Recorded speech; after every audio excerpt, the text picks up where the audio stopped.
forgot to put myself in the studio. Hey guys, the lighting is weird because my ring light went out.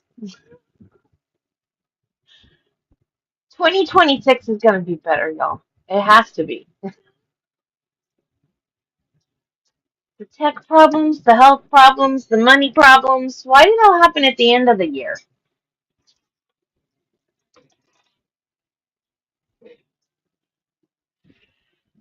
Oh, and the nerve ablation worked on the right side, but something's messed up on the left side.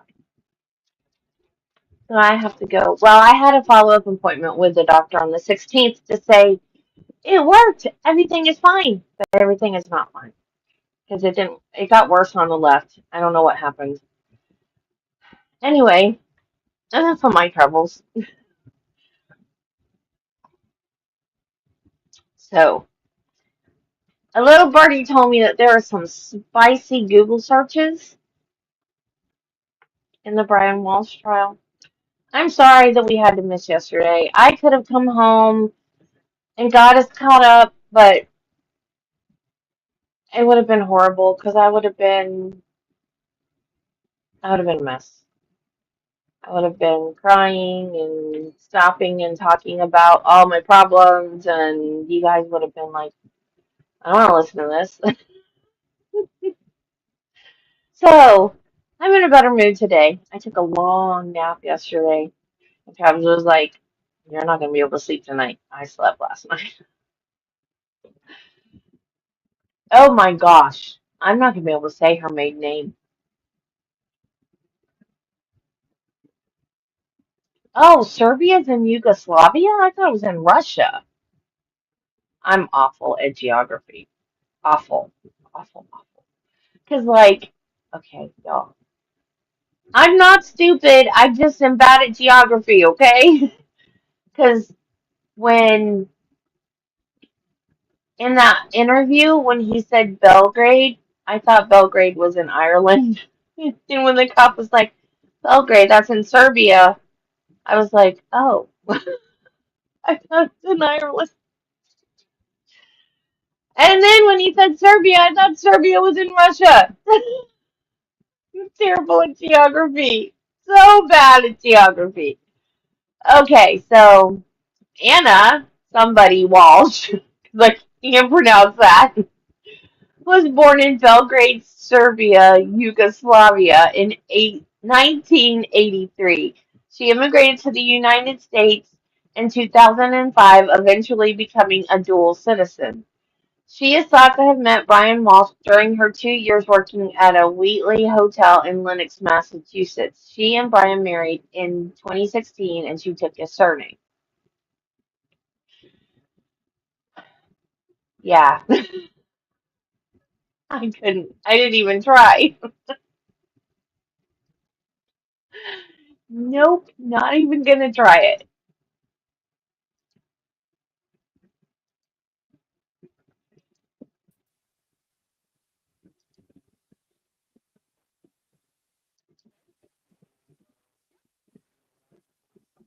Not do any research about this case.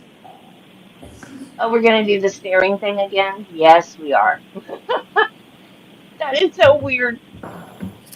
Were you So able to awkward. comply with my order that you not speak to anyone about this case? Yeah, that's weird.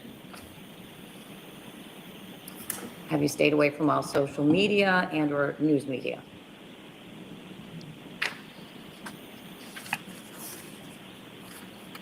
And you all still have open minds?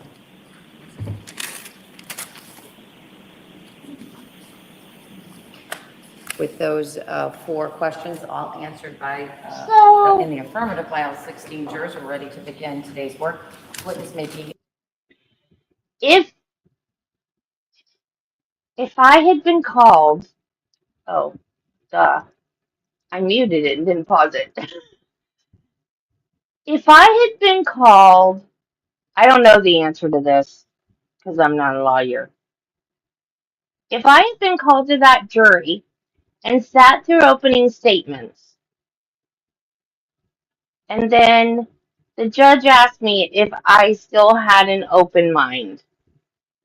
I would have to say no.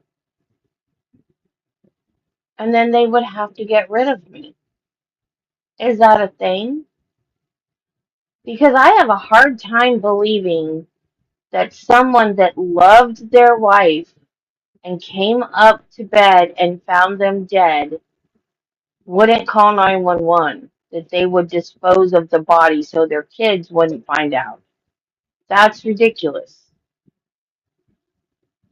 But, like, is that a thing? Can you do that? Can you say, no, I don't believe that story. He did it. Because really, seriously,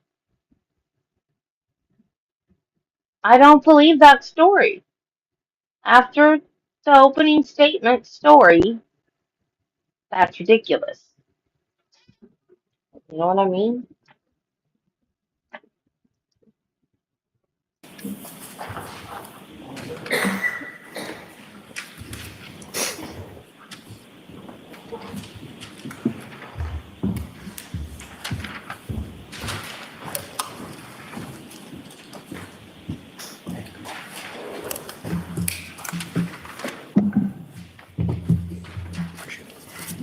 Sir, you understand you're still under oath. What? You may proceed. Thank you, Your Honor. What does that mean? Yesterday, we stopped an interview from January 7th at approximately 1 hour and 2 minutes and 35 seconds in. At this point in time, Your Honor, I'd ask to finish that recording. You may. Ms. Gilman?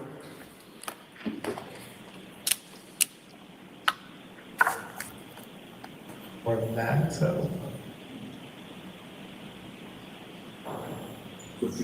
Oh, Ms. Gilman, could you make it a little louder? Lubachick. What's her scheduled flight back? Tuesday morning. Thank you. Yeah, I don't know which one. Yes, that was the. It looks like Okay.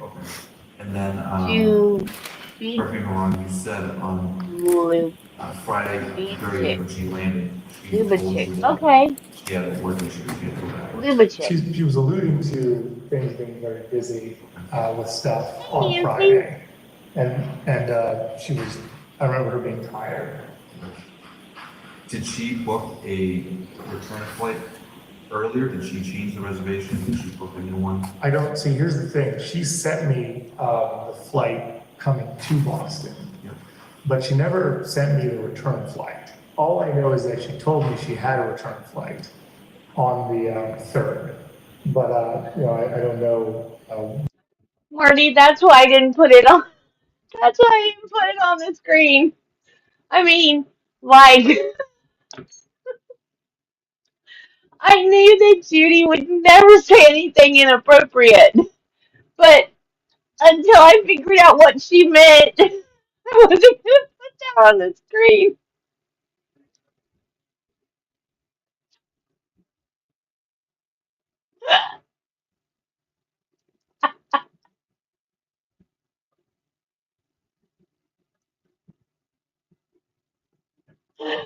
Oh my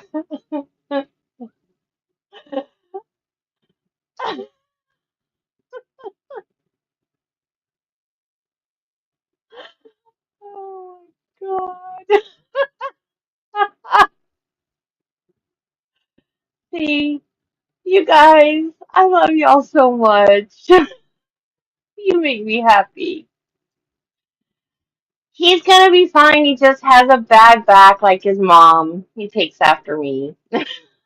He's on he's on pain medicine. He's gonna be fine.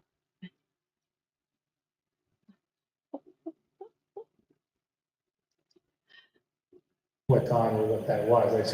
I assumed everything was just the way it was, and then she moved the schedule up 2 days, which is not the first time she's done that. I mean, it is the whole thing is a bit. I mean, it was odd, but considering the last couple months, it wasn't so much that I was like, hey, wait, what's happening? Whereas when I was talking to Jem was like, well, this seems insane. And I was like, well, Jem, these are the things that I've been dealing with over the last couple of months. So it wasn't something that I would be like, well, raise an eyebrow to. I was like, all right, all it did was further confirm that I gotta get to DC with the kids, we gotta work this out. It's, it's too much stress on the whole family. And that was the main thing. I don't know, I just wanted to be there all the time. So did Ana ever tell you when the return flight was for 5 minutes Tuesday flight? Say again? In other words, did she tell you which flight she was booked on the 3rd? No, but she always took the first or second flight out. And she had said she had already booked flights for January.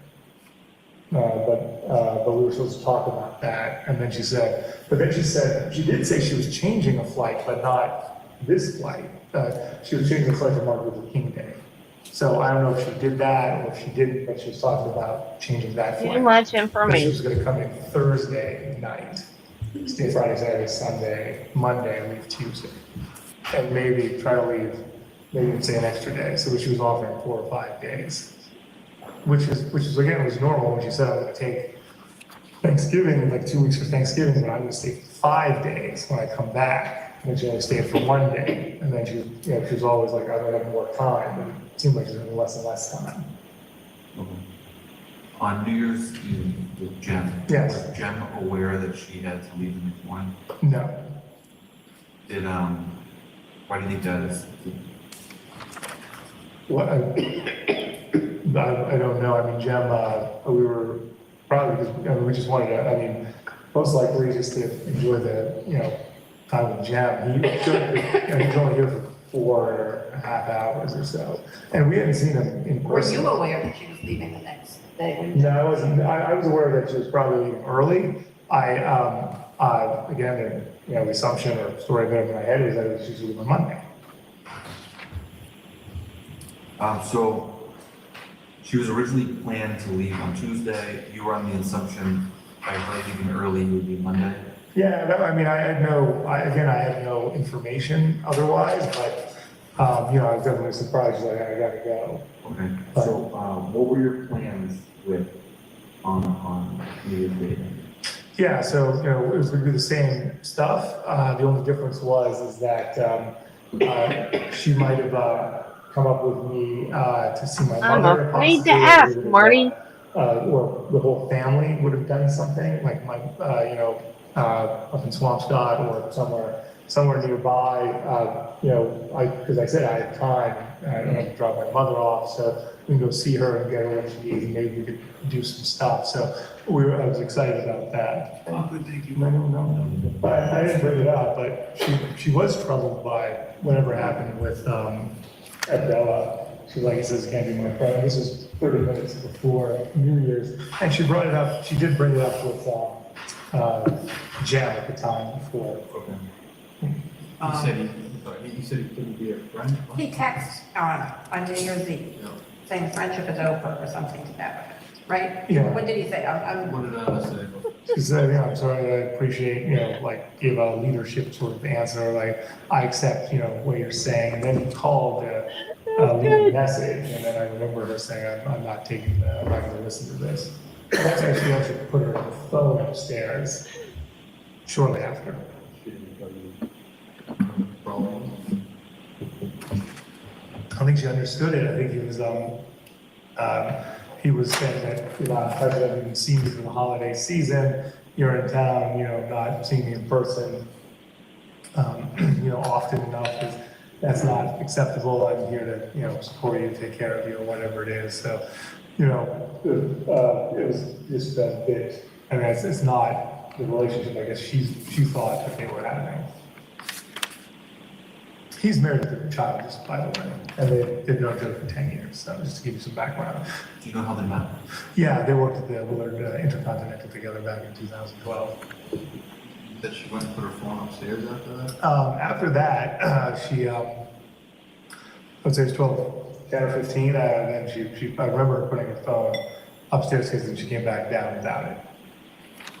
Was, Thomas came down at one point in the hospital with you? Yes.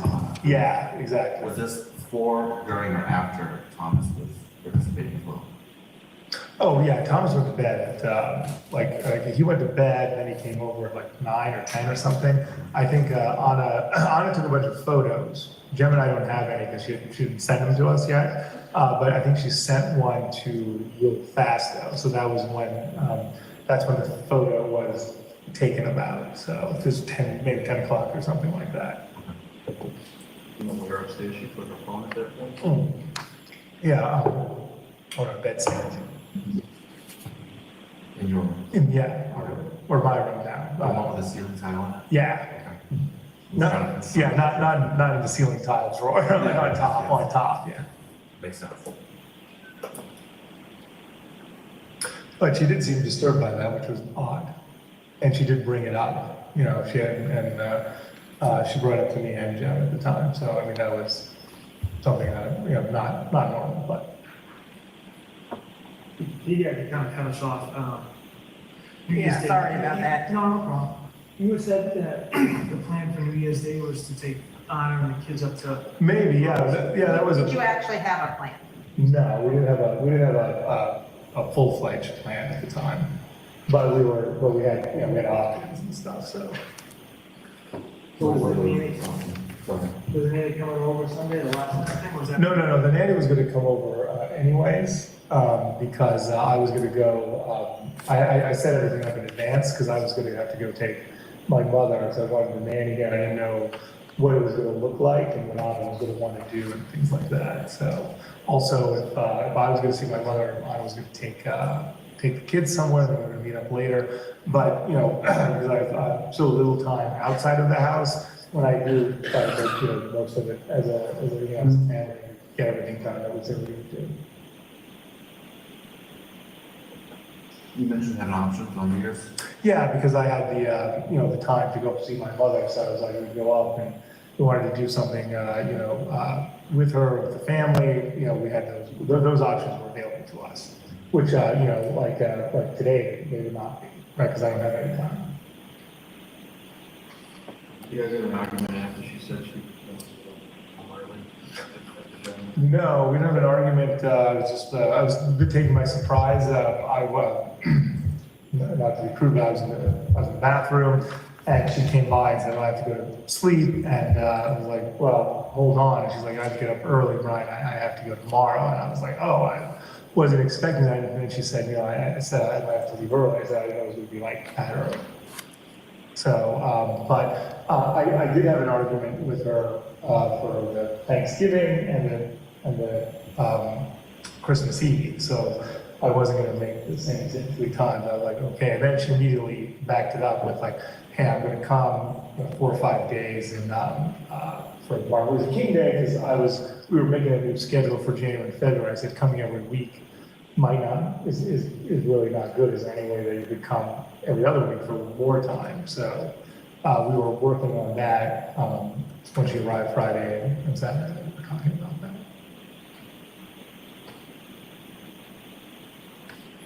If the kids took her phone and hid it on her, how would she contact someone for a ride?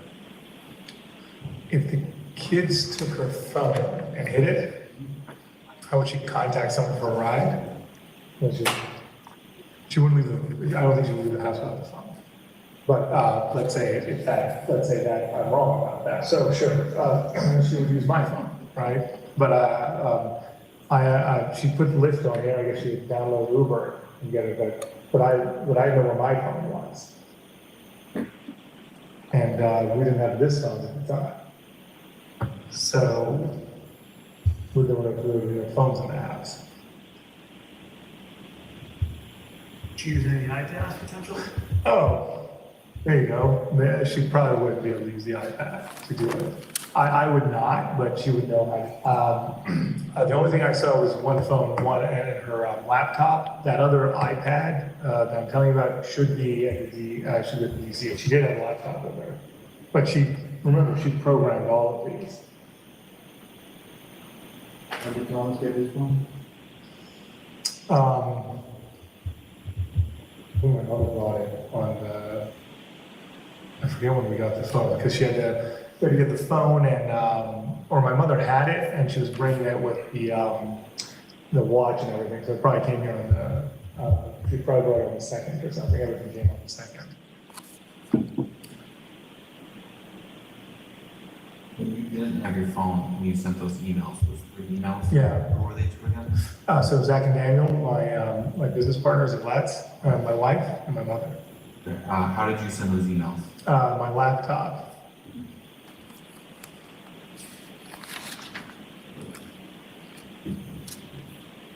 I asked you, did you do anything to hurt your wife? No, I would never do that. You know, we all have arguments with one another, spouses, et cetera. Has that ever escalated to a physical confrontation? No, sir, no. My wife and I got along very, very well. Hey, the only stress we were having was going together. It's really, I bothered Tracy about it for months.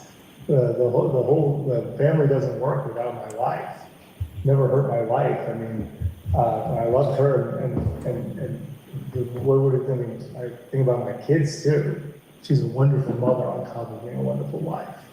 I mean, to take that away from that, I mean, I just couldn't even imagine something like that. That's just not, you'd never do anything to hurt my wife. I wanted to spend the rest of my life with my wife. I'm still going to. And, you know, we were apart because of the job and my legal problems. Her leaving very early, made me angry. No, I wasn't angry, I was sad. I got angry about Thanksgiving, and then you know, I realized it was just sad that we're not spending a lot of time together. And she was sad about it too, and it was exhausting for both of us. She was away from the boys, I was always dealing with the boys.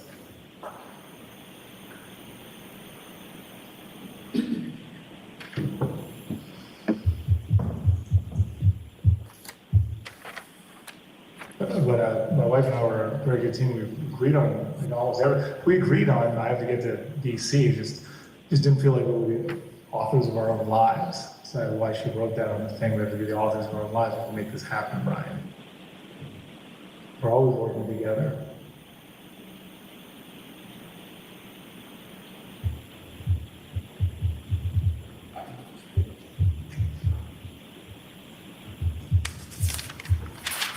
In your mind, where do you think she is right now? You know, I like, a lot of people have, said maybe she's at a spa, you know, and she was under a lot of pressure. Doesn't really track with my wife. She loved her job and she loved her family, so she would always be focused on that. I mean, you know, maybe the country house, like in Bella, in Serbia, but I have no idea. I can't. I'm having a hard time imagining it. Does she have any other identifications? She muted. She's got a Serbian passport or Serbian That is not my dog. That is his dog. international identification cards. One with NIP. I haven't seen her use them recently. I don't know if they're in. I don't even know if the date is on them or the proper date. If they're Other than Serbia, any other ties internationally in the country she would visit, or family or good friends? She's a language expert. She spent time in college in France, which she speaks perfect French. But she has a family, or she has a friend there. I don't know if it's still there, Julianne. But other than that, that would be it. And then you know, DC and Boston. I mean, DC, sisters in Canada, sure. They're asking for a broader. Okay.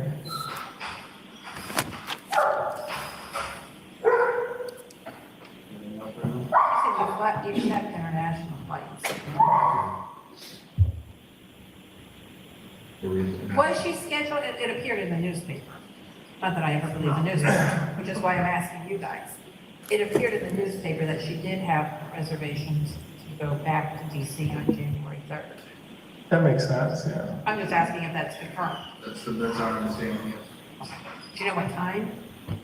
Something like that's how it is. Plus, definitely one, but yeah, always. And that she never changed that.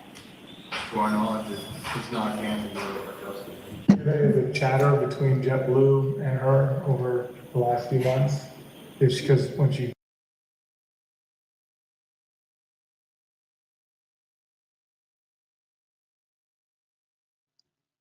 This is an interview taking place at his house.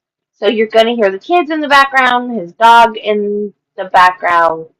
So that's why you're hearing a dog. She doesn't call, she does something, they do it online, like online messaging. Oh, they should probably go to the JetBlue site. Yeah, they have a chat, yeah. So that's, so she could be doing that and feeding kids or something like that. But but a lot of times she would talk to them and it wouldn't work out, and then she would take a break and then come back, or. I'm not talking about like an email that, we're talking about it's a live chat. Yeah, so sometimes, I mean, I don't know if, it could be like, they're like, we'll just come in, change at the counter, or they're like, I can't do this, and she was always asking for, she had gotten a good status, especially with the card, so I don't know what her deal was, but it's possible that, because she said when I have this, they can make changes at the counter, upgrades at the counter are different, so, yeah, she never called them.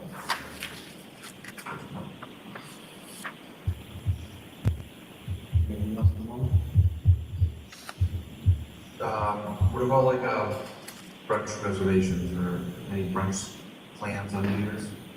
That's a popular thing. Not that I know, but Ana was talking about making some, so I don't know if she did it or not. Like, I haven't checked, I haven't looked for anything on Open Table or Resi or anything like that. I could take a look. And then, Because last year we went the whole family, we did go to brunch. So that is a very normal thing to do. so normally is like a bigger Yeah, scheduled plan for New Year's. right, but I mean, this year, things were up in the air. So, a lot of time outside of the house on New Year's Day. When did you put that request in? Was it a normal Thursday request? Or Yeah. was it a special? No, always Thursday, Okay. And the request was from what, from 3 to 9? 3 to 9, So yes. there wouldn't have been brunch. No, yeah, we wouldn't have been brunch, but it was good. That's Would she have gone to brunch without you? No, well, she would have left, no. I mean, if she were going home on January 3rd, would she have gone out to brunch with other friends or anything? No way, no. The only time when she was here that she saw someone without me was Rima. And I was only twice, she did that twice, that's the only, everything else we would do together or people would come to the house. The time together is very important for us. Both friends in the area that, Peter Kirby, do you think we should speak to as far as that knew Anna real well, that she was close with that past? Peter Kirby, they went to the same leadership school together 3 years ago, and he lives with his wife and John Marshfield. They've been calling for support. Jim Mutlu, who's here, obviously, a family friend, and someone who is, obviously loves Anna very much. Rima Ferrer, she was Anna's mentor, and they were very good friends.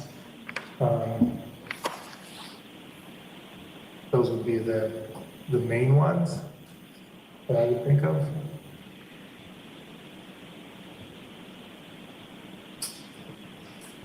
I think that's pretty much it for now. I mean, we're gonna have to obviously continue the dialogue and back and forth and we're gonna do follow-up questions. As you can imagine, I might have it here. That's helpful. Let's go for it. Yeah, let me get back on. But I think she sent it to me. Because you wanted something.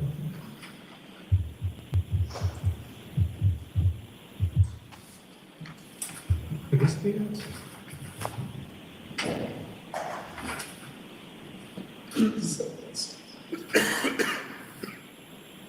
We appreciate it.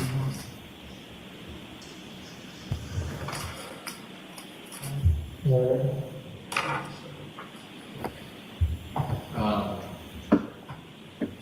You obviously have the ability to get your own credit card statements. You wanna pull those and then we can, for the past week and that'll help us know travel and places Oh. to stop and stuff like Yeah, just check the Chase Freedom. That's the one that I use. I don't use the Capital. The Capital one has been out of commission. It was only in commission for a month or so. Do you have access to the Chase Freedom or? We gotta jump through a lot of hoops. Yeah, absolutely. We get, how much of the Chase Freedom would you like? Very first through. Oh, okay, so just, We'll okay. give y'all December, we'll give y'all, we're not gonna, That's, Probably easier just to, they come in a month. whatever the last month's statement is, I'm not sure if it's, you know how it is, some of them start Sometimes December broken 10th. up. If you have any state, still, price that comes in. Yeah, so will I, but I don't think they do it. I'm still not. I have dealt with Ana, does everything online. yeah, Ana's cousin, the one with the, Milan? land dispute conservatory. Milan, yeah. Milan, I was gonna ask his name. Do you have a Yeah. last name? Lubitsch. Has he ever contacted you? No. Yeah, I think he does speak English though. So, you said there was a conflict that, Yeah, there's a terrible conflict.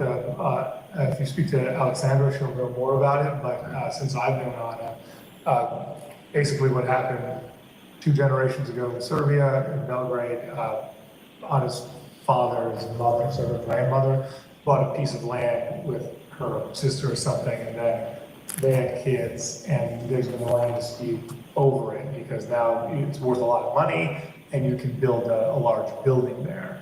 And that building, that kind of money in Serbia, change your life. I mean, it's like winning the lottery here. And then they've been fighting over it for many, many years, 20 years at least. They thought they were going to resolve it in 2017.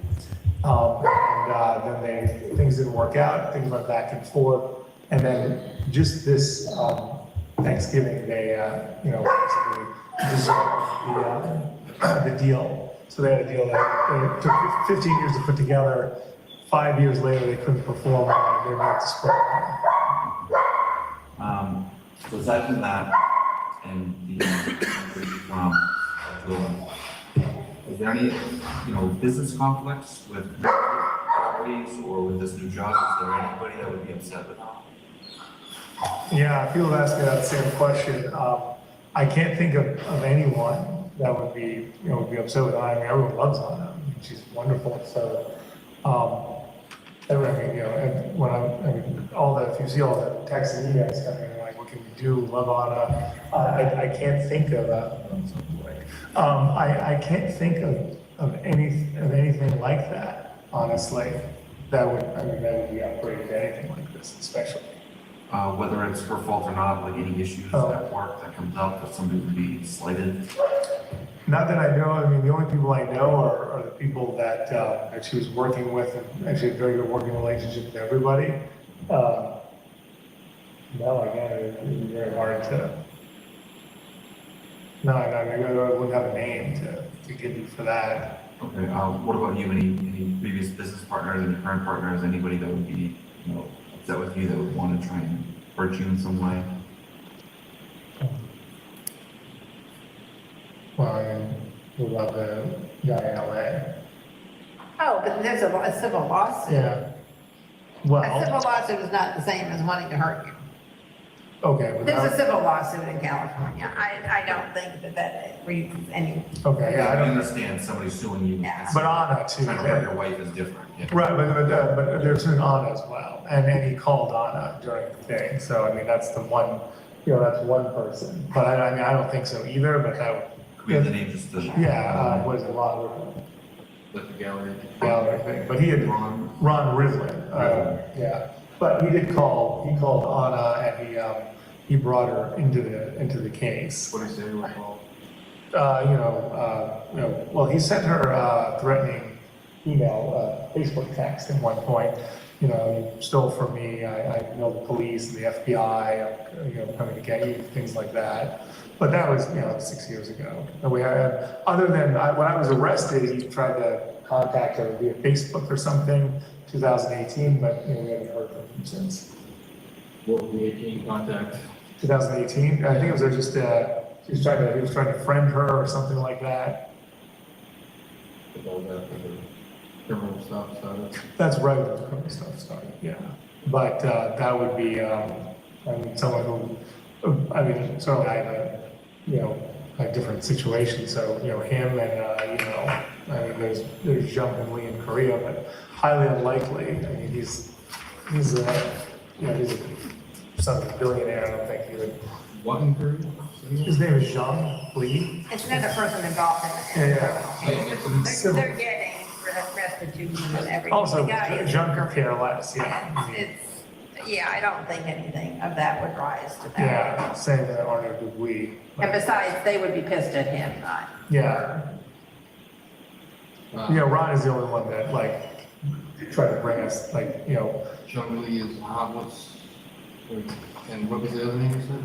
was Arno, or the other person who Arno Dubuis, who's yeah, in Paris. He's a art dealer. Were they all partners in there? No, it's all a separate situation. So why separate incidents, like aside from? Yeah, well, they're similar They're membrane. separate incidents, and honestly, I don't think anything about his criminal case would have anything to do with this. I don't either, but I still want to. But those are the names of the players. And Ron was the one who did have contact with my wife and did serve my wife at work. Okay, but if people have a problem with you or your wife, like those are the people you want to know. Right. I understand that. Some of those people may be very frustrated to do, have any involvement in this. Well, definitely Korea and France are pretty, I mean, yeah, he's the other guy's in LA, so. If anyone contacts you or some of our social media or how. We're, In any like context, really. We will give you any information that we get. What, that truck was here last night, with, out-of-state place, was that a visitor or? What I'm doing? What time did he arrive last? Abdel, yeah, he was You late. called me. Yeah, I called you late, so you must have not. And how long was he here roughly? 10 minutes, 15 minutes, but my mother's saying it was 30. I was trying to, I don't think so. yeah, I was trying to usher him out quickly. But at one point,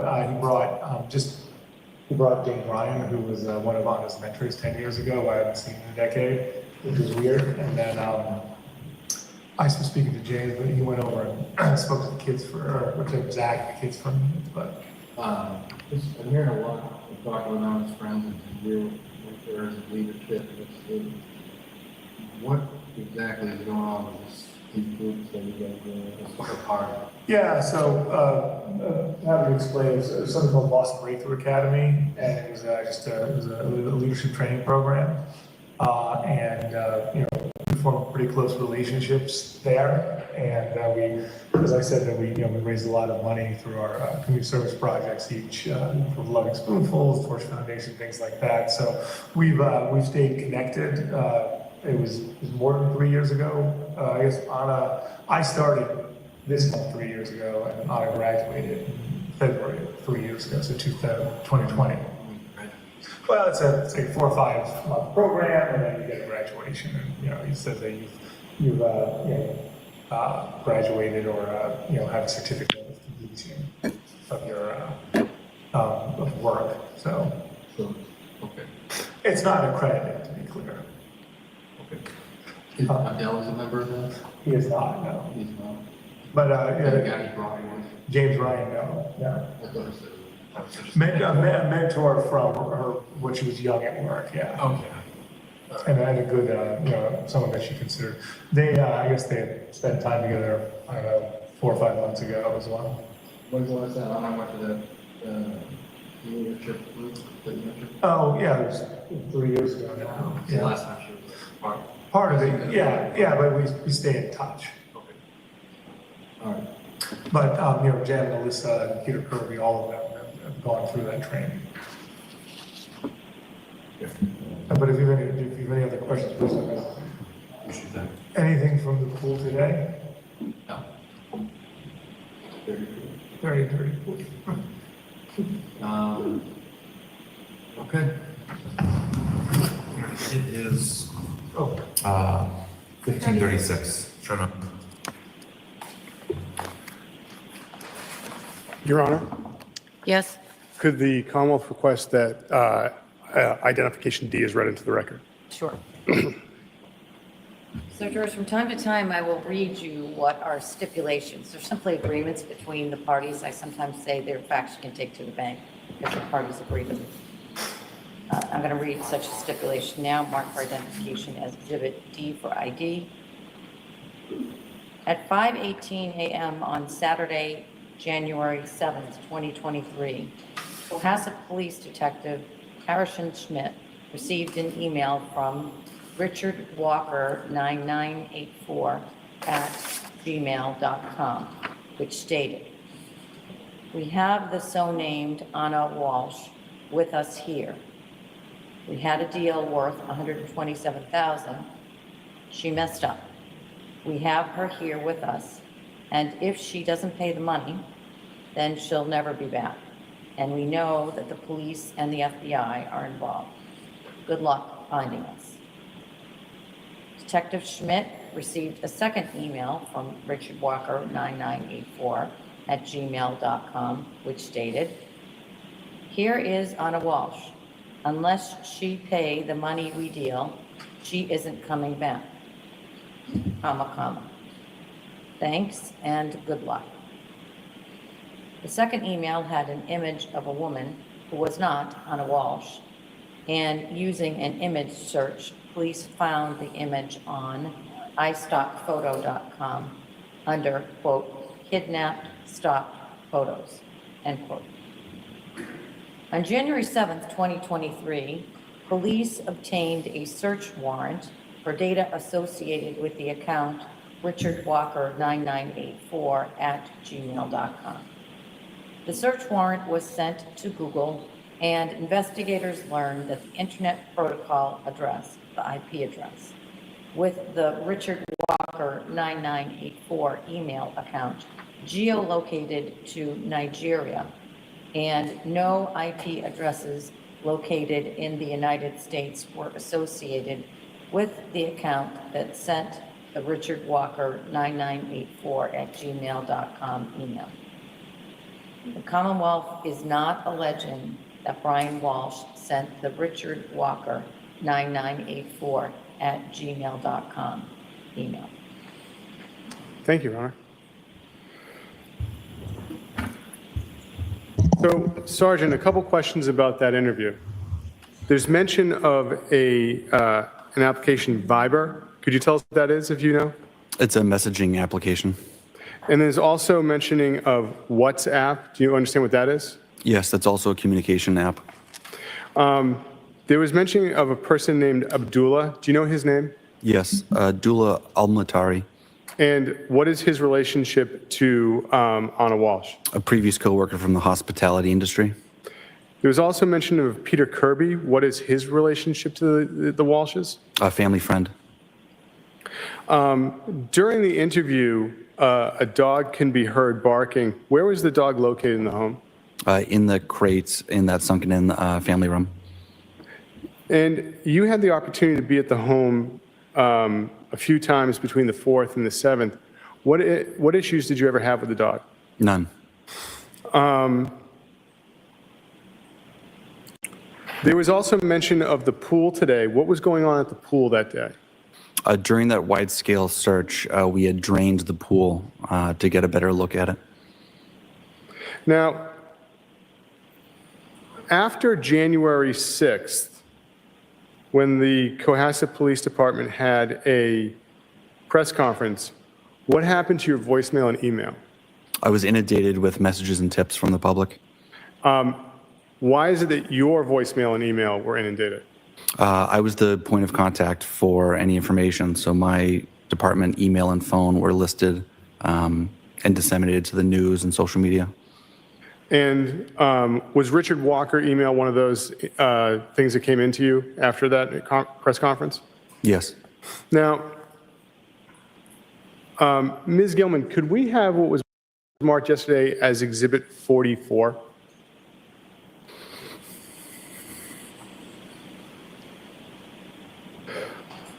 Sir, do you recognize Exhibit 44? Yes. And where is this in relation to the house? If you're standing in the backyard with the house to your rear, you'd be looking at like the back right corner of the fenced-in portion of the yard. That's the shed. What's on the other side of the fence? Neighboring house. Now, you and Ms. Gilman, can we have Exhibit 47 from yesterday? Sir, do you recognize this? Yes, This is the, what you said was the missing poster you created? correct. Now, what information, where did you get the information to create this poster? I made this on Thursday, so I had the information from the patrol report, the NCIC missing persons form, and the information from the first interview with the defendant. Thank you. If you could take that down, Ms. Gilman. And when you were speaking to the defendant, what did you learn as far as Ana Walshe's maiden name or prior names? There was a previous name of a Nip, K-N-I-P-P, and a maiden name of Lubitschek. Now, after that interview on the 7th, what did you do next as far as your investigation? We continued to reach out to friends and family, gather more background information. And on the 8th, what did you do in the morning? We briefed at Cohasset Police Station a plan to execute a search warrant, And where were you going to execute the search warrant? 516 CJC Highway, What time did you have the opportunity to execute the search warrant? around 9 a.m. And so when you executed the search warrant, who was with you? Myself, I believe Chief Quigley, the day shift for patrol, the state police detectives, crime scene. I believe that was it. And who was at the house when you executed the search warrant? The defendant and his children, and Diana Walsh, the mother. And what did you do with those people in order to execute the search warrant? We'd reached out to Attorney Minor, and she came to the scene, and they all left with Attorney Minor. Now, did you ever have the opportunity to speak to Mr. Walsh again on January 8th of 2023? Yes. Where did that conversation take place? Attorney Minor's residence in Situate. And who was present for that conversation? Attorney Minor, myself, Trooper DeChico, Trooper Proctor, the defendant, and his children were in the other room. And have you had the opportunity to review a recording of that? Yes. And does that fairly and accurately depict the defendant's statements in that interview? Yes. Your Honor, the Commonwealth will proceed to have this marked as the next exhibit, which today I believe is 62. Any additional objections beyond the ones I previously heard? No, Your Honor. The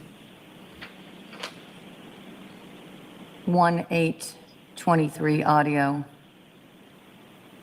will be marked and is now in evidence as Exhibit 62. And for the record, for those of you keeping track over there, the jump is as a result of the following. The parties agreed to, and I had indicated to the council, now will indicate to you on the record, that certain financial records that the parties agreed to have been admitted into evidence, and those records are now in evidence as Exhibits 56, 61. They comprise records from Apple Credit Union, Barclays JetBlue Credit Card, Leader Bank, JP Morgan Chase, Liberty Bank, Bay Credit Union, and Fidelity Records. So, just clarifying that. Thank you, Your Honor. Your Honor, with the court's permission, may the Commonwealth play Exhibit 62? You may. Thank you. Ms. Gilman?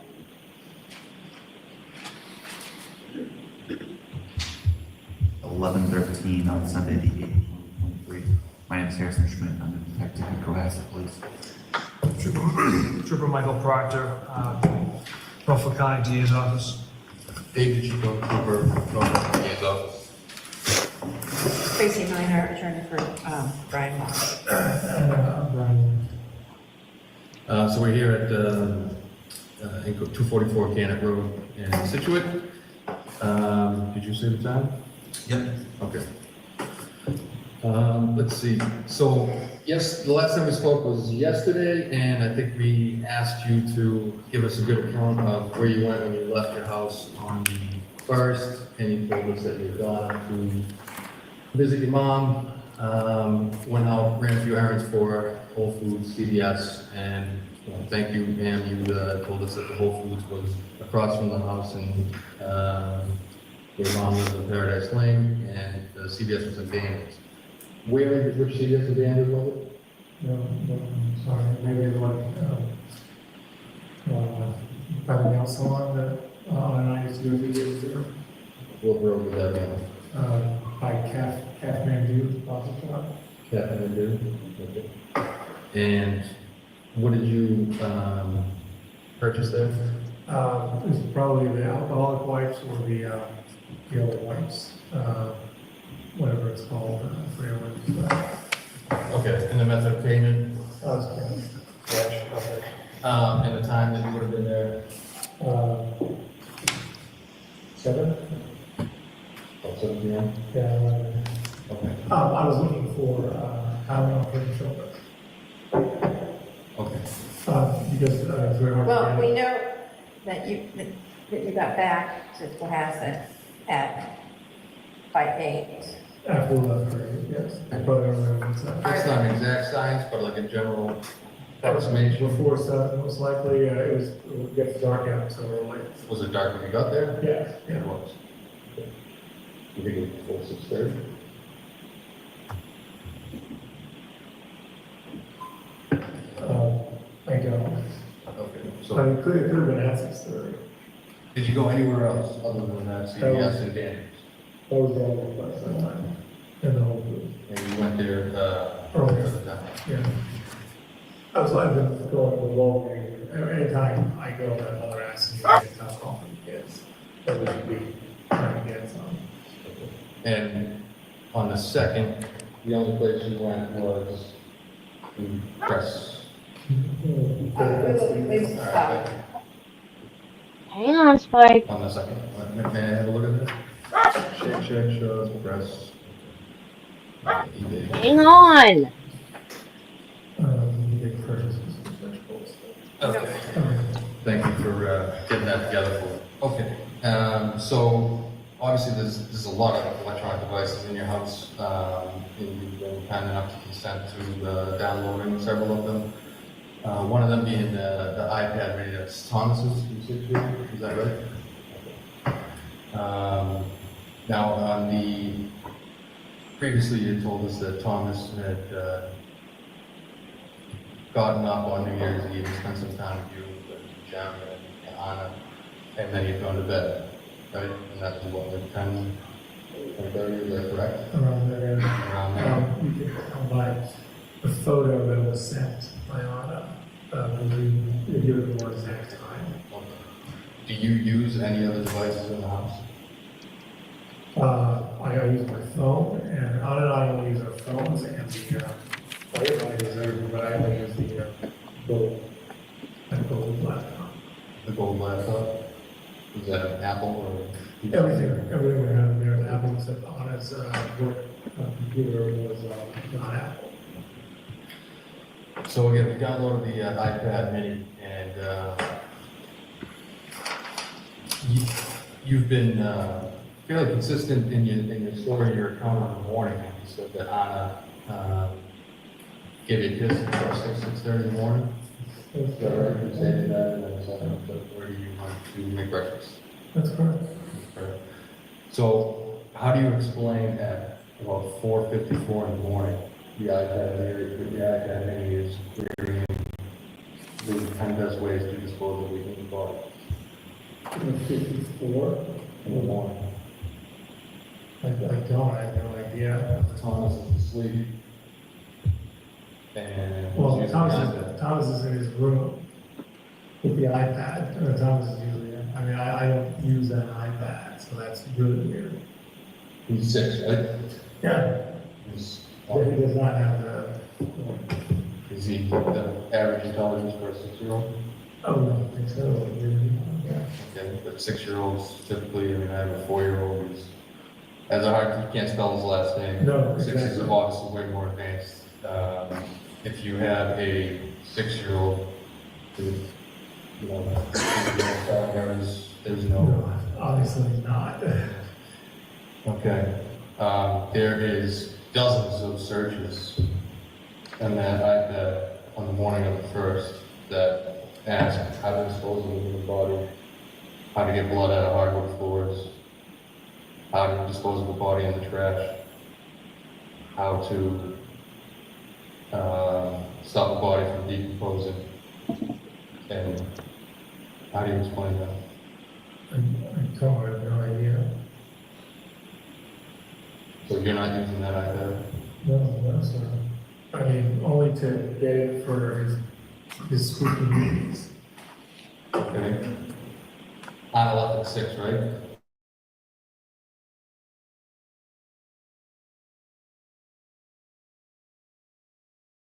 The device continues to query how to get blood stains, does blood remove, does the dishwasher remove blood from a knife, and so on and so forth.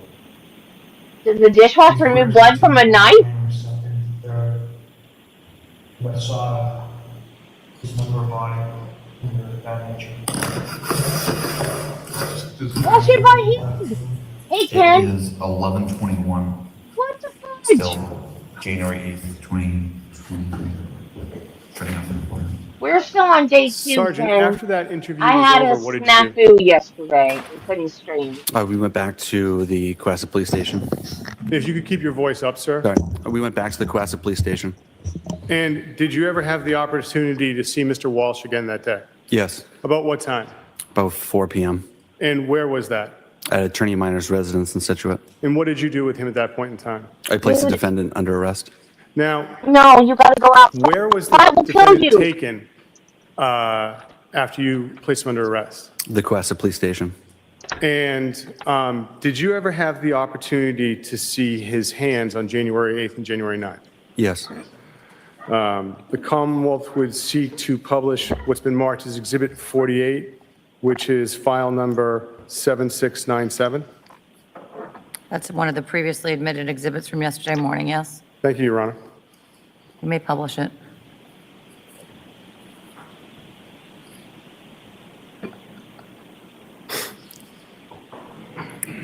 Sergeant, what is this? That is a picture of the defendant's thumb. And if the Commonwealth could We have a publish lizard in the Exhibit house. 49, which is file number 7701. I tried to get him also to go previously marked outside. from yesterday, Your Honor. And Sergeant, what is He's this? gonna die. That is the picture of the defendant's thumb, and you can see Shadow the thinks they're toys. blue tile from the booking room floor in the background. Ms. Kilman, if you could take that down. Now, Sergeant, what did you do on January 9th in this matter?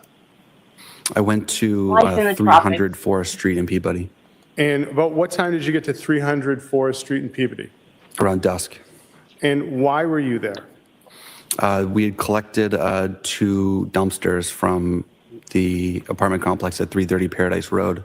Those were transported to a transfer, like a trash transfer station in Peabody for examination. And so what were you doing? Well, so when you got to Peabody, about what time was it? I was right around the beginning of dark. And who was there? Myself, Detective Lieutenant Lopes, Lieutenant Tully, members of the CERT team, and other troopers. And Lieutenant Tully, he's with the state police and opposed to Detective Lieutenant Lopes with Cohasset. Correct. Okay. And so what were these state troopers doing? Not Lieutenant Tully, but the other ones you just mentioned. It's a big warehouse with trash lining on the walls. We had dumped the contents of the dumpsters in the warehouse, and we began searching the bags, bag by bag. And why were you and so what would you do with the bags when you searched them bag by bag? The contents of the bags were opened. It was spread out on the ground. We'd look at the contents, see if it was important. If it was, those were moved to like a tarp or plastic or paper sheeting where they could be documented, photographed, collected as evidence. If the Commonwealth could publish Exhibit 50 from yesterday, Your Honor, which would be file number HAS 7025. You may. Sir, directing your attention, what is this? This is plastic sheeting. And can you see yourself in this photograph at all? I can see my feet Where are your feet located? at the top of the frame. And if you could just tell us like what you're wearing for footwear? Brown leather boots and gray pants. And if the Commonwealth could pants aren't have footwear. Exhibit 51, Listen to the question, which is dude. file number 6810. So, Sergeant, what are we looking at here as far as the process that you were describing? So this is right when one of the bags was opened for examination. The contents was dumped out so we could look at it. And if we could go to Exhibit 52, which is file 6867. Now, what are we looking at here in relation to the previous photograph? Those are the contents moved to like tarp and plastic and paper sheeting so they could be further examined. And the boots, do you know what brand those are? Hunter boots. And Ms. Gilman, is it possible to zoom in on the white piece of paper underneath the purse?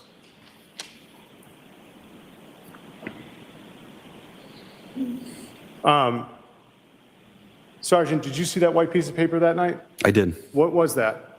That's a COVID-19 vaccination card with the name Ana Walshe on it. If you could close out of that. Now, Sergeant, did you ever have the opportunity to review financial records in this matter? Yes. And you said that you'd been working on that during your investigation, but you've also looked at them since then, isn't that correct? Correct. Okay. At this point in time, Your Honor, the Commonwealth would ask to publish page 6 from Exhibit 56, Apple Credit Union. You may publish that page, yes. Thank you. This is from the Apple Credit Union. Yes, Your Honor. Sergeant, do you see this statement? Yes. All right, Sergeant, what is the date for this statement? The ending date is January 31st, 2023. And Sergeant, and Ms. Gilman, if you could scroll down. Sergeant, do you remember what the outstanding balance was on the account? I believe it was overdrawn by over $800. And Sergeant, regarding the payments on this We're account, driving an account by do they bear $800. any similarity to the other withdrawals on the other months? Yes. What's those? Rockland FCU, that payment was reoccurring. Pepco payments was reoccurring. Leader Bank Online was a reoccurring payment. And, Your Honor, at this point in time, the Commonwealth would seek to publish page 8 from Exhibit 57, the Barclays JetBlue card. You may. Thank you, Your Honor.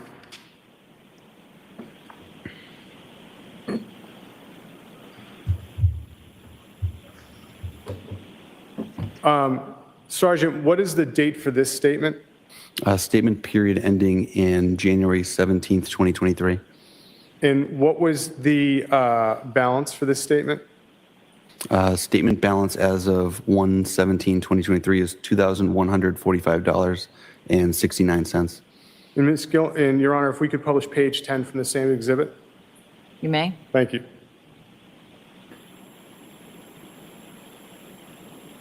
And Ms. Gilman, could you go down to the bottom? Sergeant, what did you see as far as activity on this card after December 31st? None. Your Honor, may we publish page 4 from Exhibit 58, Leader Bank? May. Thank you.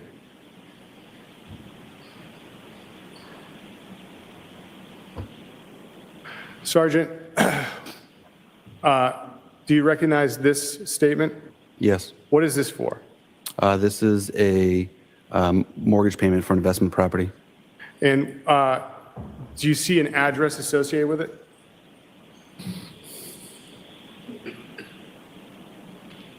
Towards the bottom?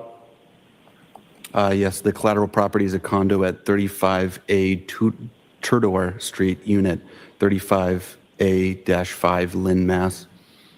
Sergeant, in the interviews you had with the defendant, there were discussions of properties. What other properties were there that Ana Walshe or the defendant had access to in Massachusetts? There were Lynn rental properties. And if we could close out of this, in Your Honor, with the court's permission, may we publish page 45 of J.P. Morgan Chase, Exhibit 60. Oh, I'm sorry, Exhibit 59. Page 40? 45. Page 45, you may. Thank you.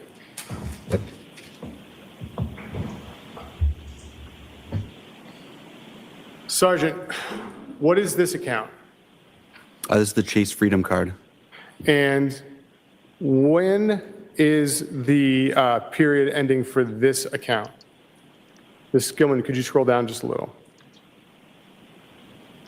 Under opening and closing date, what are those, sir? The range is October 18th, 2022 to November 17th, 2022. And Ms. Gilman, could you scroll up? What was due on the account at that point in time after the November date? $0. And with the court's permission, the Commonwealth would seek to publish page 47 of the same exhibit. You may. Thank you. Now, Sergeant, directing your attention to page 47 of the same exhibit, I'd like to ask some questions about October 30th. Do you see that entry on it? Yes. What is that state on October 30th? A United flight was purchased on the 30th for November 23rd, 2022 from airport code IAD to airport code DUB. What is the date associated with that? November 23rd, 2022. The next line down, sir? Purchased on the same date of October 30th, a Air France flight departing airport code DUB to arriving CDG, and then a connecting flight CDG to BEG.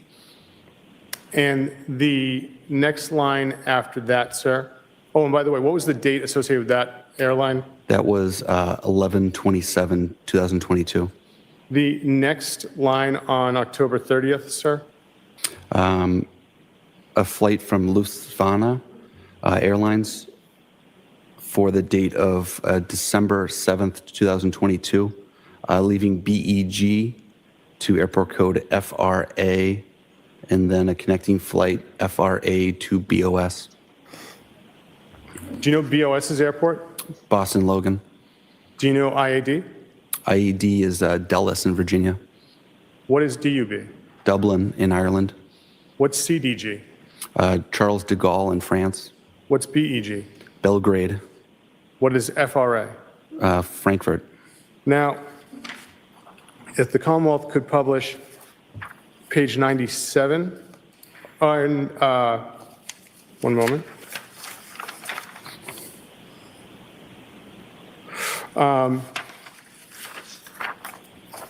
Could the Commonwealth publish page 97 of this same exhibit, Your Honor?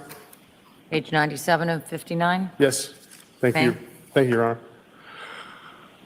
Within this same exhibit, was there another credit card? Yes. And what was this credit card called? IHG Rewards.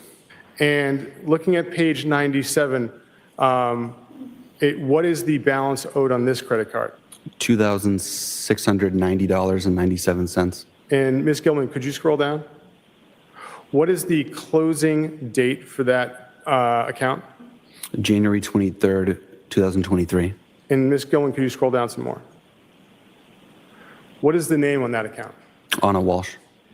Now, if the Commonwealth could publish page 25 of Exhibit 60 from Liberty Bay. You may.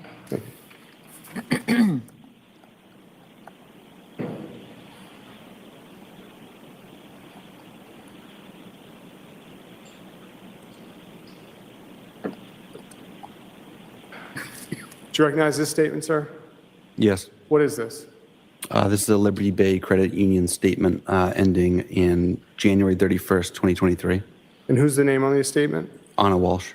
And what is the balance on the statement? $3,388.98. And do you see those withdrawals on January 3rd and 4th? Yes. Do they have any similarities to other withdrawals and other statements within this exhibit? Yes, the MLS property was reoccurring every 3 months, and the WJ Management and Great North Prop were reoccurring monthly. If the Commonwealth could publish page 7 of Exhibit 61, Fidelity. You may. Thank you, Your Honor.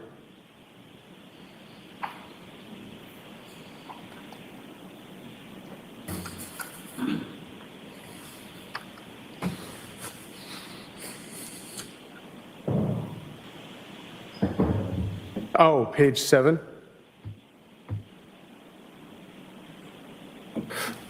Sir, within Fidelity, how many accounts were there? 2. And do you recognize page 7? Yes, this is account ending in 5493, a IRA account. And who's the name on the IRA account? Ana Walshe. And what is the date of the investment report? February 1, 2023 to February 28, 2023. And what is the account value at that point in time? $93,615.82. And if the Commonwealth finally, Your Honor, could publish page 118 from the same exhibit? You may. Thank you. What account is this, sir? This is an individual investment account ending in 5491 for Ana Walshe. And what is the investment report date? February 1, 2023 to February 28, 2023. And what is the account value? $117,719.74. You can take that down, Ms. Gilman. Your Honor, may I have a moment? You may.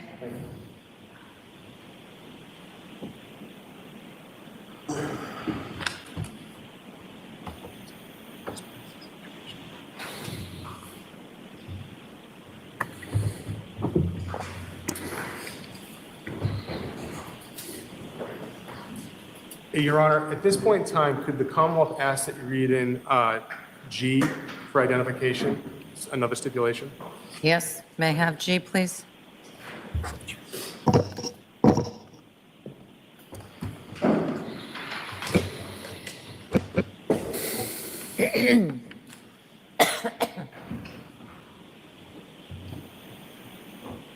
I don't mean to repeat to you what the stipulation is, I'll just read it now to you.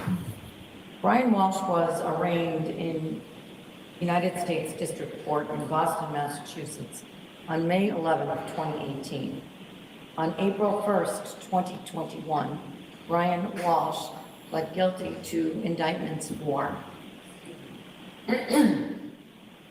wire fraud, interstate transportation for a scheme to defraud, and conducting an unlawful monetary transaction. On October 6, 2021, an initial sentencing hearing took place in the United States District Court. Brian Walshe was seeking a sentence of probation and restitution, while the government, through the United States Attorney's Office, was seeking a sentence which included incarceration of 30 to 37 months and restitution of approximately $475,000. In January 2023, Brian Walshe had not been sentenced on the federal charges. Brian Walshe was represented by a lawyer at all stages of the federal case. And I have one last question, Your Honor. Sergeant, what are the closest hardware stores to 516 Chief Justice Cushing Highway? On Route 3A, to the north is Hingham Lumber, about a mile away. And to the south is Abishan Hardware, also in Cohasset, about a mile away. Nothing further, Your Honor.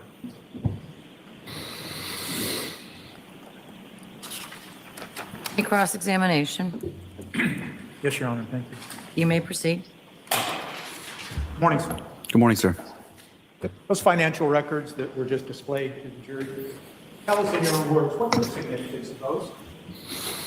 It goes to the totality of the circumstances in the investigation. It gives us background and just an understanding An understanding of what? of the entire investigation. Well, what those records show, isn't it, is that there was a lot of automatic payments being made. Yes, Those records do not show any withdrawals reportedly by Mr. Brian Walshe, do they? correct.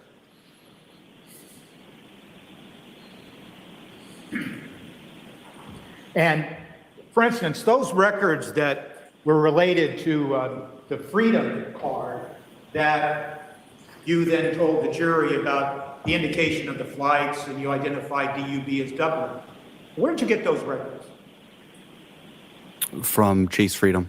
Okay. You didn't find those records in the home of Mr. Walsh, did you? No, And you didn't find those records then in the possession of Mr. Walsh, did you?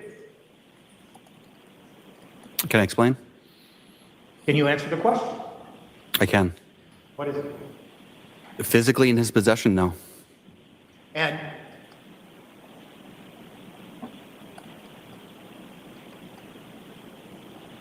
when you were talking and asking Mr. Walsh questions, both on January 4th, January 5th, and later on January 7th, and then on January 8th, he never once told you anything about Ana Walshe being in Dublin, or he was suspecting that she was in Dublin, or anything of the sort. Correct.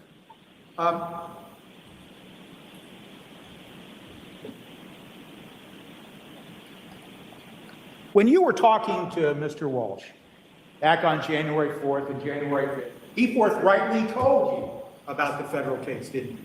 Yes, And he told you that it was, I think he used the word integrity. He admitted that this was all his fault, correct? yes, And that stipulation that was just read to the jury about the federal case, that was the same case, wasn't it? correct. It was about painting fraud involving Warhol paintings that were fraudulent, correct? Yes, And as far as you know, and based on your investigation that's gone on for some time now, other than that federal, there's no other federal case. Let me ask you. I'm not aware of any other federal case. And it'd be one of the things you would do as the lead detective in this case to make sure you knew about other pending federal cases or things like that, correct? Yes,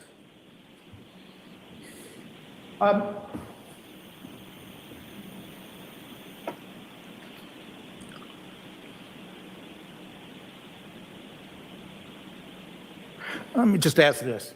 You told us that on January 8th, around 4 p.m., you returned, was it to Attorney Minor's home and placed Mr. Walsh under arrest? yes, And it's fair to say that once he was placed under arrest, is it fair to say that he remained in custody?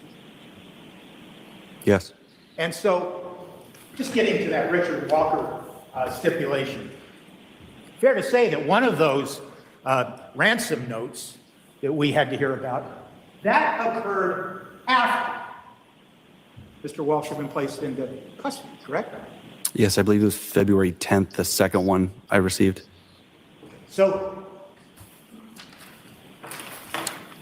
even though the stipulation entered into evidence was that everybody agrees that Mr. Walsh had nothing to do with that Richard Walker tip, nonetheless, you knew and the detectives knew early on in this case, that that Richard Walker tip had nothing to do with Mr. Walsh, correct? That was our understanding. Okay. Now, I want to focus your attention on what we heard on the January 8th interview. By the time you got to Tracy Minor's home, you and your colleagues had done an investigation on what's been referred to as a mini iPad, right? Yes, And that mini iPad was associated with one of the sons, the oldest son, correct? Correct. And when you listen to that recording, when you listen to the questions that are posed to Mr. Walsh, and you ask him about that mini pad, his demeanor changed, didn't it? Yes. In fact, it's fair to say, isn't it? I don't want to mischaracterize, but he basically he looked and sounded sad, didn't he? Correct. Because you were talking to him about his oldest son mini pad, right? Objection. Basis? Supposition? Overruled. I'm sorry, can you repeat the question? You were talking to him at the time about his oldest son's mini pad, correct? Correct. And he basically answered you, I don't know anything about those searches, right? Correct. You've learned. 6-year-old in isn't going to search investigation that. Of this case, haven't you? That the searches that you were asking Mr. Walsh about at that time, those searches were not, in fact, conducted on the mini iPad that was associated with his son, correct? Yes, they were synced to that, but they did not occur on that iPad, is my understanding. Right. So now your investigation was able to determine that whoever conducted those searches, of course, your investigation revealed that it was Brian Walshe. He never used his young son's mini iPad to conduct any of those searches that we've heard about, correct? Correct. And so when you asked him about that mini iPad belonging to his son, his demeanor changed and he looked sad, correct? Yes. Where's he going with this? Those, okay, Yes, sir. those two exhibits that were shown, Exhibit 48 and 49, they showed what appeared to be cuts on the hands of Mr. Walsh, correct? Yes. You have no idea how those cuts occurred, do you? Correct. You don't have any idea when they occurred, do you? Correct. Well, I do know they occurred before the photo was taken, obviously. I'm sorry? They occurred before the photo was taken, obviously. Yes, obviously. No comments. You're not supposed to do that. Stupid. So, let me ask you a couple of questions about some of the things you testified to about yesterday. One of the things you testified to is, at some point after going to the home and talking to Mr. Walsh on January 4th, you and I believe it was Detective Lawrence? Officer Greg Lawrence. Okay, Lawrence. You went and you surveyed the interior and the exterior of the home. Yes. And one of the things that you were doing was, as a trained law enforcement officer, you were looking for anything that might give you a clue or anything suspicious or anything like that. Correct. And that's how you're trained. Yes.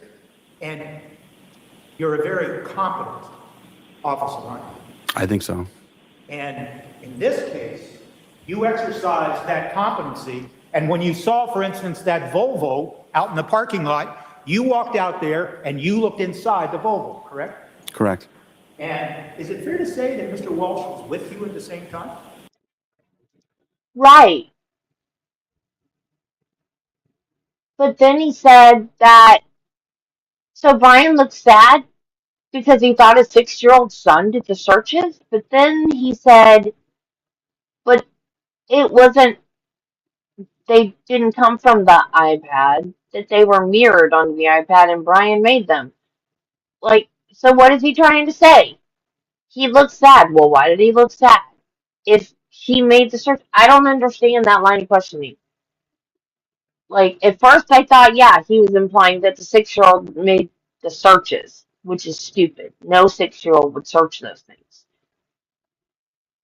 But then he turned right around and said that the 6-year-old didn't make the searches. So I don't know. That's just, this whole thing is bizarre. Yes. And you made note, and you told this jury about it, you made note that you saw a piece of plastic sheeting lying in the back of that hole, correct? Yes. And you even made note of what you described as a seedling that had fallen down into that sheathing. Yes, that's what I remember. And eventually that sheathing was eventually seized, wasn't it? I'm sorry, I didn't hear that. It last was part. eventually seized, it was taken. That plastic sheeting? Not to my knowledge. Okay. Was there other plastic sheeting that was subsequently seized? Yes.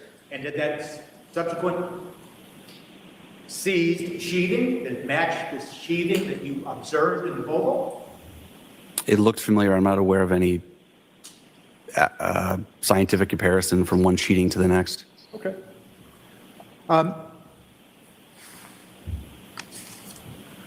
But I guess it's just fair to say that when you were looking around and you looked at that Volvo, Mr. Walsh didn't keep you from looking inside, did he? Correct. The child-proof latches that we heard about yesterday. If we could have Exhibit 34 brought up, photo number 7335.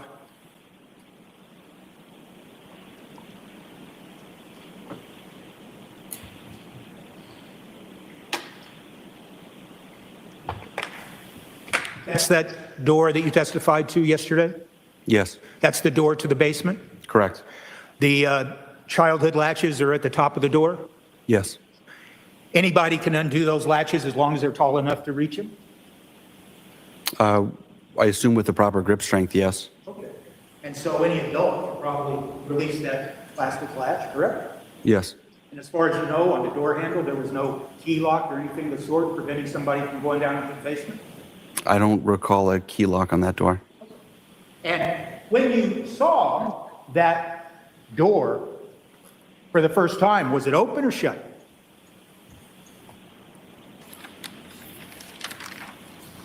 I don't recall. Okay.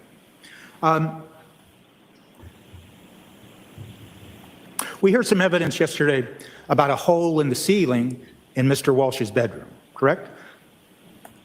Well, if you have Apple products and you do something on one of them, then it goes on all of them.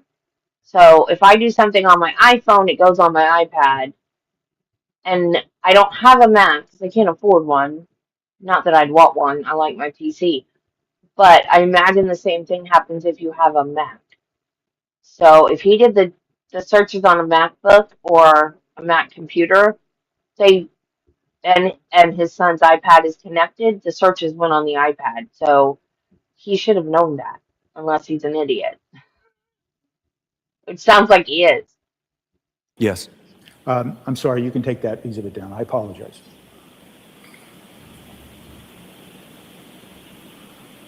Maybe we could see now Exhibit 29, photograph 7319.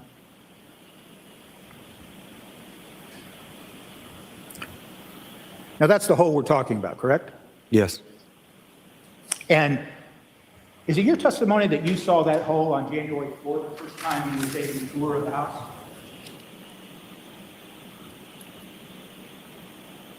I remember seeing it on the 5th and not being surprised by it. And all you mean by that is, I could have seen it, but I'm just not sure. Yes, so I definitely remember it on the 5th, and I remember knowing that the ceiling tile was in the bottom drawer of that bureau, or that nightstand. I don't explicitly remember seeing it on the 4th, but I believe I did just because I wasn't surprised by my seeing it on the 5th. Okay. Is it fair to say that when you talk about those ceiling pieces, they were stuffed in a drawer that was right there underneath the hole? Correct. And it was Mr. Walsh who showed you where those pieces were? Yes. And you didn't see anything on those pieces that raised any suspicion? No. It's fair to say that when we look at this exhibit, we can see what sometimes is referred to as ceiling joists. That's what it appears to be, yes. Okay, and between the ceiling joists is insulation? Correct. And it's as if the insulation is intact, the ceiling joists are intact, but the plaster fell down, correct? Yes.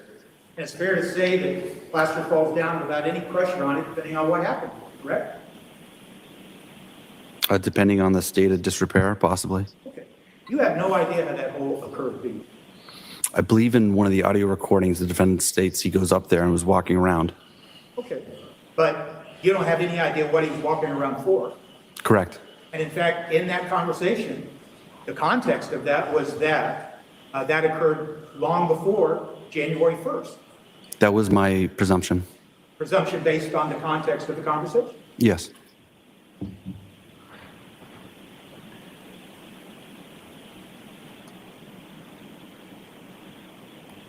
That insulation that we see, is it fair to say that what we're looking at is the paper wrapping that covers the fiberglass that forms the insulation? Yes, the vapor barrier portion of the insulation. And is it fair to say, do you know, well, that's a terrible question. Do you know, sir, if the insulation that we're looking at in that exhibit, what color it is when you look at the fiberglass insulation? I remember it being pink. What is that background It's noise? a pink color. Now, we saw some photographs of the basement of the Cohasset home, Or am didn't I we, hearing yesterday? things? Correct? Yes. And in those photographs, it also showed photographs on the ceiling to the basement, correct? Correct. And that ceiling also had insulation, correct? Correct. And that color of that insulation was also pink, correct? Correct.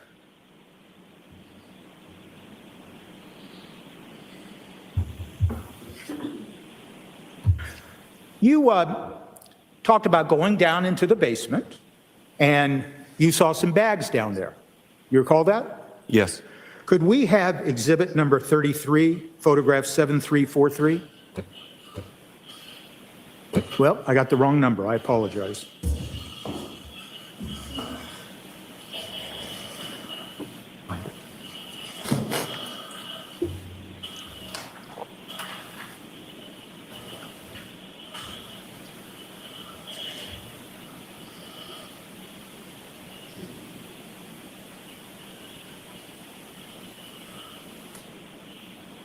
Well, I think I'll just ask you questions. I apologize for all of that.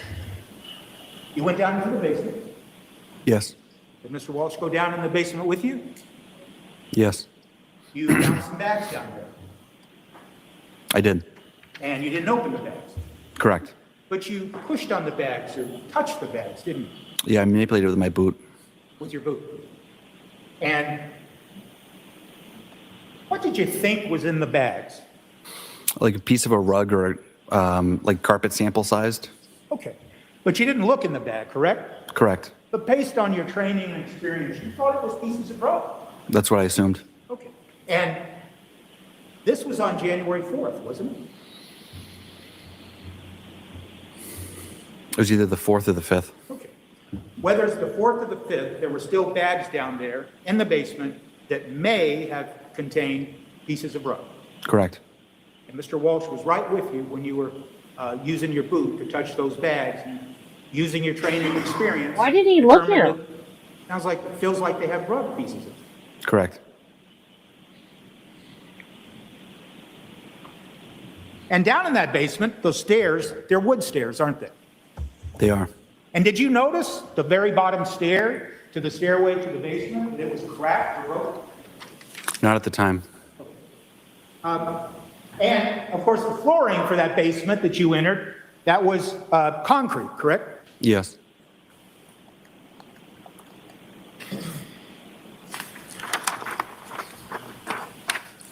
You were asked some questions both yesterday and today about the pool that is in the rear part of the home in Cohasset, correct? Yes. And at one point, you looked at the pool and it had water in it, and then subsequently, it had been drained, correct? Yes. And as far as you know, nothing of any significance was found in that pool, correct? Correct. And in fact, you would be interested to determine if there was any evidence that a substance like blood had been placed in that pool. That'd be one of the things you'd be curious about, Yes. correct? Yes. And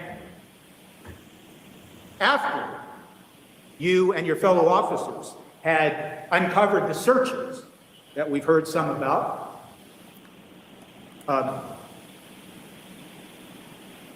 you're aware of a search, aren't you? That was found on the She's map? planning to crime. We gotta watch her, guys. Something about how you measure blood in a pool or some words to that effect? Are you aware of it? Yes. And so there was never anything found of any significance in the pool, was there? Not that I'm aware of.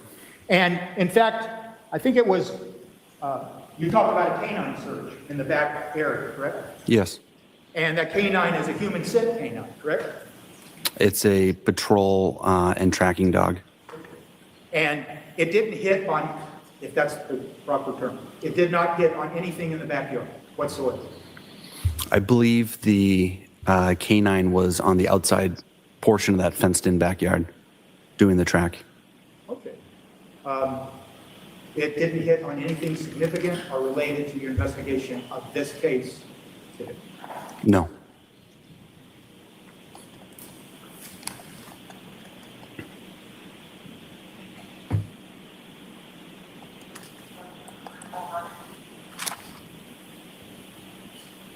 Now, you walked through the house, you already told us, correct? Yes. You walked through it at least twice, one on January 4th and then on January 5th. Yes. And you didn't see anything that seemed suspicious, correct? Correct. And it's fair to say that, quote, you're sensitive to that, correct? Based on your training and experience. Yes. But you well know, don't you, that subsequently, multiple criminalists from the Mass State Police then arrived at that house sometime after or on January 8th of 2023, correct? Yes. And they were there for more than just 2 days, weren't they? It was more than one day. It went into the second day at least. And they went over every single room and item in that Cohasset home, didn't they? That is my presumption. And so even though when you, as a trained and experienced officer, walked through that house a couple of times and didn't see anything, still there was trained criminalists that came to the house to conduct testing and searching for anything that might be significant, correct? I'm sorry, can you repeat that? There was trained criminalists that came to the house to look for anything that might be significant related to the investigation that was ongoing. That is correct.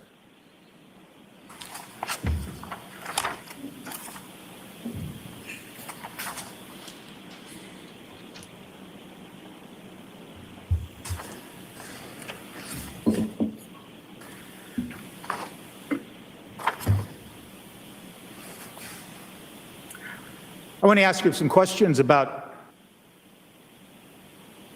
the media used to message.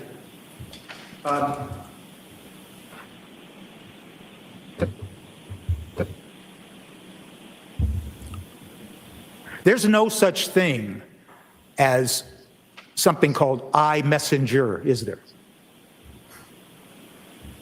I'm familiar with iMessages, Right. like Apple-to-Apple communication. Right. So my question is rather simple.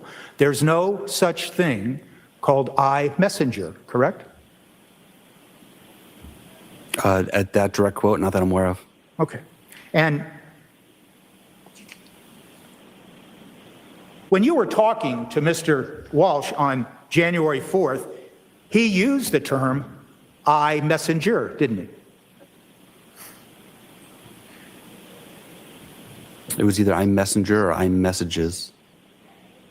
Well, you were asked about that when you testified before the grand jury, weren't you? I don't recall, likely.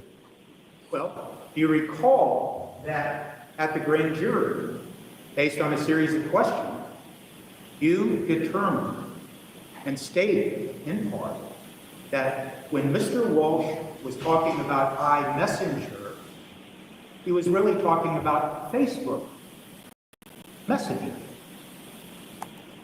The context of that portion of the interview did seem as if it was, because we're on the Facebook subject and social media subject. Okay. And when he was talking to you and saying, well, some messages would come up on his phone that were intended for Ana Walshe, he was talking about, quote, iMessenger. That's the phrase he used, correct? I believe so. And then Messenger, once again, has to do with Facebook, correct? That was my presumption from the context of the conversation. And so you are unaware, as you sit here today, that there is any forensic evidence that Mr. Walsh ever saw the messages or any messages that may have occurred between Ana Walshe and one person named William Fastow, correct? Can you repeat the wording of that, just so I have it clear? You are unaware of any forensic evidence that establishes that Mr. Walsh saw iMessages that may have been sent between Ana Walshe and William Fastow. I don't recall any digital forensics related to what you're describing. Why don't you wait till Marino In gets fact, up there? Are you aware of the use of Messenger in the context of Facebook? Yes.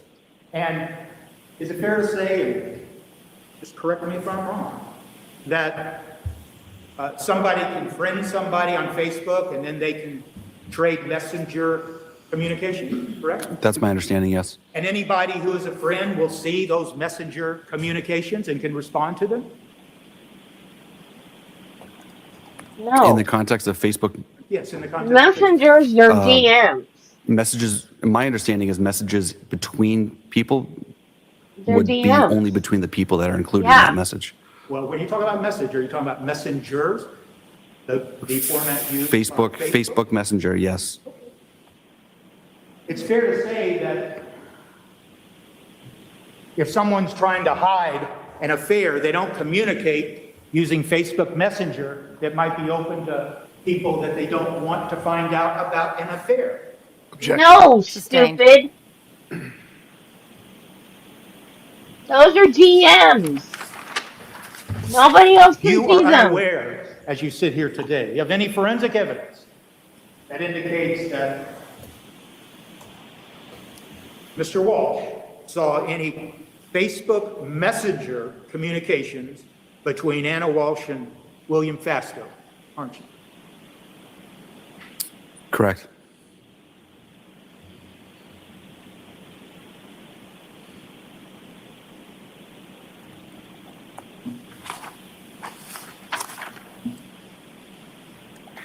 In your interview and your questioning of Mr. Walsh, and if I go withdraw that, Judge, I apologize. During your questioning of Mr. Walsh, you were present with others, correct? Other Yes. officers. Yes. So sometimes when the jury heard that questioning, it wasn't you asking the questions, it was other officers, including Trooper Pacheco, correct? Yes.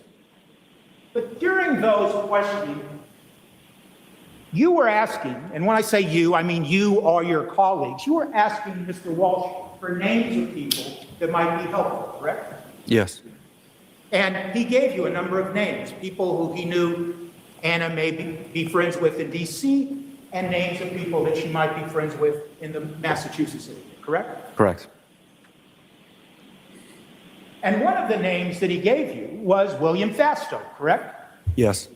And you are aware of the fact that William Fastow sold the $1 million townhouse to Ana Walshe and Brian Walshe, correct? Yes. And when Mr. Walsh gave you the name of William Fastow, he didn't sound angry, did he? He did not. He didn't say anything pejorative about Mr. Fastow, did he? Correct. And before that occurred, you or your fellow officers had made it clear by asking Mr. Walsh questions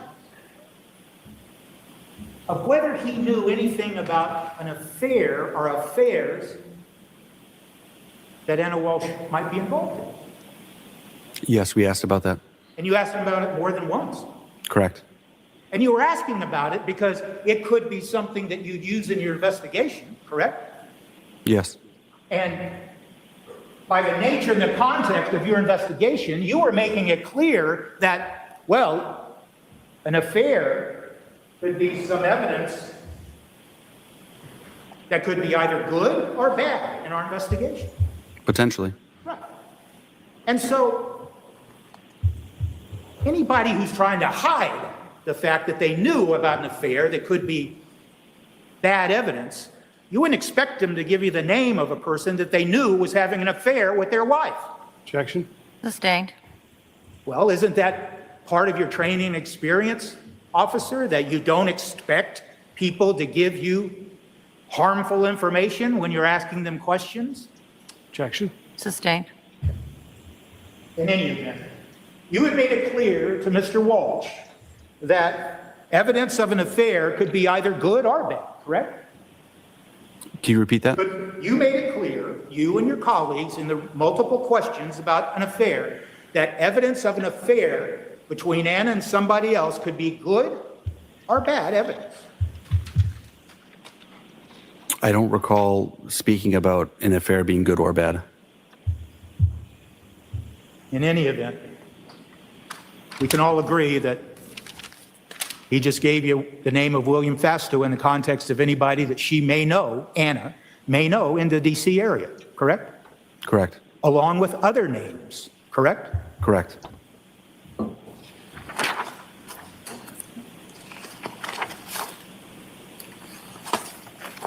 Now,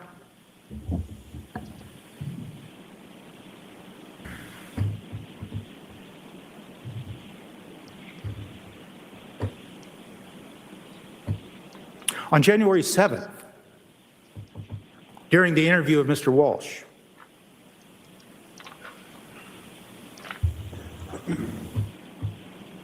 he was told, and the jury has heard this, that obviously, quote, obviously, with Anna missing, you know, the public and many people, they're going to have their suspicions about you and whether you did something to Anna.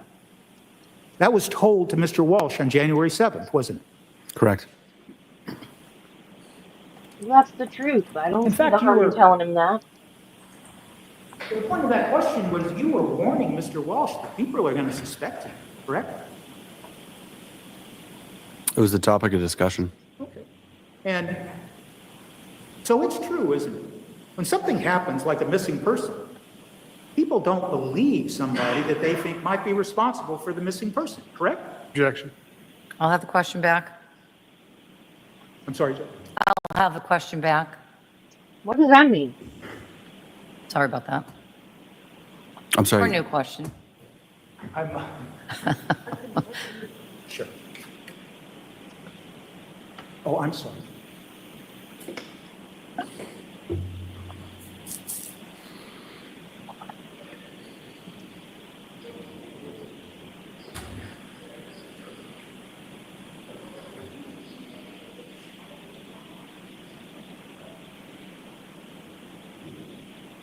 Could I hear that? No.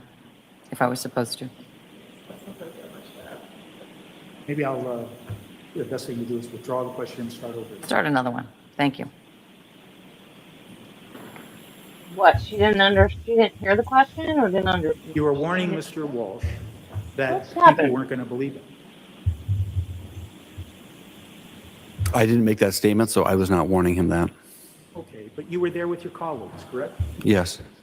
And your colleague, I mean, from the context of it, you understand that your colleague was telling Mr. Walsh, people aren't going to believe you, so they're going to be suspicious.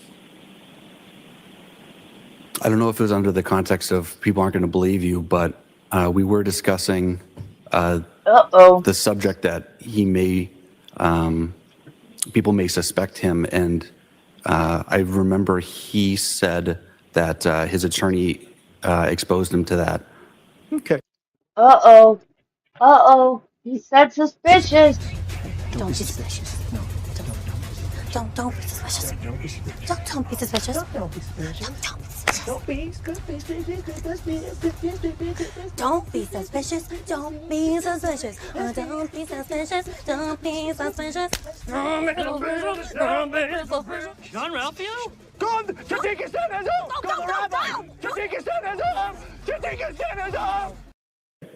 But regardless of what his attorney told him, when it was told to Mr. Walsh, obviously with Ana missing, you know, the public and many people, they're going to have this suspicion about you and whether you did something to Ana, correct? Yes. And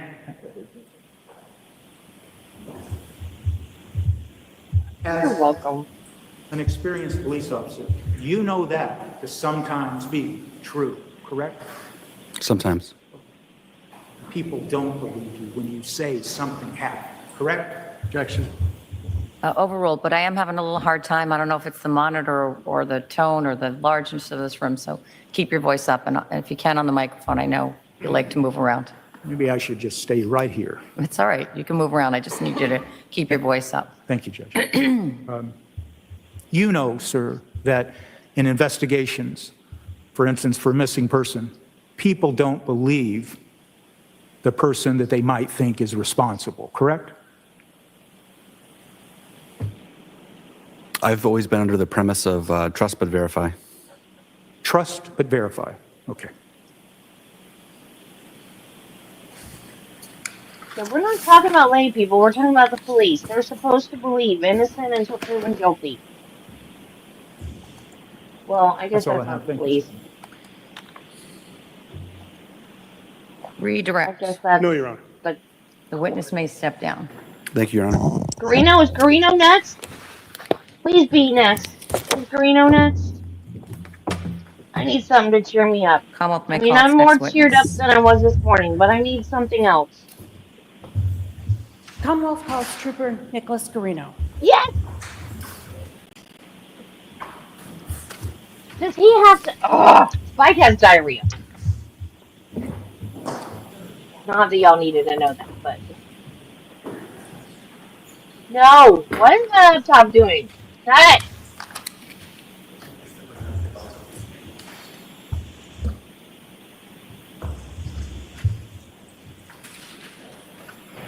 Are you standing face the clock for me?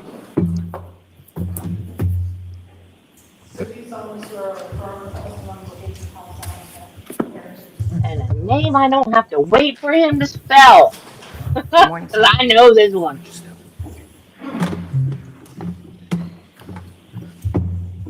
Thank you. And you may proceed. Thank you so much, Your Dang, Honor. I gotta go. Good morning. Good morning. Could you please state your name for the record and spell your last name, sir? Nicholas Garino, Guarino. Where'd you go? And how Don't be doing it in the house. I'm a trooper Where of are you? Massachusetts State Police. And how long have you been a trooper? Oh, A little over 10 years now. And what is your current assignment? Currently assigned to the Norfolk County District Attorney's Office. And how long have you been assigned there? November 2019, so 6 years-ish, about that. And what are your responsibilities at the Norfolk County District Attorney's Office? I do digital forensics and I'm a sexual assault investigator, as well as assist on homicide cases and narcotics cases. Trooper, you're currently on a medical leave due to a work-related injury, is that correct? Yes, that's correct. he's still out? And can you tell this jury about your educational background? Yes, I went to Westfield State College. I have 2 bachelor's degrees in criminal justice and mass communications. And can you also tell the jury about any kind of specialized training that you have in looks forensic more stressed on his examinations face, in order too. to be a forensic examiner? So I've taken numerous Cellbrite classes. They're 40-hour certification courses, as well as other online trainings with National White Collar Only Crime time I've been and, excited to see a Celebrate expert. Magna Forensics, which is another forensic company, and Burla Motor Vehicle Forensics. So I'm going to ask you a little bit about those. What is Celebrate? Cellbrite is specialized software and hardware to download and extract data from digital devices. And Celebrate is the name of the company? That, Yes, it is. Okay. And is that a private company? Yes, they are. And what is Magnet Forensics? Magna Forensics is also a forensic company to download and extract digital devices as well. Okay. And do you have certifications from any of the companies? Yes, Celebrate, I've taken 4 or 5 of their classes, CCO, CCPA, which is their extraction software. They teach you how to use it and extract devices.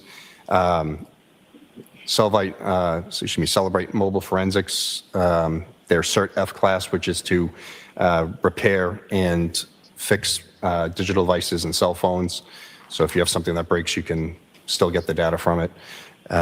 CASA, which is their advanced database software class to go into the databases of the, Not the this software time, and the Wiggle. devices we get. From And what also, Judy says, not PAF, this which time. is Celebrate Apple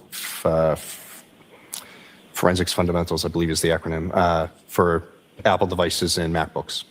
So you received certifications for all of those trainings? Yes, I did. Okay. And how do you get the training? How do you get the certification from the training? So it's a 40-hour, week-long course in person with book learning and then hands-on training. And then at the end of the week, you take a test to show proficiency, and if you pass, you get the certification. And you were able to pass those? Yes. Do you have specialized training for Apple products?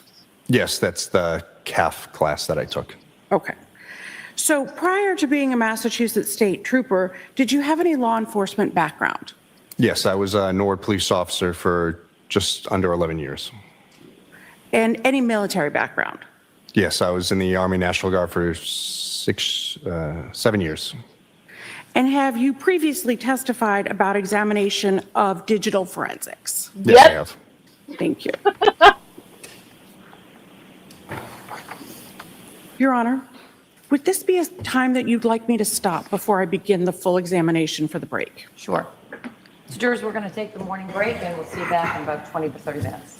All right, support, please. Close your notebooks, follow me. To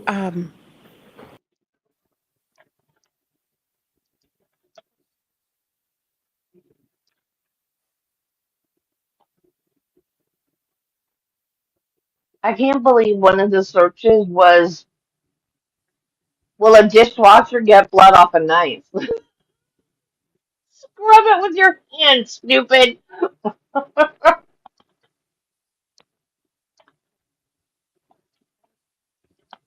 You're welcome. We gotta get caught up to the live. I'm so sorry. I was just so overwhelmed yesterday with everything happening at once. I just went to bed and read a book. And then I fell asleep for hours.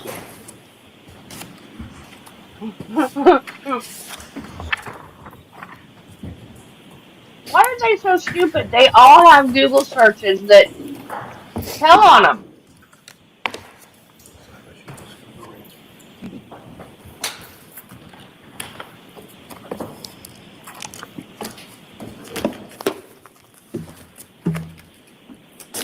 How do you dispose of a body? The dumbest search ever.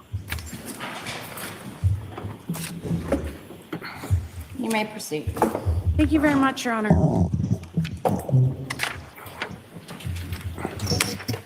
Trooper Greeno, were you working on Sunday, January 8th, 2023? Yes, I was. And were you assisting with the execution of a search warrant at 516 Chief Justice Cushing Highway in Cohasset? Yes. And what was your assignment at that execution of the search warrant?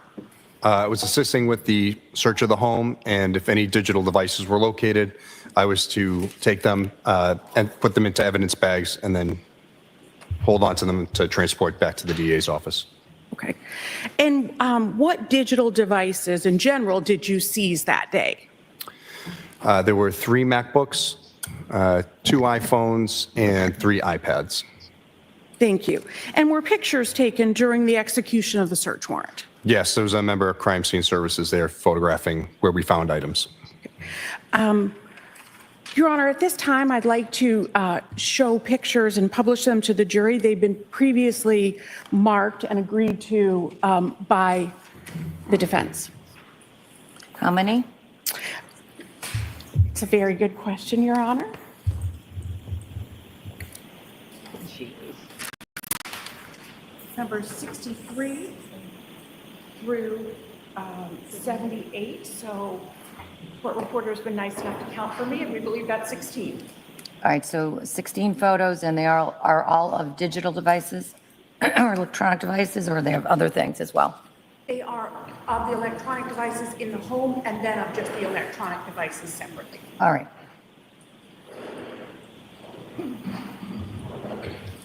And the defense has agreed to those? Yes. All right, great. They're now in evidence as items, exhibits 63 through 78, now in evidence. Thank you very much, Your Honor. At this time, I'd like to have Exhibit 63, 7179. Thank you. Trooper Greeno, can you tell me what that is a photograph of? Yes, this is the kitchen area. On the kitchen table, there's a red iPhone 13 mini and an Apple iPad. I believe that's the 6 mini. Ms. Gilman, can you zoom in? Yeah. Yeah, iPad 6 mini. Thank you. Thank you very much. And is there a cover on the phone? Yes, there's the green cover, and you can see the red at the charging port. Thank you very much. I'd ask for the next exhibit, that being 647208. Can you tell me what this is a photograph of? This is the, if you want to call it a dining room or eat-in nook on the table. There's 2 MacBooks and a third inside that manila folder. Ms. Gilman, I'd ask that you zoom in on this, please. Why do you need so many computers? So, Trooper Greeno, can you explain that, please? yes, so the bottom left, there's a gray MacBook. Next to that is another pinkish MacBook. And inside the manila folder with the charging cable, there's another MacBook inside that.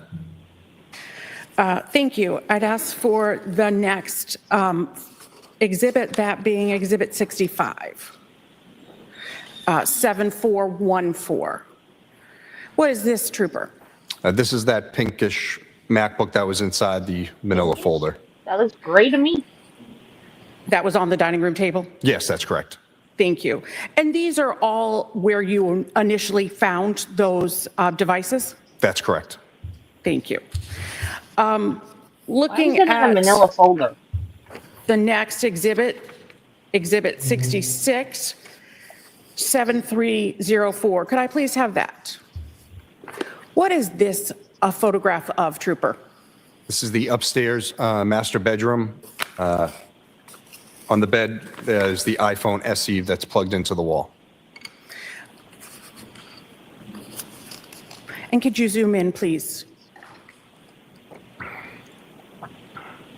And is that how you found that device? That's correct. Thank you. Looking at Exhibit 7637, could you please show that? What is this a photograph of? This was an Apple iPad, I believe it was 9th gen version. The crib was over it. We could see it stuck under the crib, so we just pulled it out so it could be photographed better. That's a weird place. Could I now please have Exhibit 31, which is already in evidence? What is this a photograph of, Trooper? This was another Apple iPad that was in the, I believe it's the upstairs children's bedroom. Could I please have Exhibit 68, photo 7436. Trooper, could you tell me what this is? That's the same iPad. We just opened the case to show that the screen had been damaged What did you do with those items after you identified them in the house at the search warrant? So I placed these items into brown evidence bags and put the information on the front of the bag. And then once we had finished doing the search of the home, I transported all of these items back to the Norfolk DA's office to our digital evidence lab. And what is the digital evidence lab at the Norfolk District Attorney's office? So at the DA's office, we have a secure digital evidence lab that's a key card and that has an alarm on the door. So only select few can get in there. So we can store digital evidence to keep it powered on or so we don't lose any information. And what is in the lab itself? There's 2 forensic machines, our secure server, and a third computer, and then as well as a Mac PC computer and our gray key. And who specifically has access to that lab? At that time, it was myself, Trooper Connor Keefe, and the civilian director of our lab, Samantha Vogt. And what did you do next after you got to the lab? The items were photographed, and we created with our case management for the digital evidence, we created a case number for it. What was that case number? 2023-003. Then what happened? With the devices themselves? Before you looked at the devices themselves? Yeah. So obviously we had all these devices. We had to write search warrants. And once the search warrants were signed, then we were able to process the digital items. So you wrote search warrants for the contents of the devices? That's correct. And when were those search warrants signed for the contents of the devices? January 10th of 2023. I now want to show you photographs and ask if you can identify, well, I want to show you those so that you can identify them for the jury. Looking at what's been marked as Exhibit 69. What is this? So this is the black iPhone SE. On the back is our label that we created. It says 2023-0003 is an extra 0. _1 showing that's the first item of this case. And 70 next, please. It's Connor Keefe, right? Not O'Keefe. Connor Keefe. What blows my mind, this was in 23. John O'Keefe's murder was in 21. And after all the crap that they know they did in his case, and then they just keep working like business as usual. And this guy, I believe, is guilty. So they didn't have to fabricate stuff in his case. But look at all the other cases surrounding it, right? It's just, it blows my mind. It's just, business as usual. We keep going and do other cases after we just read someone over. This is the front of that same iPhone. Going to 71. This is the gray MacBook, item number 3. As you can see the _3, and it says the model and serial number. 72. Just a wider version of the same MacBook. Ms. Gilman, 73, please. This looks kind of gold, but I believe this is the same gray MacBook, just the cover. Ms. Gilman, if you could now go to 74. This is the iPhone 13 mini, item number 5. And the case has been taken off of that now? That's correct. 75, please, Ms. Gilman. And that is the front of the device. 76, please. Just to show that the phone is the passcode, it's locked. Same device. Same device, yes. 77, please. Again, front of the phone showing that it was still active and getting messages. And 78, please. This is the Apple iPad Mini 6, I believe, item number 7. It says, again, shows the model and serial number of the device.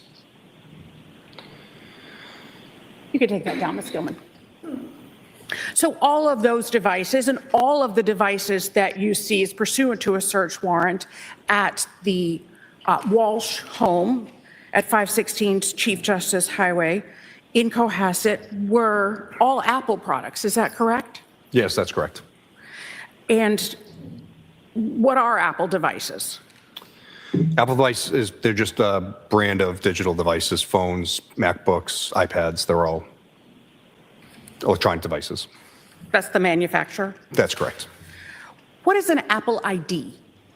So the Apple ID is a personalized ID for your Apple devices that can be used to download apps, go to the App Store, download music, movies, wherever you please. What does a person use their Apple ID for? As I said, to download items, set up the accounts, it's usually an email address, and then they're able to sync other devices with it if need be. Can a person have more than one Apple ID? Registered to a device, yes.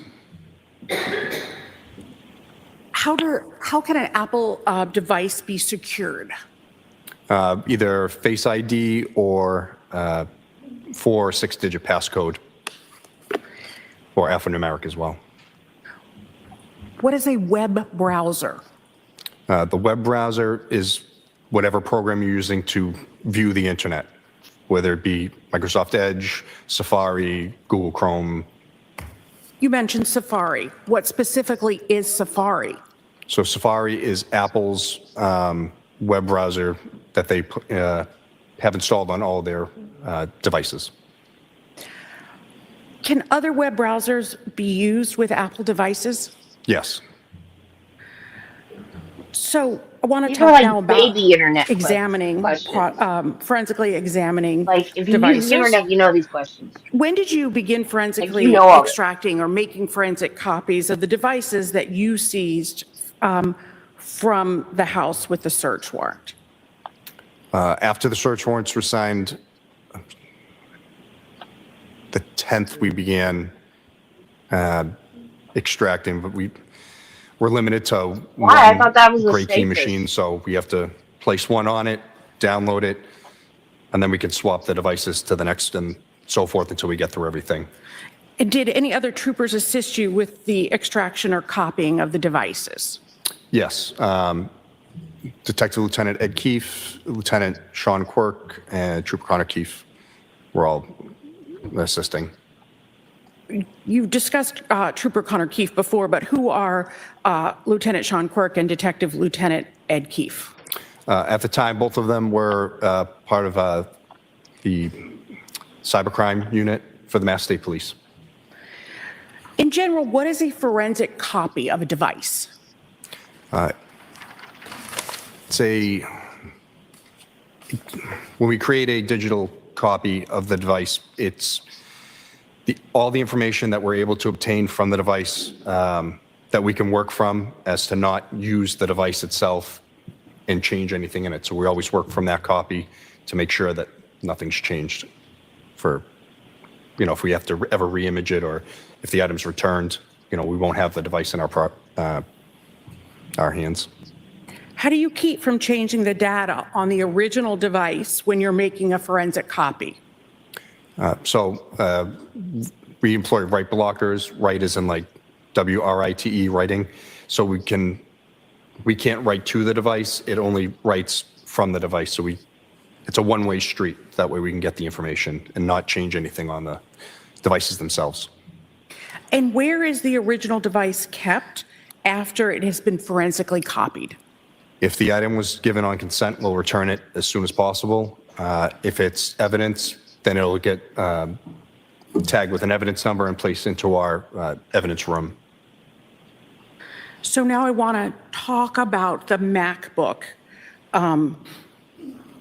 the item number 3 that was labeled, the gray MacBook.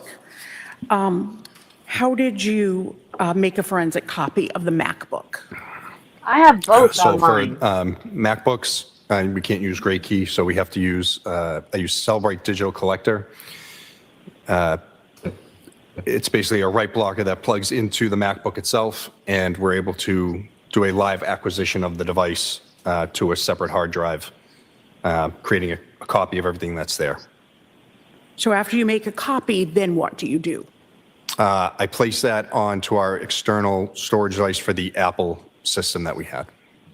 And then what do you do? And then we'll load it into whatever forensic program we're going to use. So for the MacBooks, I used Axiom program made by Magnet Forensics. And did you ensure, again, that you used a write blocker for this as well? Yes, that's correct. And what did you do with the MacBook after the data had been extracted before you began to analyze? It was placed back into evidence. And where is that MacBook, the original MacBook that was taken from the Walshe residence? Where is that right now? It's at the Norfolk DA's office in our evidence room.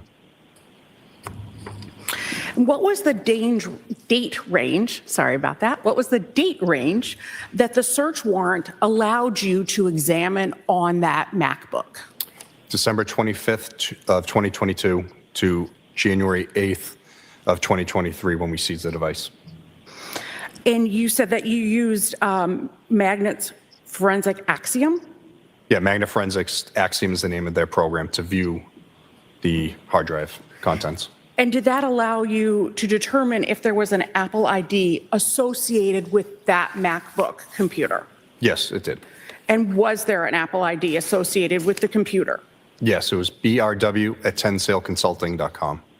And was there a name associated with the device? Yes, Brian's MacBook. How is data stored on a MacBook computer? Similar to a PC, they have a hard drive or solid state drive. The information just gets saved to the hard drive.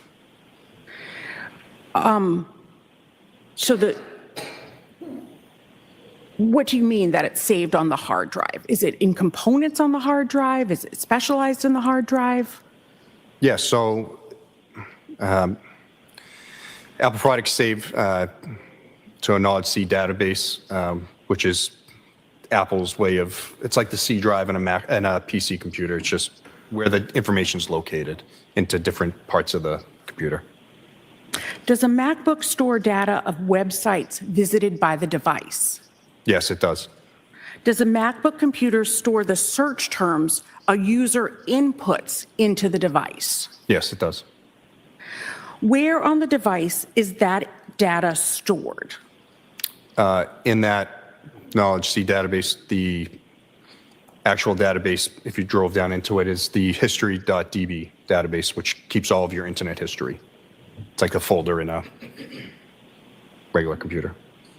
And is that data automatically stored? Yes.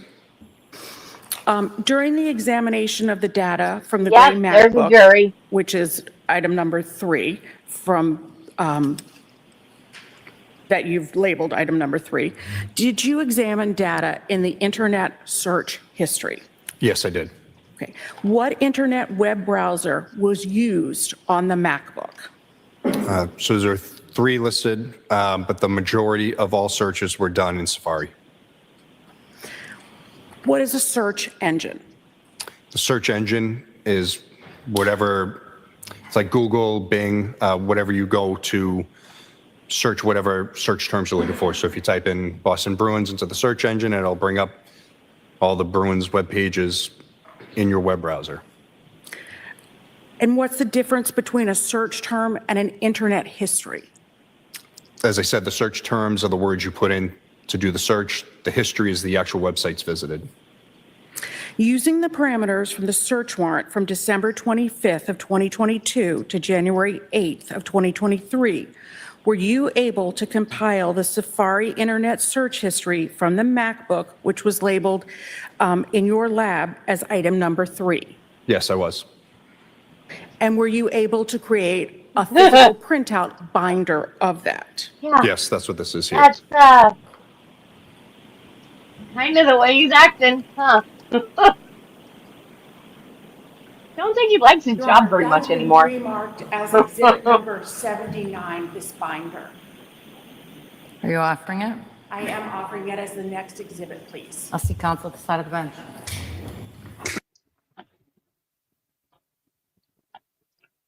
Okay.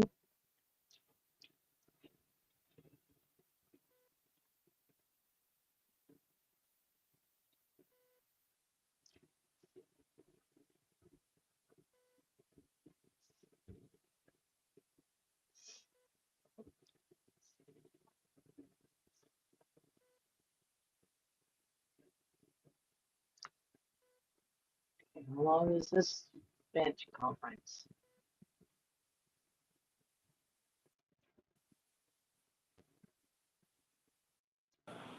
If you look here, Oh, All right, so jury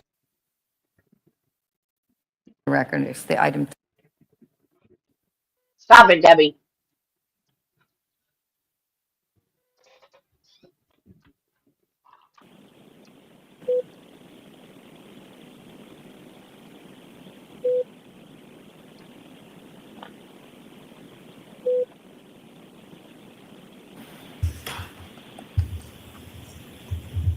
Oh, I need to get my goat ready. Noting the defense's objections, the ruling I made at the side of the bench, that exhibit will be marked and is now in evidence as exhibit 79. 79, please.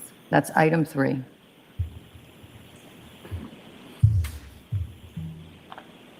That is for the record, it's the item 3 extraction report, the gray MacBook Pro.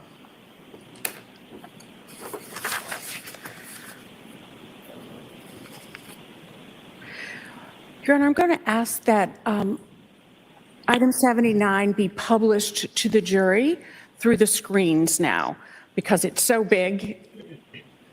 All right, so jurors, can everyone, I know that you can all see because you would have raised your hand previously, but previously we've been looking at documents and we've been zooming in. Anybody having any difficulty?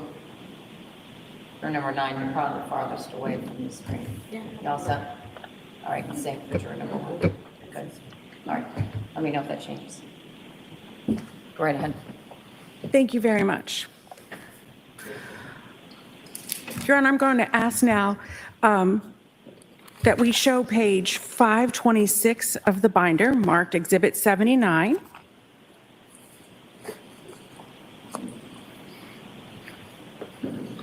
Trooper, what does URL mean? the URL is the website that the user is on. And what is the last visited date and time? That is the last time the user had accessed the website. And what is UTC? UTC is a worldwide time code to make it easier when we look at devices. So we would have to minus 5 hours to get to Eastern Standard Time. So if you look here where it says last date and time visited, UTC-0500, that is showing that I've minus the 5 hours. So the software has done that for us. You've checked off something so the software does that? Yes, that's correct. Because during the summertime, it would be minus 4 hours. So we want to make sure we're in the right time zone. What is the title? Title is the name of the website. If you looked at the top of like the web browser bar, that would be the title. And who created the title of the web page? That's done automatically through the website. What is the visit count? Visit counts how many times the user has visited that website. What is the visit source? So the visit source is where the source of the information was pulled from. So this one here says locally browsed. That means it originated on this MacBook.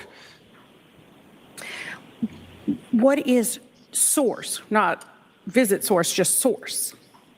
So the source shows the APFS container is the hard drive. It has a string of numbers and letters, users, B. Walshe, library, Safari. So it's showing where in the database it's pulling this information from. And that's that So I can see it says history.db that you had previously told us about. Yes, so it's going down folder-wise, so the library is the main folder, then it'll go into the Safari folder, and then the history database of Safari. What is location? Location, again, is it's the location of the items in that database, where they're located in it. Specifically within the history.db database or whatever database it is? That's correct. What is evidence number? I think I skipped over that, sorry. Yeah, no, the evidence number is just the name of the disk, the hard drive, the image that we created. Because this is a forensic software. Yes. Okay. What is recovery method?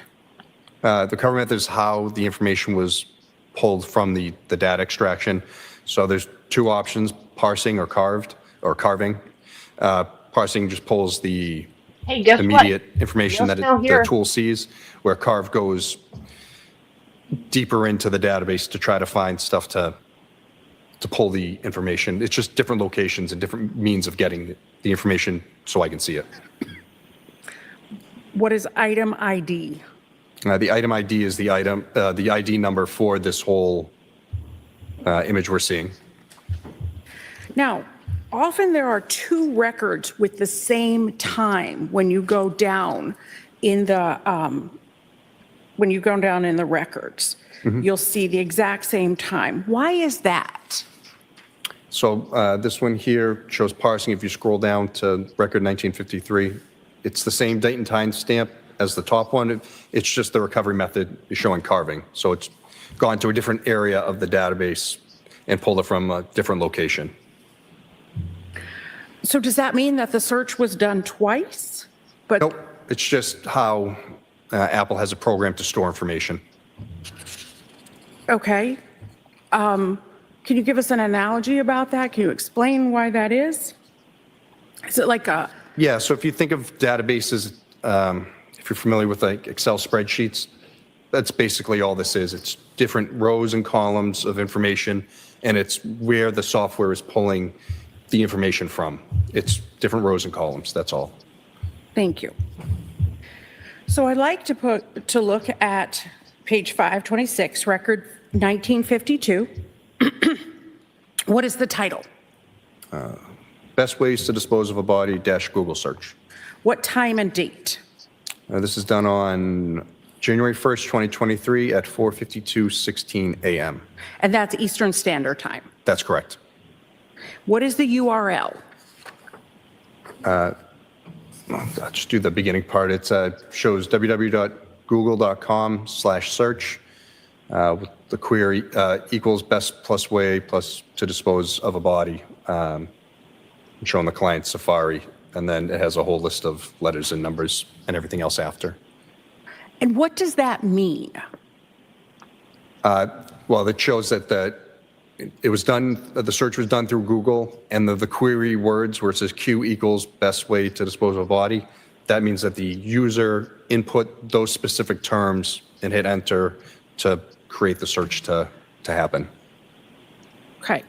So beginning at page 527, if we look at record 1956.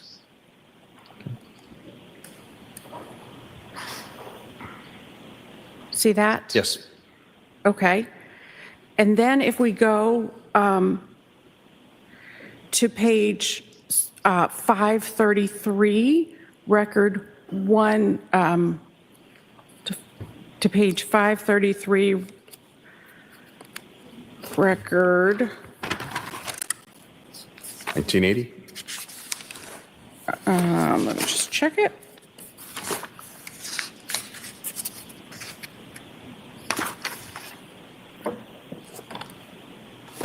$1981. Okay. Can you explain what the pages are in the title? Can you tell me the title? Yes. So the title for this one is 10 Ways to Dispose of a Dead Body, in parentheses, if you really need to. It says dash page 6. So that page 6 means they're on the 6th page of the website. So the website will break it down so you're not scrolling a million pages long. So you're usually at the end of the page, you'll see next page, you'll click that and it goes to the next part of the website for the story or however it goes. So that page 6 indicates that they're on the 6th page of the website. And they do this for advertising reasons and, like I said, keeping things short or concise. So earlier in the records, if we had started at page 527, 1956, that was page 527, 1956 was just regular. Yes, that's doesn't have a page number, but it looks like it's the opening page to the website for whataculture.com, offbeat 10 ways to dispose of a body. And then if we went to 528, 1962, what would the title be? 10 ways to dispose of a body, if you really need to, dash page 2, the second page of the article. Okay. So what does that indicate? I kind of want to read that. That the I'm just user curious. clicked to go to that next page, showing that also that the visit count is 4, so it's per the user's been there before. Thank you. Looking at page 534, record 1986. What is the title? How long before a body starts to smell? Google search. What time and date? January 1st, 2023 at 4:55:25 a.m. And what does Google search indicate there to you? Again, that the user input how long before before a body starts to smell and did the actual web search. Looking at page 547, record 2029.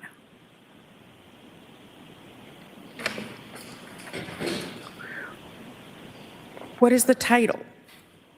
How long for someone to be missing to inheritance? Yahoo search results. What time and date? That was on January 1st, 2023 at 6:24:44 a.m. And what does Yahoo search results indicate? This was done on a Yahoo search engine. So you previously explained Google search. Can you explain Yahoo search? It's the same thing. It's just a different search engine that the user can utilize to search whatever they're looking for. Looking at page Only if someone you know ends up dead, 543, Wiggles. Then you will be. record 2014.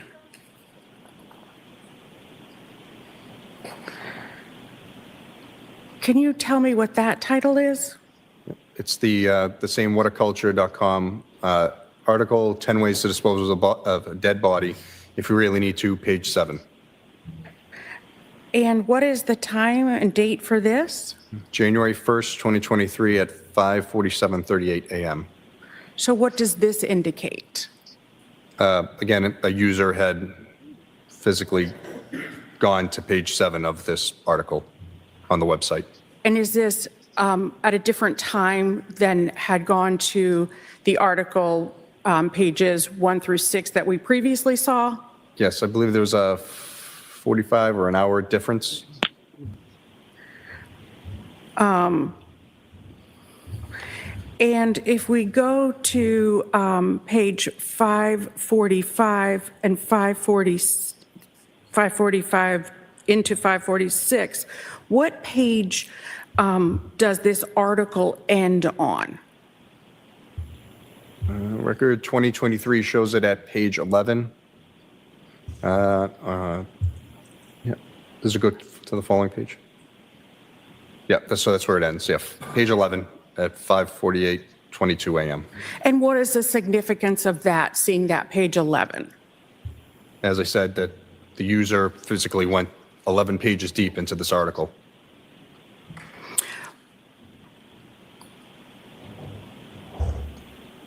Looking at page 547, record 2031.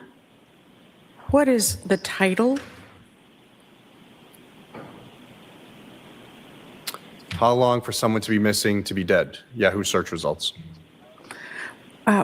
What time and date?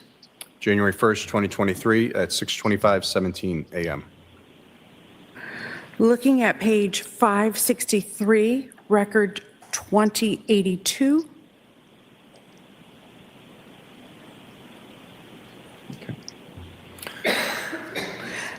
What is the title? The title is Tishman Spire, Washington, D.C. Head, Yahoo search results. And what is the time and date? January 1st, 2023 at 7:46 a.m. And you are familiar with these searches. There are multiple searches about Tishman Spire, is that correct? That is correct. And what is the title of the search on page 567, record 2096? This is Lowe's dash Google search. And what time and date is that? January 1st, 2023 at 7:48:04 a.m. What is the title on page 576, record 2125?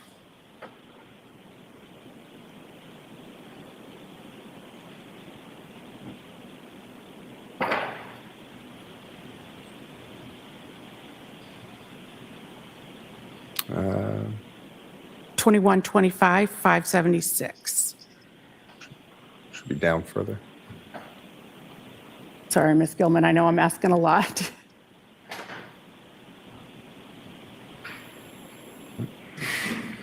There we go. Thank you. What is the title? Title is How Long Does DNA Last? Which is a Google search. And what is the date and time? January 1st, 2023 at 9:33:49 a.m. Trooper, what is... Object, Judge, and just from the sidebar first. Yes.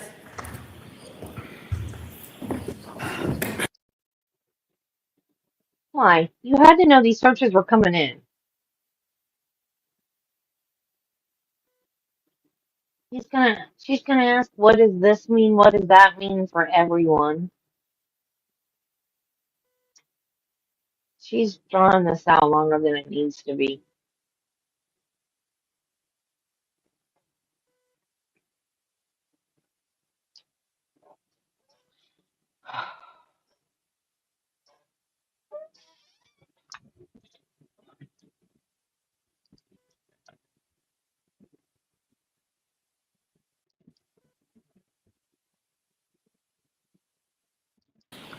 Sorry, 2127 you said? Yes, please. Sorry.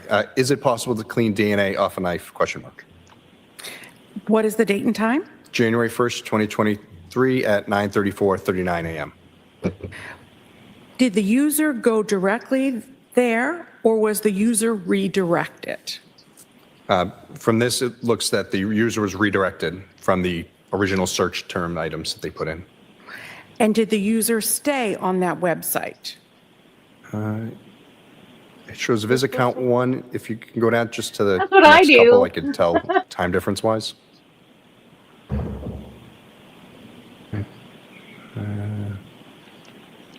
Down one more. The next search is done approximately a minute later. So it would stand that this website was up for a short amount of time and then the next search was done. So what does that mean? They were there for about a minute, and then the next search comes in at 9:35:52. Thank you. What is the title on page 579, record 2129? Can identification be made on partial human remains? Google search. And what is the date and time? January 1st, 2023 at 9:35:52 a.m. What is the title on page 583, record 2141?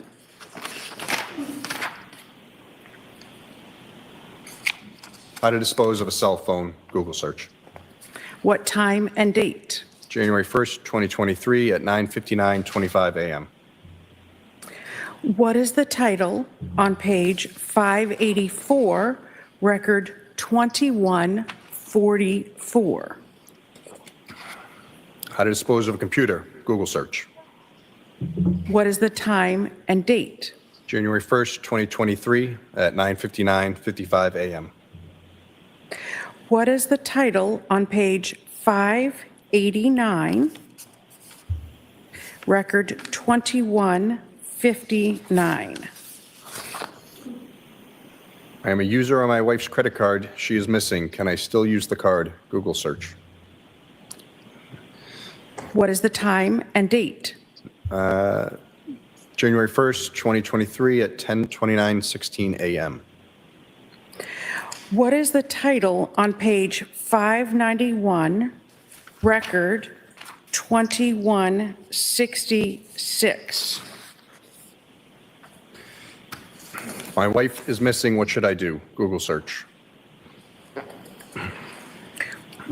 What is the time and date? January 1st, 2023 at 10:29:59 a.m. No, he's not. What is the Not at all. title on page 592 into 593, record 2170? Yeah, title is Your Spouse is Missing and You Want a Divorce / Hello Divorce. What is the time and date? January 1st, 2023 at 10:49 a.m.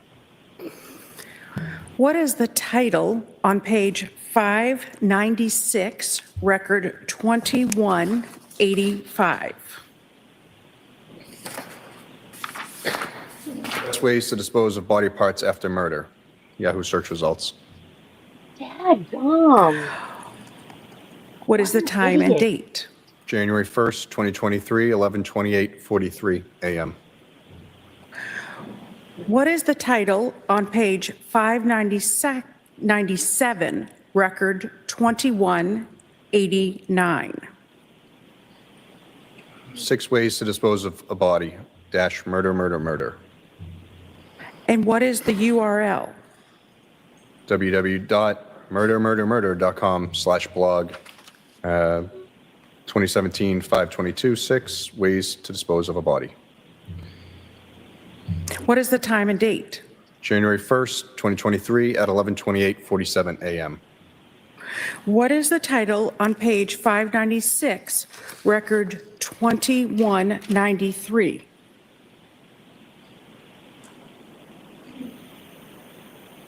This is a lot better than Hosslong to Die in the Cold. Dang.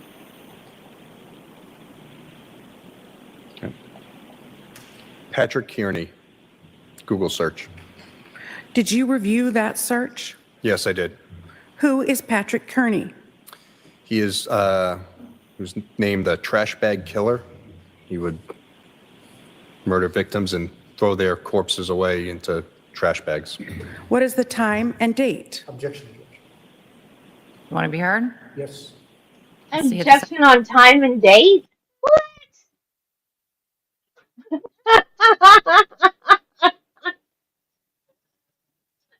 Yeah, he should have searched that before he started searching the other stuff.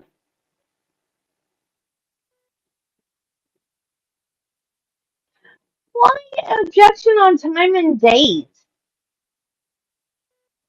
Or was it on the other?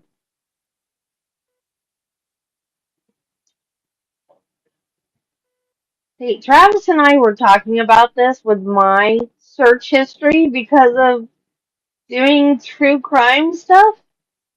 I was like, oh Lord, let's hope nobody ever murders their ex-wife. 'Cause they come and look at my search history, I'm cooked.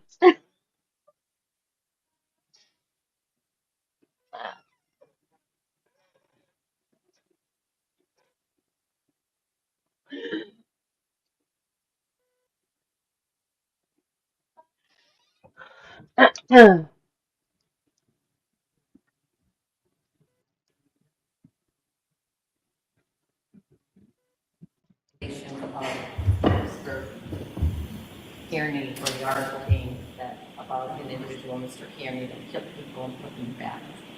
That's stricken from the record. What's stricken? What did she say?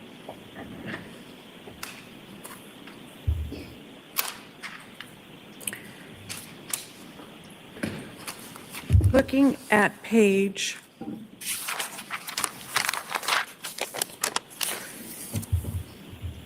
603, record 2207.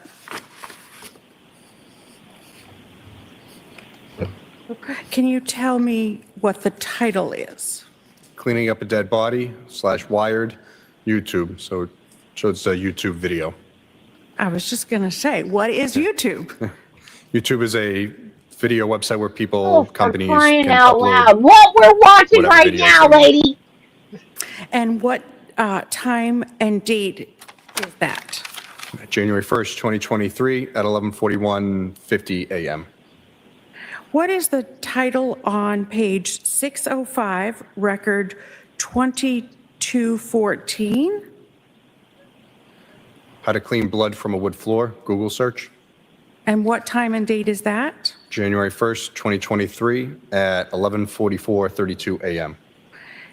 And then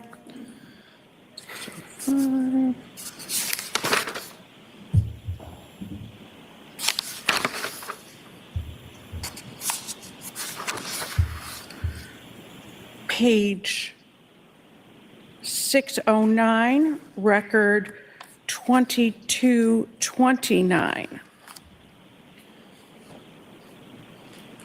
What is the title? Can I use bleach to clean my wood floors from blood stains? Google search. And what is the date and time? January 1st, 2023 at 11:05 a.m. Yeah, I think And you what should is the just plead at title this on point. page 638, record Brian, just go ahead and plead, dude. 2321?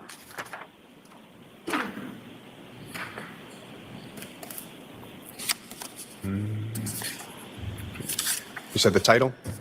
Yes. Yes, I'm sorry, the title. What does bleach do to dead bodies? Google search. And what is the time and date? January 1st, 2023 at 12:10:07 p.m. What is the title on page 647, record 2351? Marty, where'd your picture go? Wait, want to get away with murder? ? Use special detergent / Discover magazine. And what is the time and date? January 1st, 2023 at 12:18:03 p.m. What is the title on page 650, record 2364? Is it better to throw away crime scene clothes or wash them? Google search. And what is the time and date? January 1st, 2023 at 12:21:39 p.m. What is the title on page 657, record 2386? How to use hydrogen peroxide on bloodstains? Google search. What is the time and date? January 1st, 2023 at 12:48:14 p.m. And what is the title directly below that, record 2387? How to I clean didn't blood think stains so. with hydrogen peroxide - YouTube. It's a video of those search terms. And what is the time and date? January 1st, 2023 at 12:48:43 p.m. What is the title on page 659, record 2394? Should I use hydrogen peroxide 8 on bloodstains in concrete? Google search. What is the time and date? January 1st, 2023 at 12:53:44 p.m. What is the title on page 665, record 2413? Can the FBI tell when you accessed your phone? Google search. What time and date? January 1st, 2023 at 1:43:02 PM. What is the title on page 670, record 2430? Does the dishwasher clean blood? Google search. What is the date and time? January 1st, 2023 at 1:52:26 PM. What is the title on page 671, record 2433?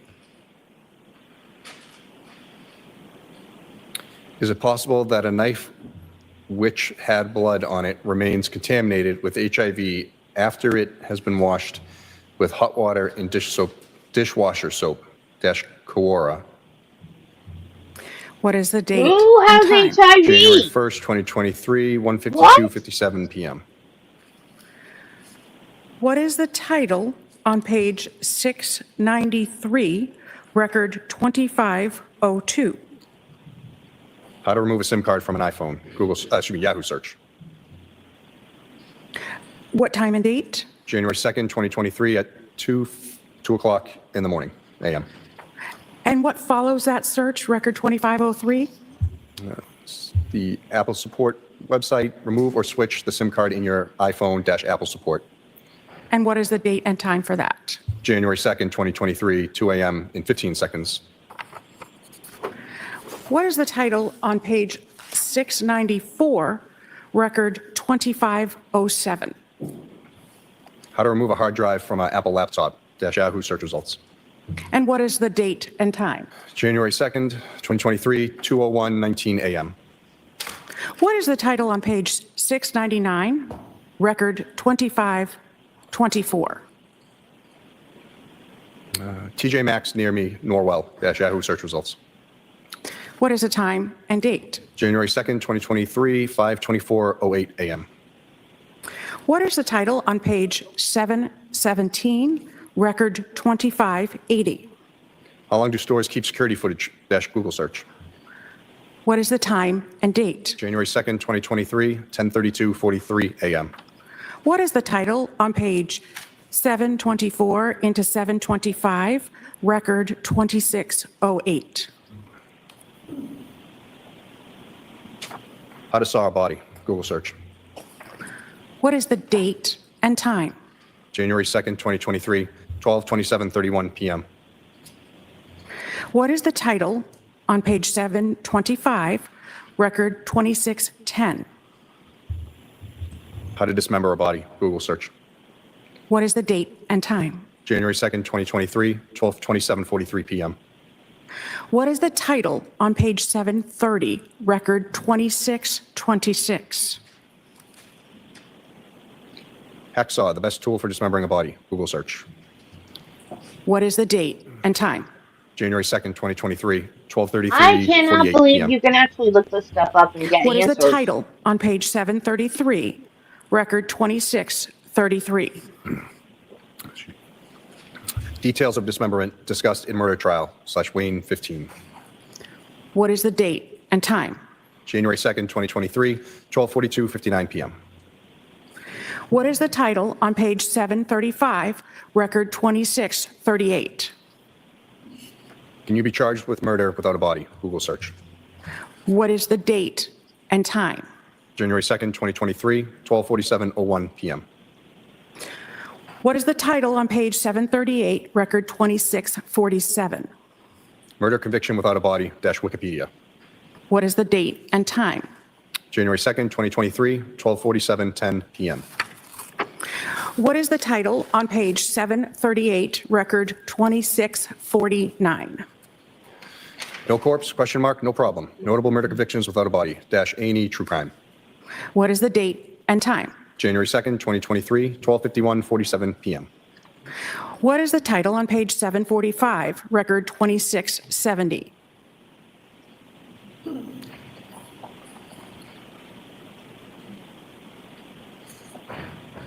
(745), Right record there. 2670. Actually starts on 744, just so the record's clear. Thank you very much. Can you identify a body with broken teeth - Google search. What is the Oh, date and time? man. January 2nd, 2023, You broke her 1:12:46 p.m.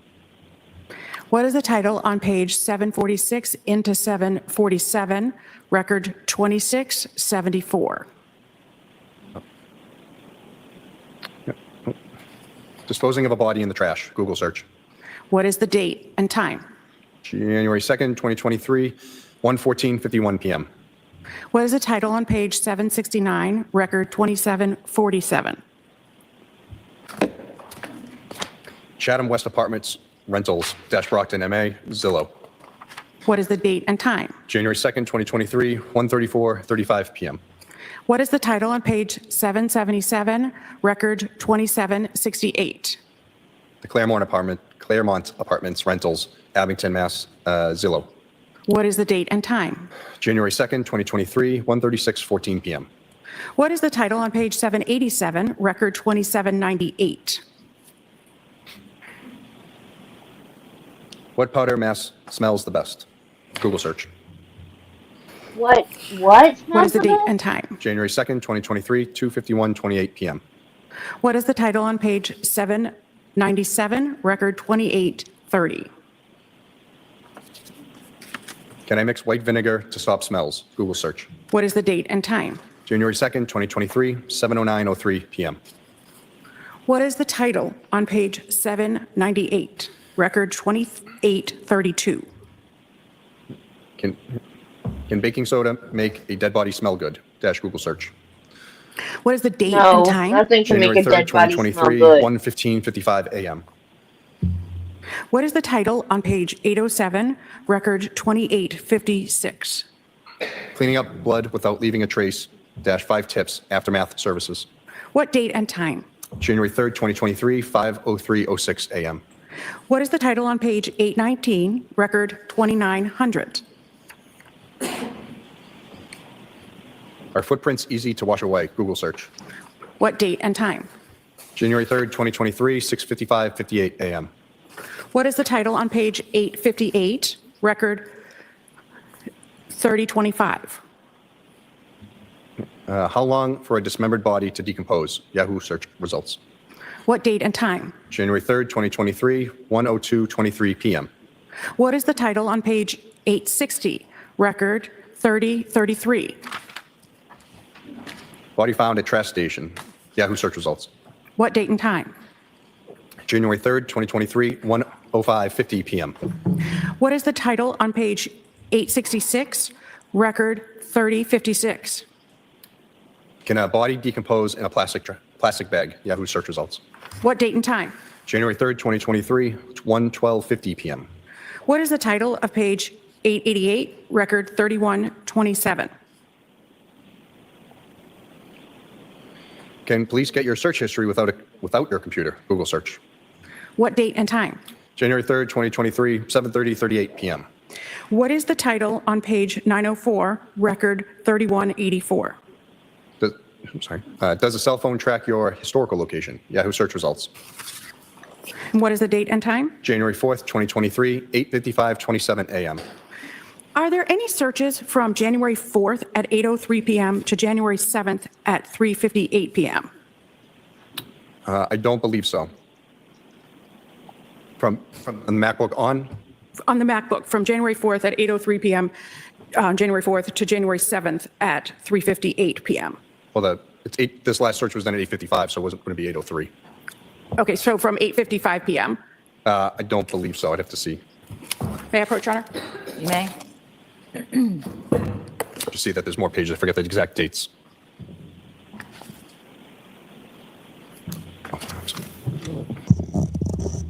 Thank you. Just want to double check.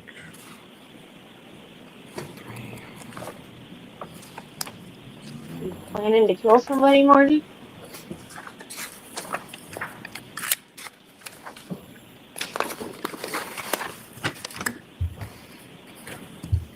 Thank you. There's Go not. to the library and And then use their starting at computer. January Well, no, that'll still leave a trace. January 7th at 3:58 p.m., what is the first search? That's listed here. It says Chase credit card login Google search. And can you give us a page and a record number? Yes, in the book, page 906, record number 3195.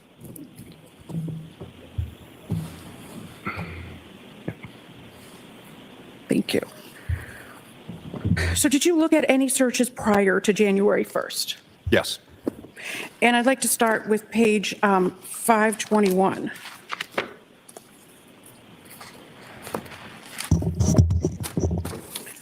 Looking at page 521, Ms. Gilman. Looking at 521, record 1938.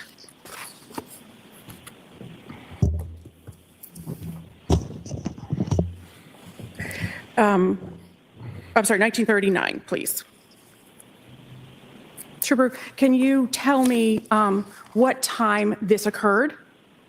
Yes. It says January 1st, 2023 at 3:49:39 a.m. And can you tell me what's happening in this record number?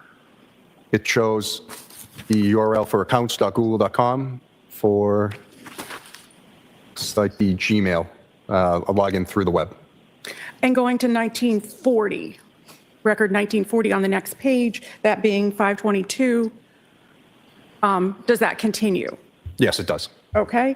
And going to page 524,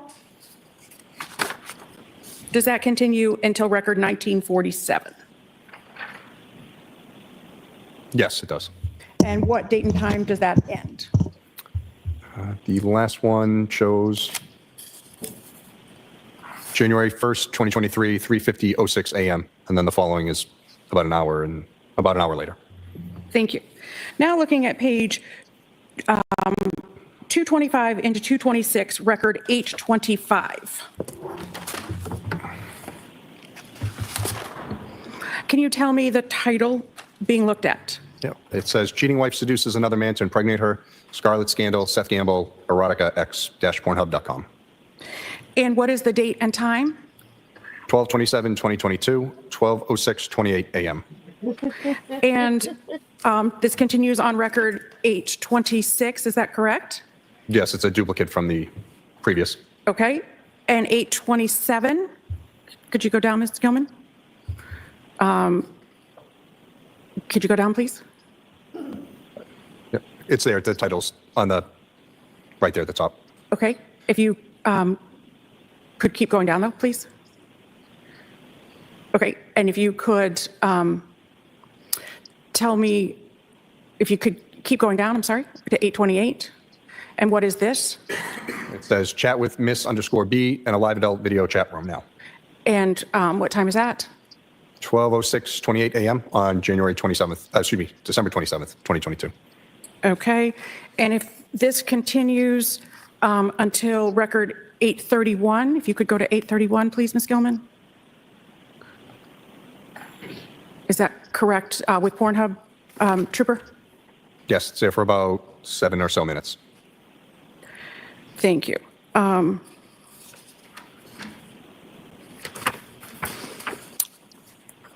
And page 241 to 242, record 891.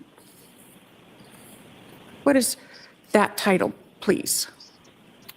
Best divorce strategies for men, Yahoo search results. And what is the date? December 27th, 2022, 8:33:53 p.m. And page 253, record 935. What is the title, please? Best date to divorce for a man, Google search. And what is the date and time? December 27th, 2022, 8:51:33 p.m. And page 256, record 934. What is the title? It's at 9:34 or 9:43. 943, I'm sorry. 5 best and 5 worst states to get divorced in the U.S. And what is the date and time? December 27th, 2022, 8:52 p.m. 8:52:39 p.m. Thank you. Page 257, record 945. What is the title?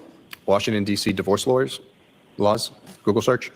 And what is the date and time? December 27th, 2022, 8:54:13 p.m.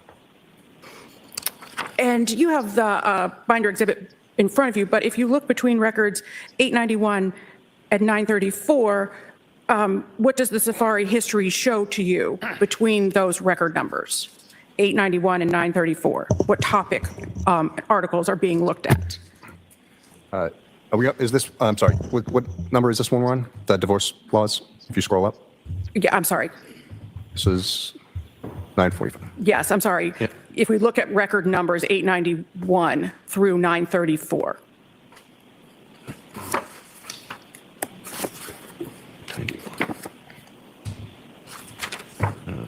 They're all showing websites regarding divorce, divorce advice, mistakes in divorce, using verbal abuse, don't split up like this, the 10 stupidest mistakes men make facing divorce. It's all divorce related. Thank you. So if we look at page 259, record 951.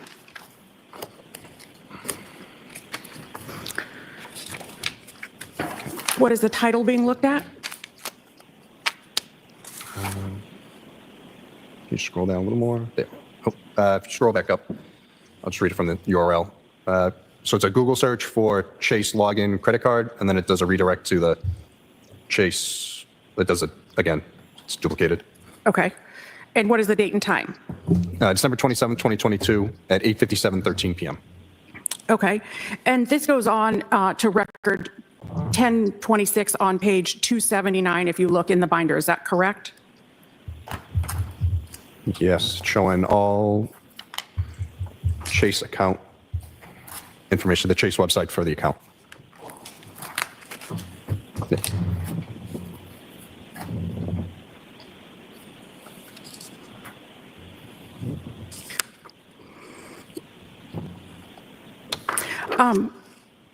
Trooper, if you look at page 508, record 1890.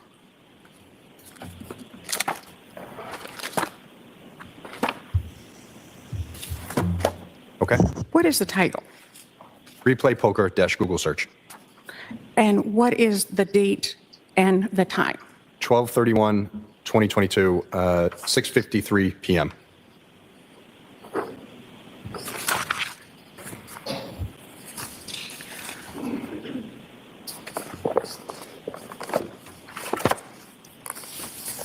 Your Honor, I am about to change topics. Would this be a good time to stop for lunch? Sure. There's enough lunch? Yeah. All rise for the court, please. The notebooks. Hold it.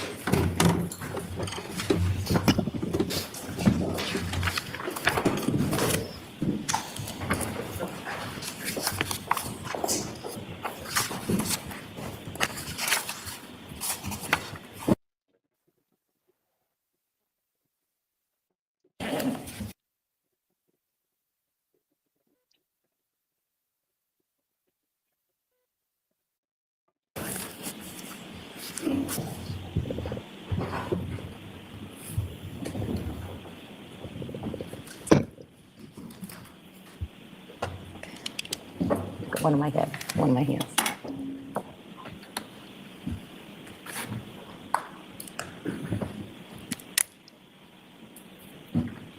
Put us back in session. You may be seated. And you may proceed. Thank you very much. Oh, thank you, Marty. Marino, I just want to finish with that. Can you just remind me of the exhibit number in front of you on the binder? Yes, it's Exhibit 79. I just want to finish with Exhibit 79 with going back to initially page 598, record 2193.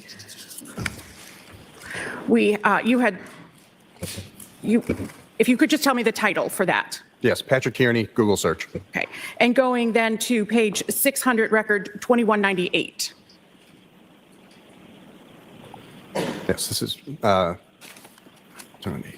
Patrick Kearney, Wikipedia.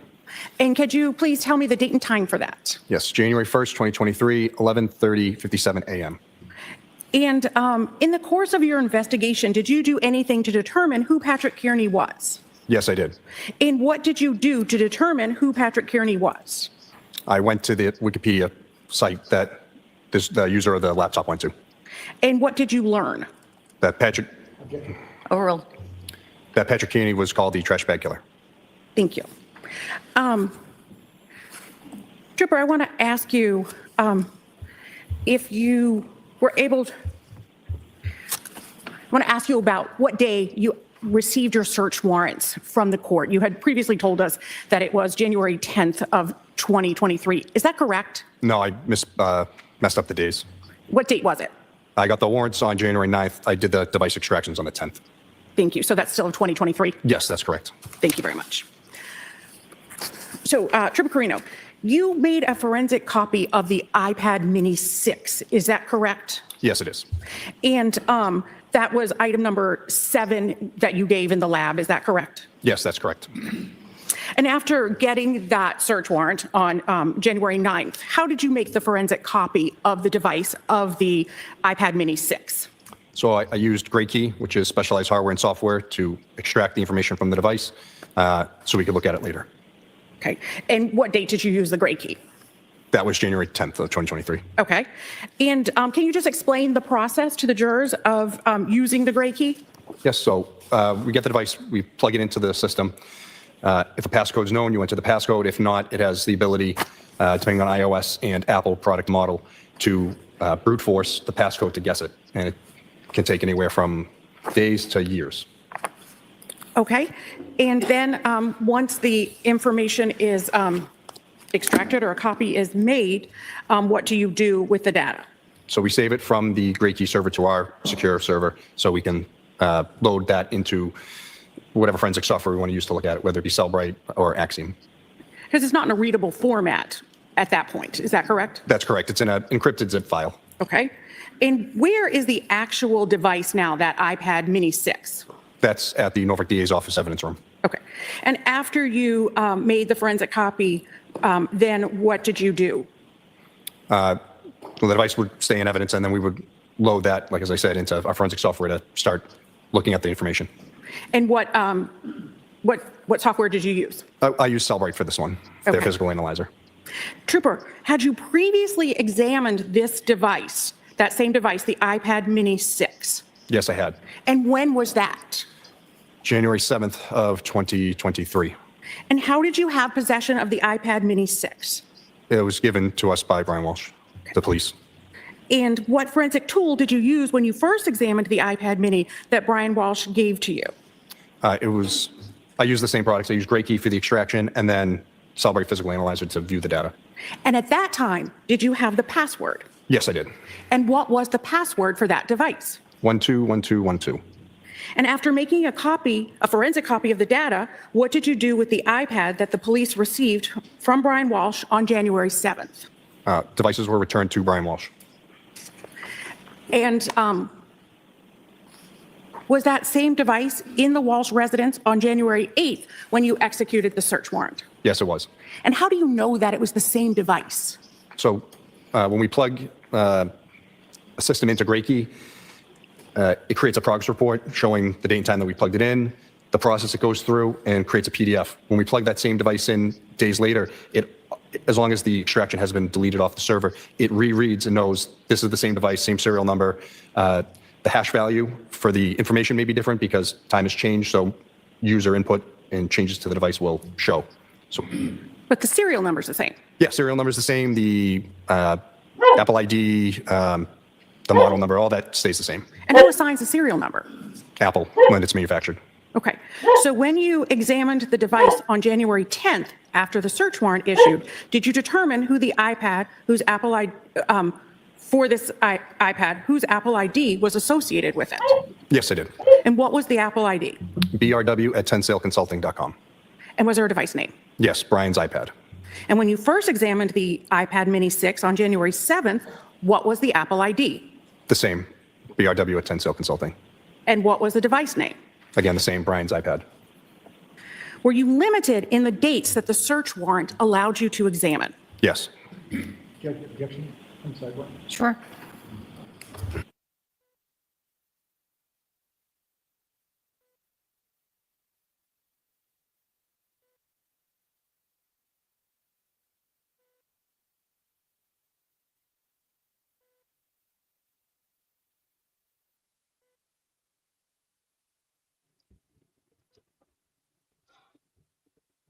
I think there was an attack leaf in the backyard again. She had to warn me.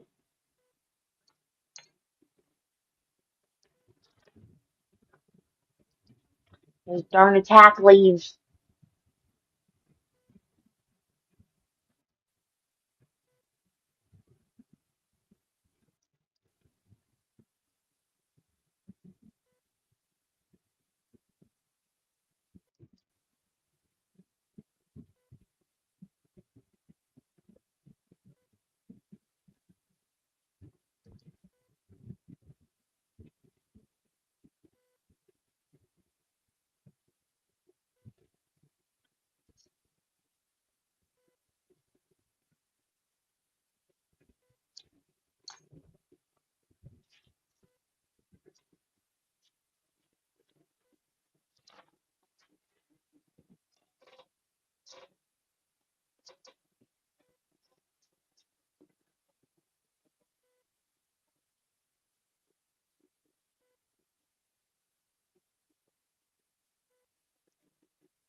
They're all over the place right now.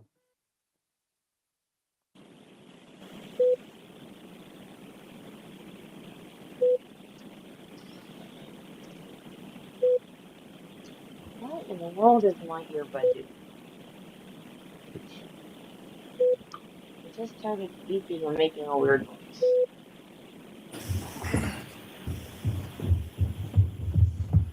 Snow snakes.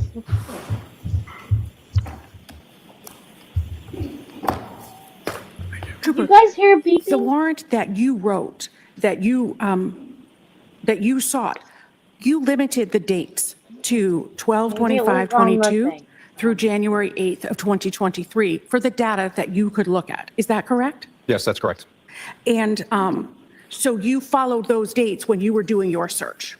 Yes, you're able to edit the information down to that set time frame. And so you did an examination of the web history for the iPad mini, is that right? Yes, that's correct. Okay, so you did it for both, initially for when Mr. Walsh had given you the device, and then you did it again when you sought a search warrant. You did 2 extractions of that and analysis, correct? Yes, that's correct. Okay, and Your Honor, that has been marked as exhibit number 8. Previously as exhibit number 80. And noting the prior objections, any new objections? Okay. That's item number 7, is that correct? That is item number 7, the iPad mini. Thank you. Okay, so I now marked and in evidence as exhibit 80 is the extraction for item 7. I never heard it before. Thank you. And my, iPad mini 6. may I quote, Your Honor? That You may. freaked me out. I was like, what is happening? Is my earbud like picking up I'll show you an the cover. extra Has report 1 and transmission report 2. somewhere? And there's a yellow piece of paper that divides them. Okay. Can you just tell me the difference, report 1 and report 2, when those were done? Yes. So report 1 was just an extraction of the web history that I created to send out in email format on January 7th. And just go to the next page here. So that was from when Brian Walshe gave police the device. That's correct. And report 2? Yes, I'll just get to it. And report 2 is post that. This has a date of 11/10/2025 using, again, physical analyzer for the web history. Okay, and that's from the search warrant content, is that correct? Yes, that's correct. Okay. And what makes the PDF reports different, besides one was given to police and one was based on a search warrant? Yeah, so Cellbrite and all of these companies, they come out with constant software updates. This is a far older version of Cellbrite that I used. This is just a newer version, so it might have some columns extra that the older version didn't have. So you're pointing, and if I'm you sorry, could just yes. if you could just use your words. Yes. Yeah, so each report has different columns. It's the same information, but it's just extra. It may have an extra column of information. That's the only difference. So the second report in the file, that software was updated, is what you're saying? Yes, I'm sorry. Yeah. Okay. So you said that the binder contains the web history from the iPad. So those are the same? The web history is the same? Yes, nothing was taken out from the web history. It's whatever was there from that date and time frame. Okay. And the binder, you said that the binder contains the web history from the iPad. And what had you looked at with the MacBook? Also web history? Yes, it's the Safari Web. It's just called a little different in Axiom, just how they name it. Okay. And what did you find between the MacBook and the iPad web history? So the web history for the iPad, other than numerous more YouTube videos, had the same searches that we saw that are in the MacBook. Were you able to determine which device, the laptop, meaning the MacBook, or the iPad, the searches originated from? Yes, I was. How? So initially, I had only looked at the iPad first and had believed that they possibly had come from that. By extracting the database from each device and then loading it into a SQLite browser, which is another program to just view the databases, I was able to see that the MacBook had a designation of 0, showing that it originated on the MacBook, whereas the iPad did not have that. It had an unknown source. Okay. And what did that indicate to you? That the MacBook, all of these searches that were done on the MacBook were native to that machine, not from another device coming over. So what did that indicate that had happened with the iPad? Well, that due to the Apple IDs being the same on both devices, the iPad during setup must have had the sync function on because it was able to sync the web history to the iPad, but not the iPad to the MacBook. And what does sync mean? Synchronize. Apple makes their product so if you use the same Apple ID on your phone, your laptop, and your iPad, it shares all the information so you're not constantly switching between devices. If a user does not change the settings, the data can sync across devices that are signed in with the same Apple ID. Is that correct? Yes, that's correct. Okay. So if you look back at the big binder, that being Exhibit 79, and you look at like record 2365 on page 650.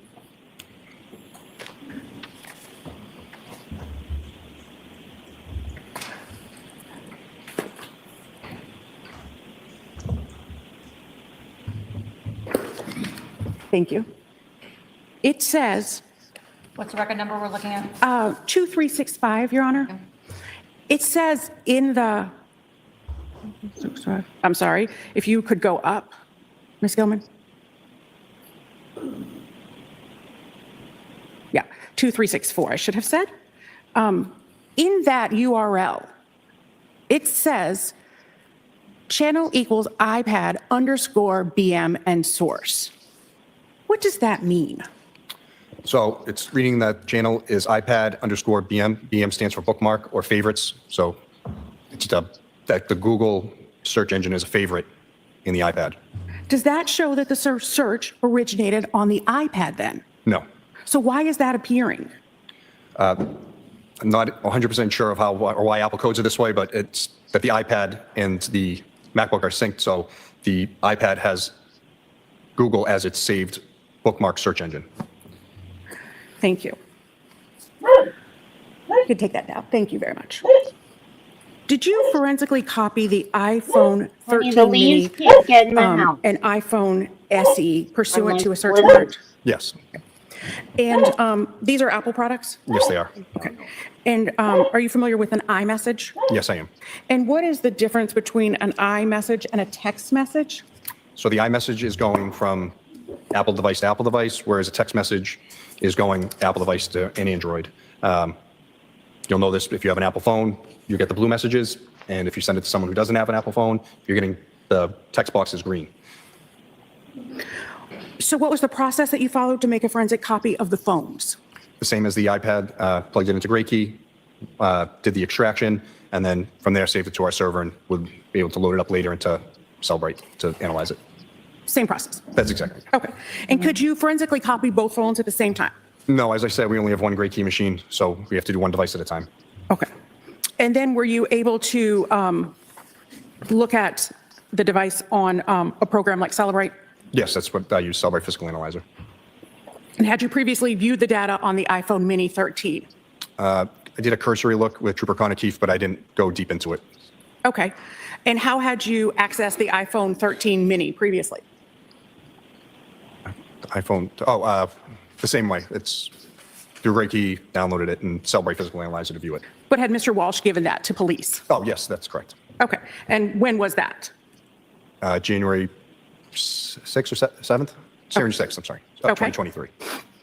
And you had worked, you said, with Trooper Keefe on that? That's correct. All right. And did you have a password for that iPhone 13 Mini? Yes, we did. And what was that password? 1975-12. And were you able to determine a phone number for that iPhone 13 Mini? Yes, I was. And do you know the phone number? Yes. And what is that phone number? 617-939-8646. And what is the I have Apple a ID headache. for that phone? So there were two listed, Diana_Walsh at Comcast.net, I believe, and then Brian R. Walsh at gmail.com. So that's not the same as the MacBook and the iPad. No, that's correct. So what's the significance of that? Well, that the phone wouldn't sync to those other two devices. No. Did you examine the device to see if the iPhone Mini 13 was used on January 1st and 2nd of 2023? Yes, I did. And how did you do that? Right. I pared it down by date and then looked at the device events. No. And were you able to prepare a report? Yes, I was. And how did you prepare that report? I exported the device events from the phone, from Celebrate Physical Analyzer to PDF.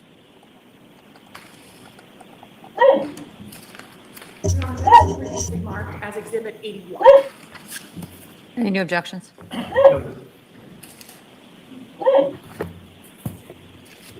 What's the item number on this one, since that's what I've been keeping track of these? Oh, the item number on this one is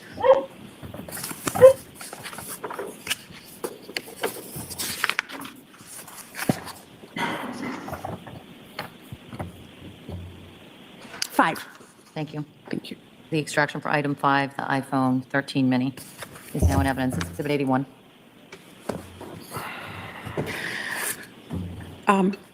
Your Honor, might Ms. Gilman display this? She may. Thank you. If you could just do the top columns. Thank you. Trooper, what is event type? The event type is what the phone records, what it did. So shown here, device lock status. What is value? What happened with the phone. So showing the first one showing unlocked. What is additional information? If the phone recorded any additional information, how it was plugged in or anything, it would show in this column here. What is AC charger? If you could go down just a little bit, Ms. Gilman. A little bit more. Keep going to AC charger. Thank you. What is AC charger? So line 5 shows the charging method, and it shows it was plugged into an AC wall charger. What is that? Like when you plug in at home to your alternating current in the wall. Thank you. What is USB port? That's the charging method. It was plugged via USB port to charge the phone. What is source? The source is the location of where the information came from the device, like how it recorded it. So there are two options, I believe. If we could see Knowledge C and Biome? Yes, it's two different locations how Apple stores data. Knowledge C is the main database. Biome is a secondary repository for the information. And what is deleted? If the event was deleted from the phone. Going through the report, what event was associated with this device on January 1st, 2023 at 7:57 a.m.? And these are all converted UTC times, correct, for Eastern Standard Time? That's correct. If you look, it says UTC -5 in the parentheses. Thank you. So 7:57 Yes. a.m. So that's device number 2? Yes. So it shows 1 and 2 show the same items. 1 just shows the start time, 7:57 a.m. The device lock status, the phone was unlocked. And how long was it unlocked? Approximately 2 minutes. And what time does the device become locked? 7:59:45 a.m. And after the device becomes locked, what happens next to it? 8:09:12 a.m. on January 1st, it is plugged in. And then what happened? It recorded two charging things 2 seconds apart. And then after at 11:23 a.m., the device is unlocked again. Okay, and then what happens? It is then locked at 11:24:15. And then what happens?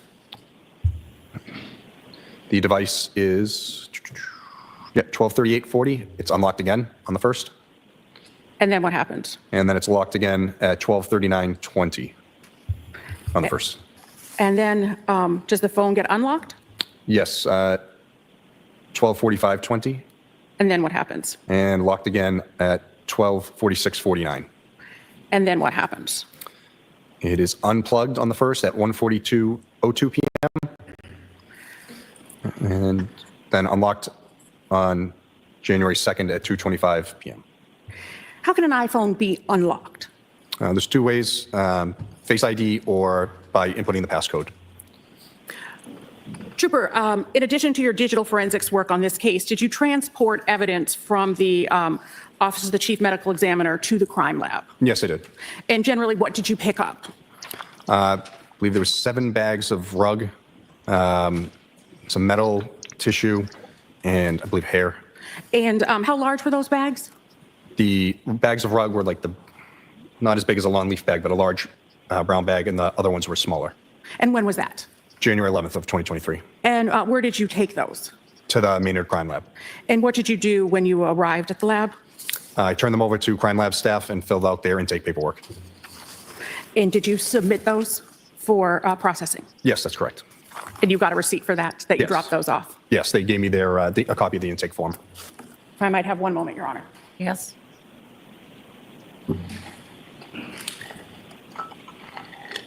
Thank you, Your Honor. Cross-exam? Good afternoon. Good afternoon, sir. I think I'm going to stay here for a while so we get a good recording. I want to talk to you about this timeline, this date that you referred to. You applied for a warrant from 12/25 to January 8th of 2023, correct? That's correct. And when I said 12/25, of course, I meant 12/25/22, correct? Yes, 2022. And when you draft a warrant, you are the one that picks the dates, correct? Depending on the investigation, it can be yes. Okay. And you were asked that question, that you applied for the warrant, and those were the dates that you requested. Yes. Now, it's fair to say, isn't it, that once you began an investigation in a case, and if you learn more information, there's nothing stopping you from going back to a court and applying for a further warrant, correct? It would depend because the courts have shown that we need to have a specific time frame, so I would need some information to show why I would need to go back to write for an earlier time. Okay, well, but if you have that further information, nothing stops you from going back to the court and asking for a different warrant that encompasses different time periods. Yeah, I could. Okay, now, one of the things is that you don't have any information to tell this jury about of any of the data on the MacBook that originated before December 25th of 2022. Confused by your question, so sorry. Yeah. The data that you're telling this jury about today, you've said it a couple of times now, it's limited to 12/25/22 through January 8th, correct? Yes, that's correct. So that's the data you're talking to them about, correct? Yes, I only viewed that information. You would agree with me, wouldn't you, that you have the entire contents of the MacBook, don't you? I do have the contents. And how far in date does the content go back on the MacBook? I have no idea. I didn't look. Because you limited your warrant to 12/25/22.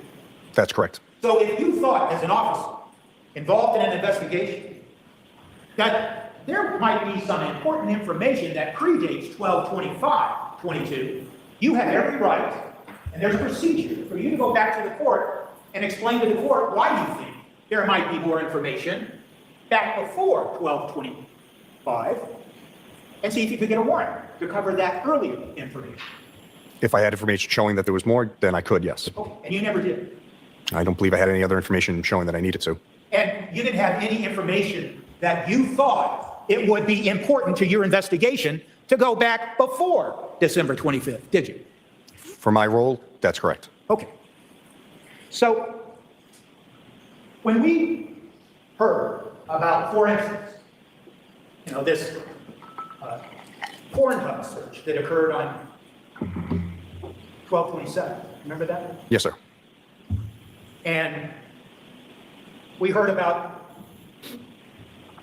some other Pornhub reviews, like Chatterbait, correct? That's correct.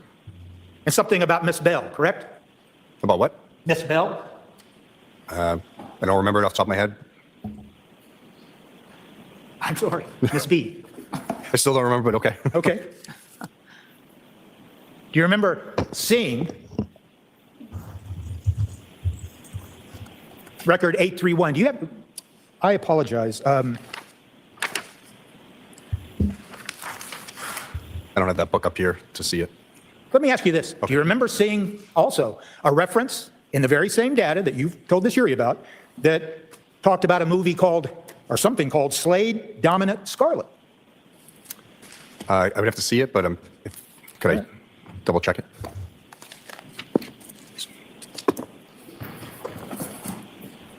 Well, Wait a minute, are we That is talking about for- porn I now? have my copy. If you want to just tell me the page, I can look. If that's What I the I heck? apologize. I'm going to give you the page in just a second. Okay. I don't know What, why. 832? Thank you, Judge. Sure. What was it? I'm sorry. 832.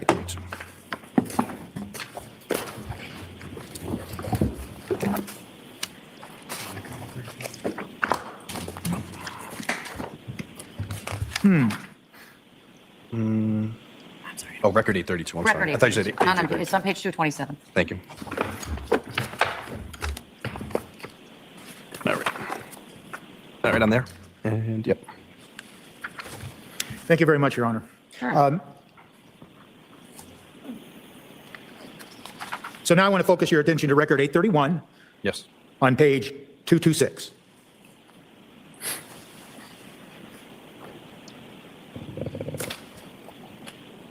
That do you have that? I do, sir. Thank you. And it references something called Slade, Dominant, Scarlet, Straps, Cecilia, right? That's correct. Okay. Now, you didn't testify about that to the jury, did you, today, on direct examination? No, I wasn't asked. You would agree with me, wouldn't you, that when you look at these searches involving Pornhub, that in fact, there's a number of, and I keep referring to them as searches, but let me just ask this. There's a number of web pages that refer to what I'm going to characterize as pornography, correct? It was about 10. Right. And am I right to say that that cheating wife reference, what's the entire title of the cheating wife reference? Cheating wife seduces another man to impregnate her. Scarlet Scandal, Seth Gamble, Erotica X, Pornhub.com. Do you have any idea how that particular porn movie, whatever it is, do you know how it came about? The only thing I say is that Pornhub was viewed and that that video was selected. Okay. You would agree with me, wouldn't you, that there is no specific search term for cheating wife, is it? Well, it wasn't in a Google search. It was through Pornhub, so it doesn't record that. Okay, so your answer is, I agree with you, or yes. That there's no specific terms listed? That is correct. The video was there. Click on it. Because you've already told the jury, and they saw it in a number of examples, that when the user enters a particular search term, the user, that it's a particular word, and then there's generally a plus sign that attaches it to the next search term, correct? Only in the Google search engine. Okay. And with regard to this movie Cheating Wife, there is no indication that the term cheating or the term wife or anything else was used to get to that movie. As Assuming I said, I can't view any terms that were put into Pornhub, so it only shows me that search query in Google. And Let me ask you this. Part of your investigation, did you ever go and view some of that movie? No, I did not. Okay. But you did testify that there were times, like for other searches, you went and followed the document and the links, and you reviewed the document. That's correct. But with regard to this movie, you have no idea what this movie is about, correct? That's correct. And you don't know then, prior to December 25th of 2022, how many times, whoever was looking at the MacBook, how many times they frequented movies at Pornhub, did you? I didn't look at any data prior to December 25th. Okay. And you don't know how long this person that was looking at this movie, how long they viewed the movie, or if they viewed it at all.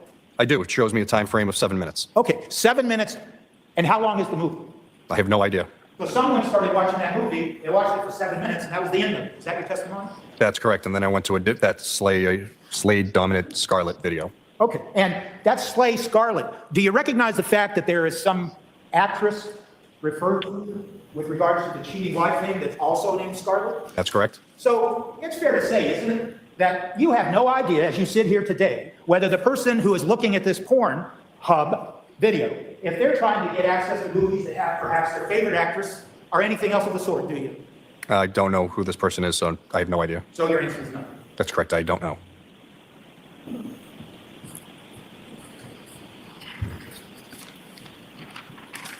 Okay, you gonna address any of the other Quite frankly, inculpatory searches, or just porn habit? Pornhub, it comes open and it has all of these possible selections you can make. I don't know. I'm not a peruser of Pornhub, but sure it has options. So you have no idea what options were presented to the person that opened up this page, do you? No, I don't. But yet,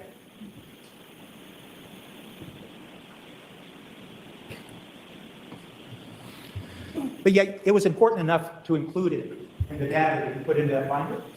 With the information that we knew, yes. Okay. And that information, let's just cut to the chase here, is because of the word cheating wife, isn't it? That's correct, sir. Okay, so just the fact that there was a phrase involving cheating wife, that to you was something that, okay, let's just include that in all this data and throw it out, correct? No. Okay. So you didn't take the time to look to see what the movie was about. I understand that, correct? That's correct. You didn't take the time to see if the actor in the other movie, Slay, Dominant, whatever, was the same actress in the other movie, right? That's correct. So you really just said, oh, I see the phrase cheating wife, and so I think that's important, so I'll include it in my data. I'm going to object, Your Honor. It's a time. I'll see you at the sidebar, side of the bench.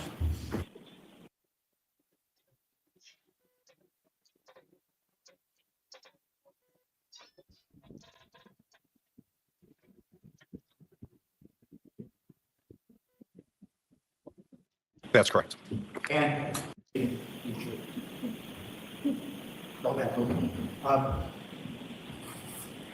this binder that has been marked as an exhibit contains the entire contents of what you found on the MacBook between the dates of 12/25/22 and January 8th of 2023. Yes, that's correct. Okay. So when I suggested in my question that you, sir, selected certain things, that is completely wrong, isn't it? That's correct. Okay. And so I should have used this word. You would agree that you were focused on, by the question, you were focused on the title cheating wife, correct? Yes, I was asked that in direct. Oh.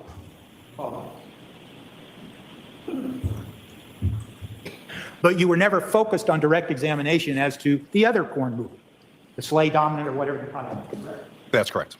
And since you decided not to go back prior to December 25th of 2022, you really can't tell this jury how many times and how many different movies were viewed on this MacBook porn. It's not entirely true. Because of the 12 visits? That's correct. So I could look at visits and it could tell me Pornhub was visited. I'm just trying to look here to see how many times. And then it would also tell me, the video would also tell me how many visits. But I'm not sure if that's the entirety of the Spire history or just what I've collected. Right. You're not sure if it's the entirety of what? Finish that sentence. The web history that's in the device, yes. So you just don't know. That's correct. I didn't go back. And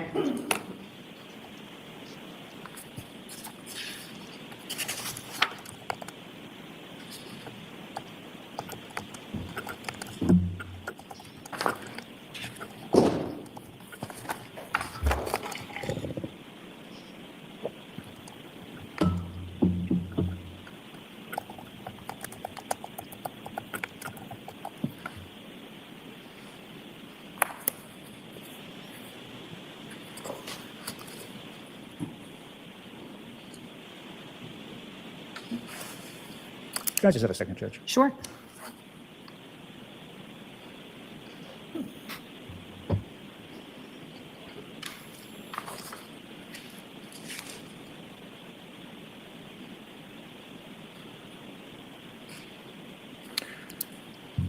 So I want to ask you now some questions about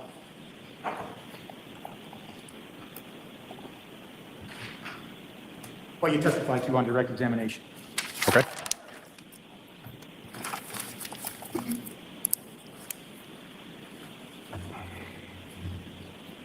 Let's just start with the iPad Mini 13, device number 5. That's been marked as Exhibit 81. You told the jury about the events that you looked at, the event log that you created, correct? Yes, well, it was an iPhone Mini 6, not a Mini 13. The phone was the Mini 13. Okay. And well, you told us about Exhibit 81 being locked and unlocked, correct? Yes, for the iPhone. Okay. And you told us about how it could be locked or unlocked using either a password or face recognition. Yes, that's correct. And how long did it stay unlocked and then locked in the time period that you looked at? I would have to see the report again, but I believe it's a couple minutes for each. Okay. And did you ever determine what was being done on the phone during the time it was unlocked? Again, I'd have to look at the Cellbrite report to see other activity or go through the timeline view to see what the phone was doing. I didn't do a full invest into the phone. Trooper Keefe did. I see. So Trooper Keefe can tell us about that. I think so. All right.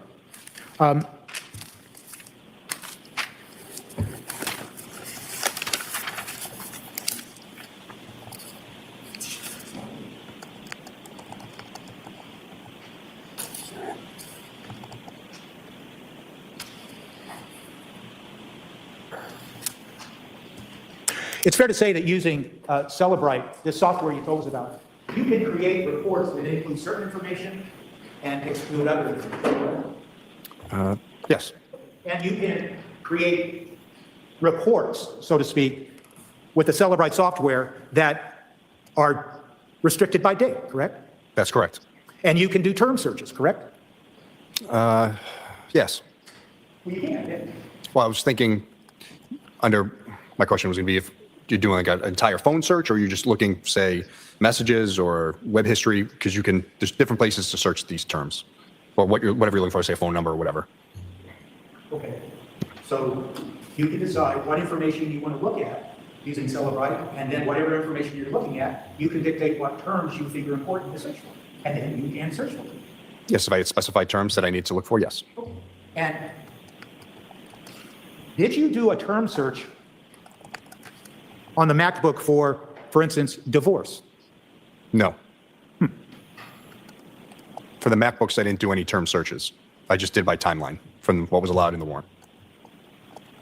Are you aware of the fact that, well, let me ask you this. On that MacBook that you told us about sometime,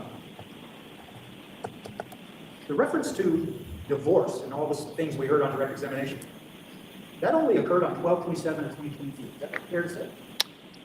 I can only say what I've looked for from that time frame. If anything happened prior, I don't know.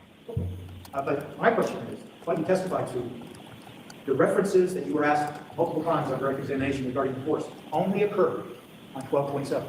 That's correct from what I have. And what was the time period for where all those searches you told us about, referencing divorce, what was the time period?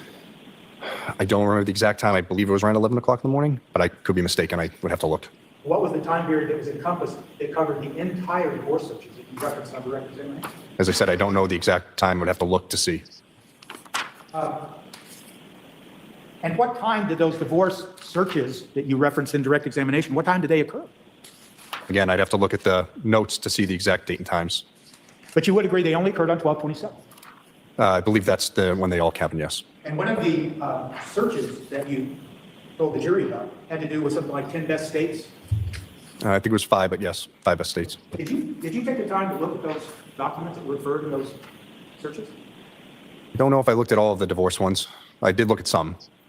And you would agree that if someone were to be searching or divorce, they could be searching for the topic of divorce and how divorce might affect protection of family assets. You'd agree with that, wouldn't you? Could that? Yes. It could, yes. And are you aware, Trooper, as you sit here today, that around that time of December 27th, are you aware of the fact that Brian Walshe and Ana Walshe were talking about the sale of one of their properties? I did see Zillow searches in the MacBook for apartments in DC, I believe, but I didn't know anything about sales. Okay, did you ever take the time to examine the phone that belonged to Brian Walshe? Again, Search has to form. Is that, Sustains, specify what you're talking about, counsel. what are the phones that you examined that were associated with Brian Walshe? as I said, I only did a cursory look through the iPhone 13 regarding the device events, and that was about it. So is that, would Trooper Keith know more about that? Yes, he did most of the mapping. Yes, that's true. So I guess my next question is, are you aware of text messages between Brian Walshe and Ana Walshe encompassing the dates of December 25th and December 30th of 2022? No, there were none in the devices that I looked at.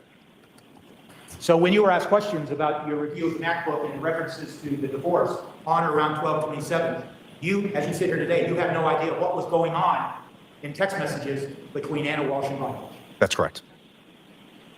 There were no text messages at all? That doesn't sound right. And you said you reviewed some of the documents that were associated with the divorce searches. Did you see any documents that specifically referenced what states were more beneficial when it comes to fees and the timing for judgment nisi and things like that in the context of a divorce? Unless it was listed on the webpage, I didn't see any specific searches for that itself. And did you, as you sit here today, do you recall reading any documents associated with those divorce searches that had to do with protecting assets of family? No, I looked at these years ago. I haven't looked at them since.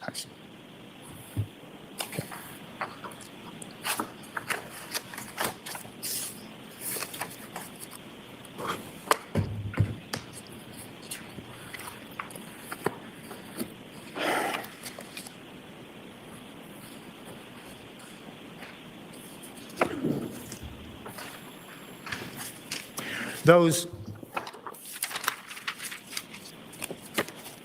searches that you were asked about on direct examination coming from the MacBook and the data that you extracted, the many searches that had to do with Chase. You recall those questions?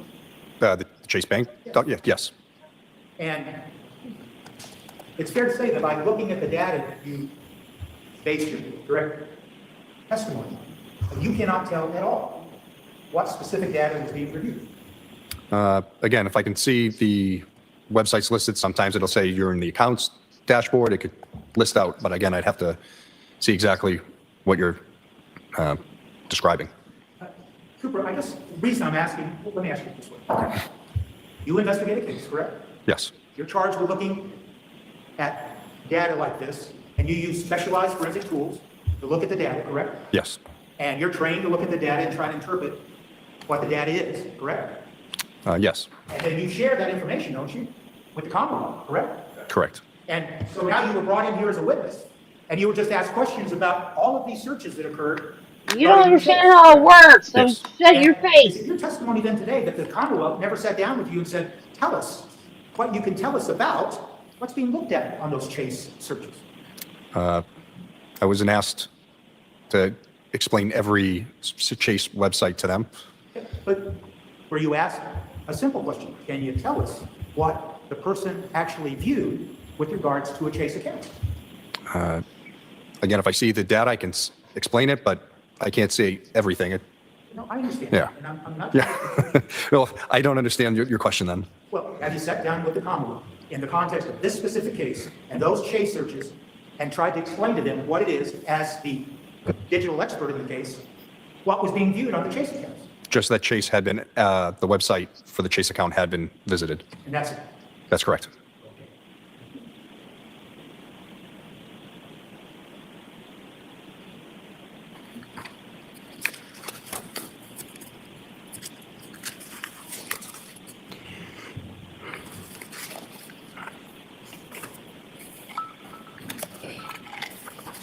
You would agree with me, wouldn't you, Trooper Greeno, that when someone enters specific search terms, then the browser or the search engine that they're using will generate a number of results, correct?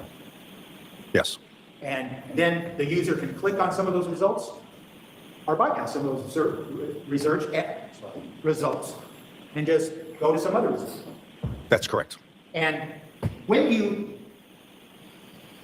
you would agree with me then that when search results appear, they can lead the viewer, the user, to then follow that link and go someplace else, correct? It's going to be based on the search term, and then it can send you to something similar, but not exactly what you wrote. And is that what you told the jury about redirect? That's correct. And so when a user gets redirected to some other website or something, that's not that's not a result of the user saying, I want to be redirected. That is the software doing it on its own. Well, the user would have to click on the web page for it to open for them to see it. Right, but to be redirected, it's the algorithm or whatever's going on that directs the user to some other website. Again, but it's going to be similar terms Yeah, to what, that were it's written. It's not like saying- they type in, basketball and they Might get sent have to, something about space. Oh, Yeah, that might help. maybe it's me. I'm not asking that. I'm saying someone types in particular search terms, and then the software, the browser, then generates search results. That's correct. And at times, the browser and the software redirects the user to something that it thinks, hey, maybe this is what is relevant to what you're looking at. Yes, that's correct. And I know that it doesn't talk to the user, but you understand that. Yes. And you saw instances of that in your review of the data in macro. Yes, I don't know the exact number, but there's a handful that I saw. And Trooper Greeno, when someone is doing a search for something like how to dispose of a body, did you follow that link to the result of that specific query? I don't know if that specific one, but I did go to many of the ones that were listed. And so as you sit here today, can you tell the jury then that if you were to put in that particular query, how to dispose of a body, that the results would include things like cemetery names or other things like that? Well, it would constantly change. So if I did it now, the results would be nothing like they were 2 or 3 years ago. Okay, that wasn't my question, but that's fine. Let me ask it again. That if someone enters specific search terms like how to dispose of a body, the results would simply be, here, take the body to a cemetery, something like that. Again, I would have to search it to see. I can't say So you definitively. didn't do that. For that specific one, no.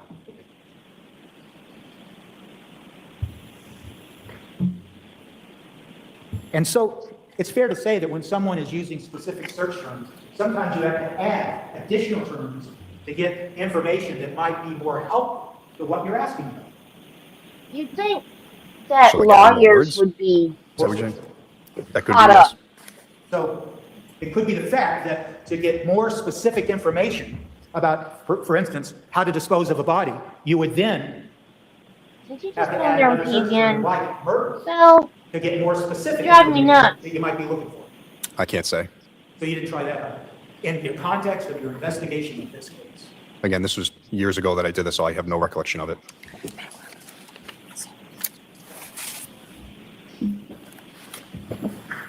But you would agree with me, wouldn't you, that just in a general context, whether we're talking about terms like murder or any other term, sometimes to get more search results, you have to add more terms. yeah, you did. Again, I can't say for certain. All right.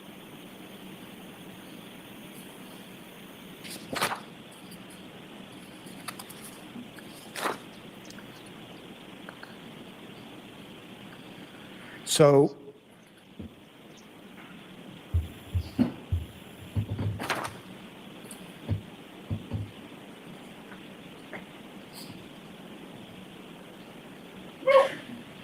you would agree, wouldn't you, that your review of the MacBook data that you extracted, No. that all of these dark search queries that you were asked specifically on direct examination, that they all occurred only after 4:52 a.m. on January 1st, 2022? That I was able to see, yes. When you say able to see, Well, I didn't have anything going back prior to the 25th, so I only have what was limited via the search warrant, but everything was from the 1st to about, I believe, the 4th. but we've already been through this. Yeah. Let me ask you again. If you wanted to see if there was searches conducted on this MacBook where someone is trying to figure out how to dispose of a body before January 1st of 2023, and you thought that was important to your investigation, once again, you could have gone back and applied for a warrant to see if there were, right? Well, I'd have to show probable cause for the warrant to show why I would need to go back further than the 25th that I've already written for. So you had no probable cause then to go back to the court and say, I have reason to believe that someone might have been trying to learn how to dispose of a body prior to January 1st of 2023 at 4:52 in the morning. Objection. Overruled. That's correct.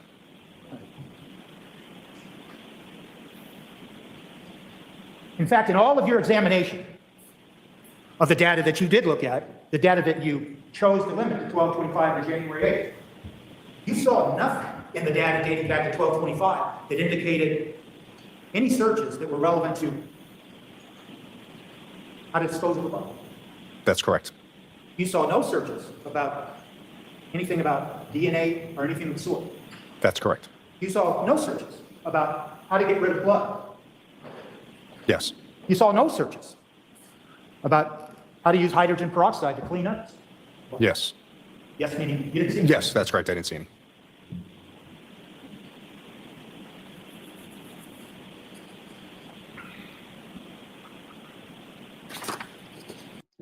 Wait a minute. I'm confused. I wrote them down. How long does DNA last? Is it possible to clean DNA off of a knife? Can I get blood off of wood floors? He did search for that. Why is he now saying he didn't see any searches for that? Did I misunderstand the question? What?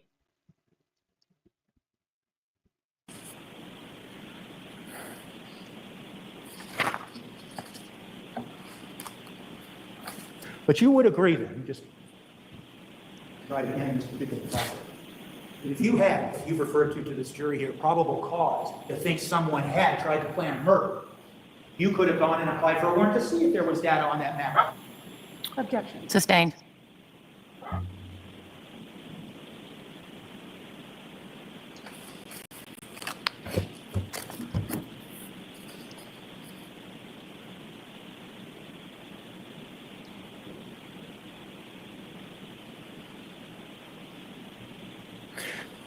In your review of the MacBook digital data, did you see anything indicating a search for a man named William Festa? Yes. Was that on? I believe so. Do you recall when that search was? I don't. I believe it was prior to January 1st, if I'm not mistaken. Before. So you have no recollection as you sit here today? Before she died. About searches specifically. Okay. No, that's correct. By the way, I understand that these exhibits, these bindings, sometimes they're referred to as reports, but it's a report generated by Celebrate, correct? That's correct. Or Axiom. Or Axiom. Yeah. And regarding the report, you never wrote any report summarizing what it was that you found on the MacBook. That's correct. I take it directly from the software. That way I don't make any mistakes from transcribing it from one to another. And is it fair to say that this binder that you have there on the shelf, it's 1,034 pages long, correct? I believe so.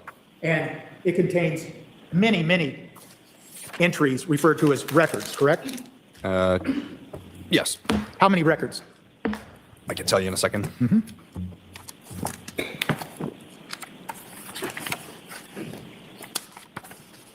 3,677. Out of those 3,677 records that you created in this Celebrate report, can you tell the jury how many of those records are relevant to your investigation specific to this case? The exact number of the records? No, I couldn't. Can you give us an estimate? No. You would agree, wouldn't you, Trooper, that it's a very relatively small amount of those records, those over 3,000 records that have any relevance to the point of the investigation of this case? No. Well, then how many records do apply to the investigation of this case? Again, I'd just be guessing, but I think a good portion. And what's a good portion? I don't know. I don't have a specific number.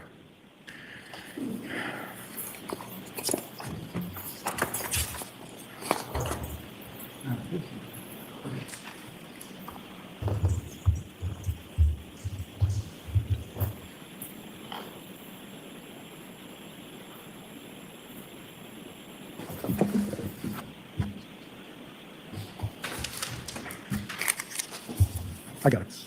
Counsel, see at the side of the bench.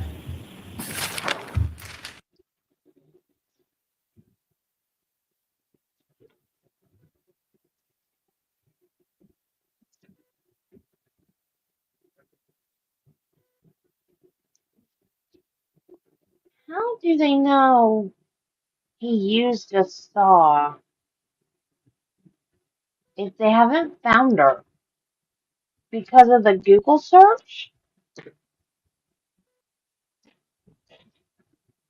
I'm thinking he asked like a timeline question. Because he searched for divorce December or late in December, but the other searches were early in January.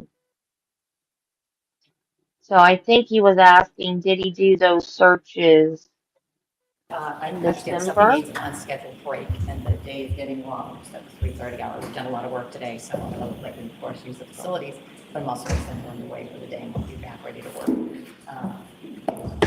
The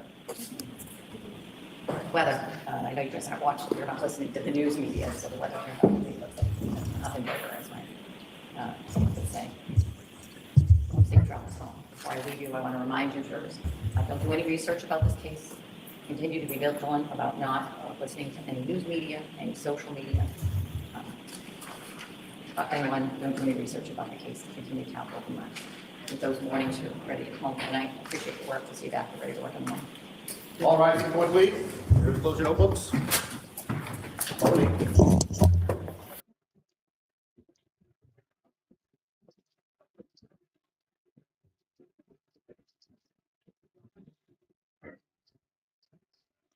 Whoa, whoa, whoa, whoa. Are we doing closing? No.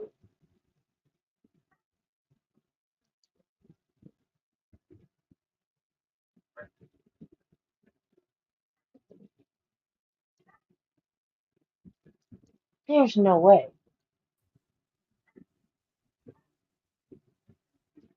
Text messages with the following in mind, because it's likely where I'm going to draw the line, although I'll hear from you. I've read your pleadings.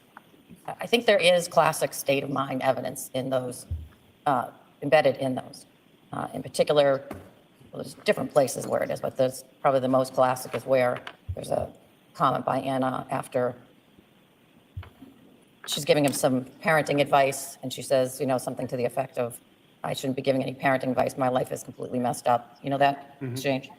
Yes, Your Honor. That's likely coming in as state of mind evidence, but there's a lot of other stuff in there where they're talking back and forth about child rearing things that I think is irrelevant to the jury's fact finding. So I'm going to put it back on the Commonwealth today to pair that back to what you think is relevant and state of mind evidence. Relevant otherwise and possibly state of mind evidence. Understood.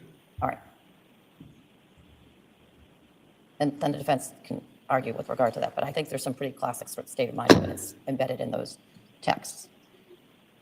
And it also raises the issue, which we've discussed a number of times throughout the case. What are the reasonable inferences that can be drawn from the statements that Mr. Walsh made in, I think it's at least 3 separate spots of his now played to the jury interviews with regard to what he was or was not seeing and by that I mean trying to be as clear with you as I can, he says at least 2 times, once on the 7th, at least once on the 7th, or twice on the 7th, and once on the 8th. He is asked about the evening's events, and he ties Ana sending a text message to William Fastow to when Thomas went to bed. And we know from the Fastow text messages that that was sent at 10:07. His memory was good. The kid went to bed sometime between 10 and 10:30. So we know from his own statements that he knew that Ana sent that to Will Fastow that night. So it seems to me that there's one of 2 reasonable inferences that could be drawn from those statements of the defendant. One is that he knew it because he observed her texting the message in the kitchen or in the family room, wherever they were when she sent that message. Could you argue that that's unlikely in light of what the other contents of the evening's texts were? That is, if Ana were having an affair, and she was, with William Fastow, would you be showing your husband the texts that you're sending? The other inference is that he knew of it also because he was, as he said, I'm getting her messages. And so you're going to have vastly different views on what the reasonable inferences the jury can draw from that evidence. But as an evidentiary ruling as to whether it comes in or not, I want you to be focused on those comments on the 7th. I think there's another comment on the 8th, and either in the earliest of interviews, either the 4th or the 5th, there's a comment with regard to where he says somehow her messages are showing. I don't know how. It's it's a more generalized comment. I know you're going to make the iMessenger argument, and I cut you off from that yesterday, frankly, because I think that's for the jury to decide what that meant, and not for any witness to decide for the jury what that meant. All right, the other things I want to talk about. I have not given this jury a consciousness of guilt instruction. And many times yesterday I was thinking, when? And you're not asking for it, and I understand why you're not asking for it, and I just want to make sure that we're on the same page with regard to why I haven't given it yet. It seems to me that both the Commonwealth and the defense are being scrupulous in your description of the searches, in the sense of you both refer to whoever the user of the device was making these searches. And that the witness has, I presume, been coached appropriately, I don't mean it in any pejorative way, Thank you. to say the user of the computer did these searches and not the defendant did these searches. If it was that the defendant did these searches, the consciousness of guilt instruction would have been given some time ago. Now, what sort of, I don't want to say muddies the water, but the defense opened on the fact that the defendant lied to the police. It seems to me that as soon as you believe that link has been made between the other conduct of either concealing the evidence in this case, the defendant concealing, not the user concealing, the defendant concealing the evidence in this case, or the defendant lying to the police. I know you opened it on it, but the evidence before this jury doesn't include your opening. But when it becomes apparent to the jury that the defendant lied to the police, or the defendant is the person who was doing those searches, the consciousness of guilt instruction should be given. And I'm either going to do that sua sponte or at your urging. And your version of when that becomes apparent and when mine might be different. So raise it with me if you think I'm missing out on something. Do you understand? I do, Your Honor. Thank you. Defense? I understand what you said, Judge. We'll be objecting. But I wonder, before you gave it, if you could just either give us a copy or the specific conscious of guilt. Yeah, well, I wasn't going to go fancy. I'm happy to look at it. Why don't you come over here? It's just this.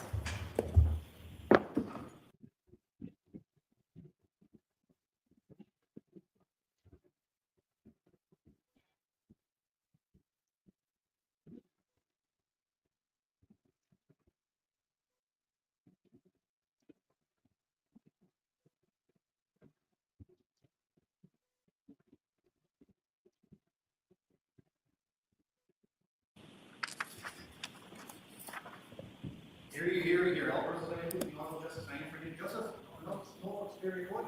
Brian, the hearing of your attention shall be heard. Put to the Court of Massachusetts, and Southern Court, please be seated to turn the cell phones. Good morning, jurors, and welcome back. Jurors will start today with with the 4 questions. First, were you able to comply with my order that you not go on any social media and that you not go on any news media?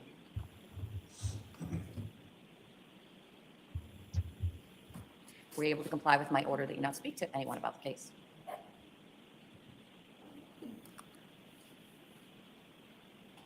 And were you able to comply with my order that you not do any research about the case?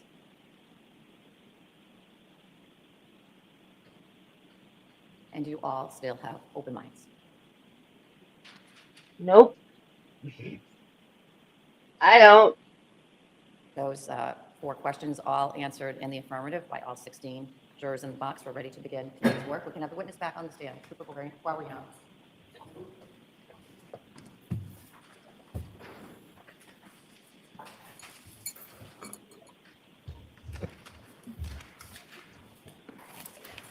Morning. Just Cooper, you understand you're still under oath? Yes, Your Honor. You may be seated. Thank you. And you may proceed. Morning, sir. Good morning. So just a couple of recaps here. That binder that's been marked as Exhibit 79, the binder of the history that you included of the MacBook Gray device, we can all agree it contains 3,677 records as you defined them yesterday. Yes, well, half technically because they're duplicates. Shows the first one from the parsed and the second one from the carved, but they're the same record. So it'd be about, what, 1,800-ish, realistically. I don't understand your answer. So if you look at the binder, it shows one record, say record number 1, shows the information, the parsed information, and then the record number 2 shows carved. It's the same date and time stamp, the same information, just a different location in the database. So it's almost duplicated. Again. Okay. Here's my question. Yes. In the binder that's been marked Exhibit 79, you listed 3,677 records. Yes. And it totals 1,034 pages. I'll take your word. I don't have it in front of me, but yes. Do you have a copy of it? I don't up here with me now. Mustn't have gone far. We can find it.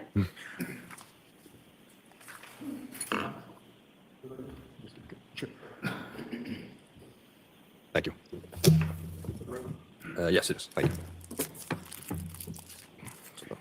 Yesterday, you testified to the binder that was admitted as Exhibit 80, and that was the regarding the iPad Mini. Yes. It involved 2 separate extractions. Same extraction, but 2 different versions of the software, yes. Wasn't it labeled Extraction 1 and Extraction 2? I didn't label it that, but that's how it is labeled, yes. In any event.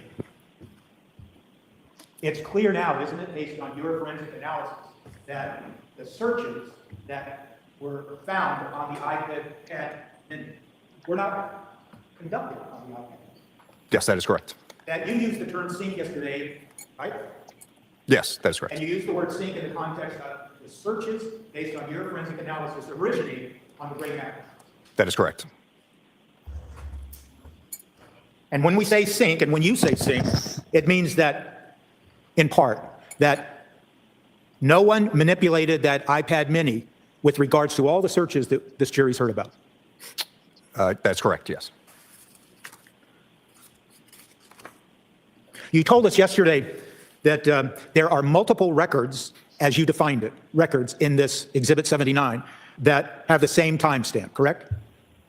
For this binder here, the 79? Exhibit 79, yes, sir. Yes, that's correct. And you told us specifically, if I heard you right, that does not mean that there were multiple searches with the identical timestamp, correct? Yes, that's correct.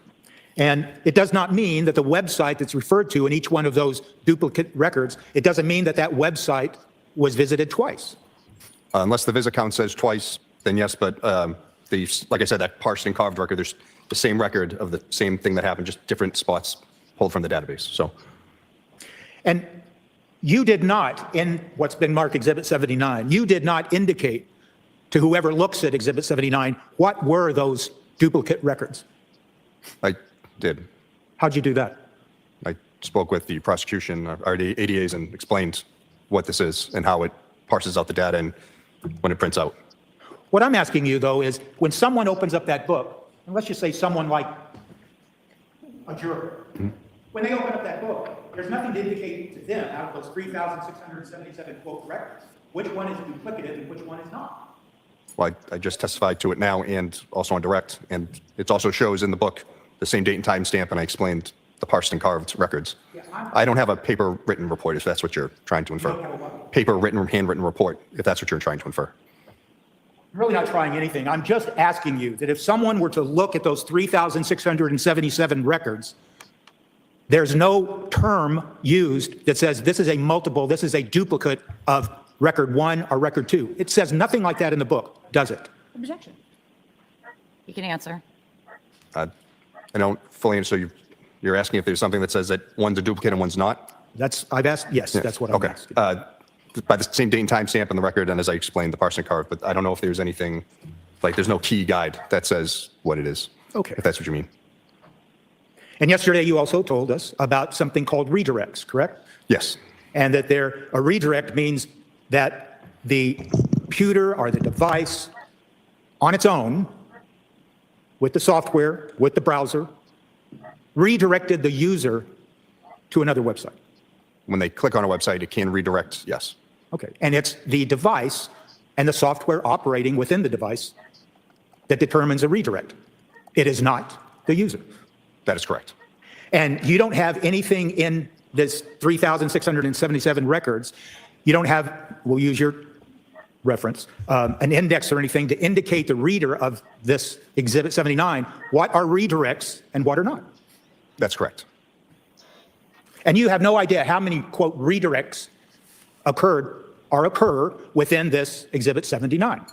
Just a few that I saw. So I don't know. I don't have an exact number. Okay. You would agree that with regards to Exhibit 79, that there was no activity on the gray MacBook between 3:50 a.m. and 4:52 a.m. On what day? January 1st of 2023. Again, I'd have to double check. I remember there was Gmail usage around the 3 a.m. point, and then 4:52 there was some searches, but I don't know if there's anything in that time frame in between. So what, if you will, sir, maybe you could check. Yep.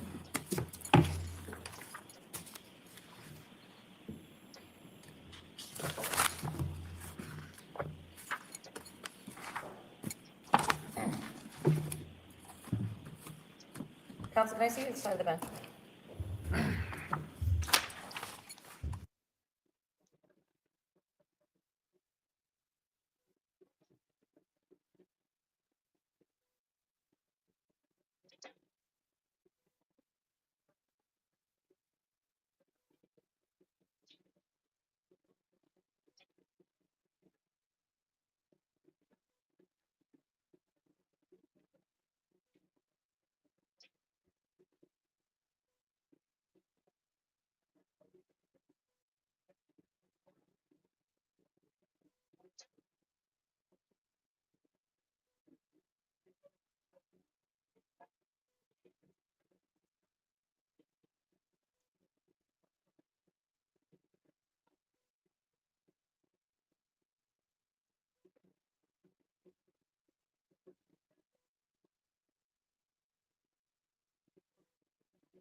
Did you find that? Yes, I have it here, sir. Thank you.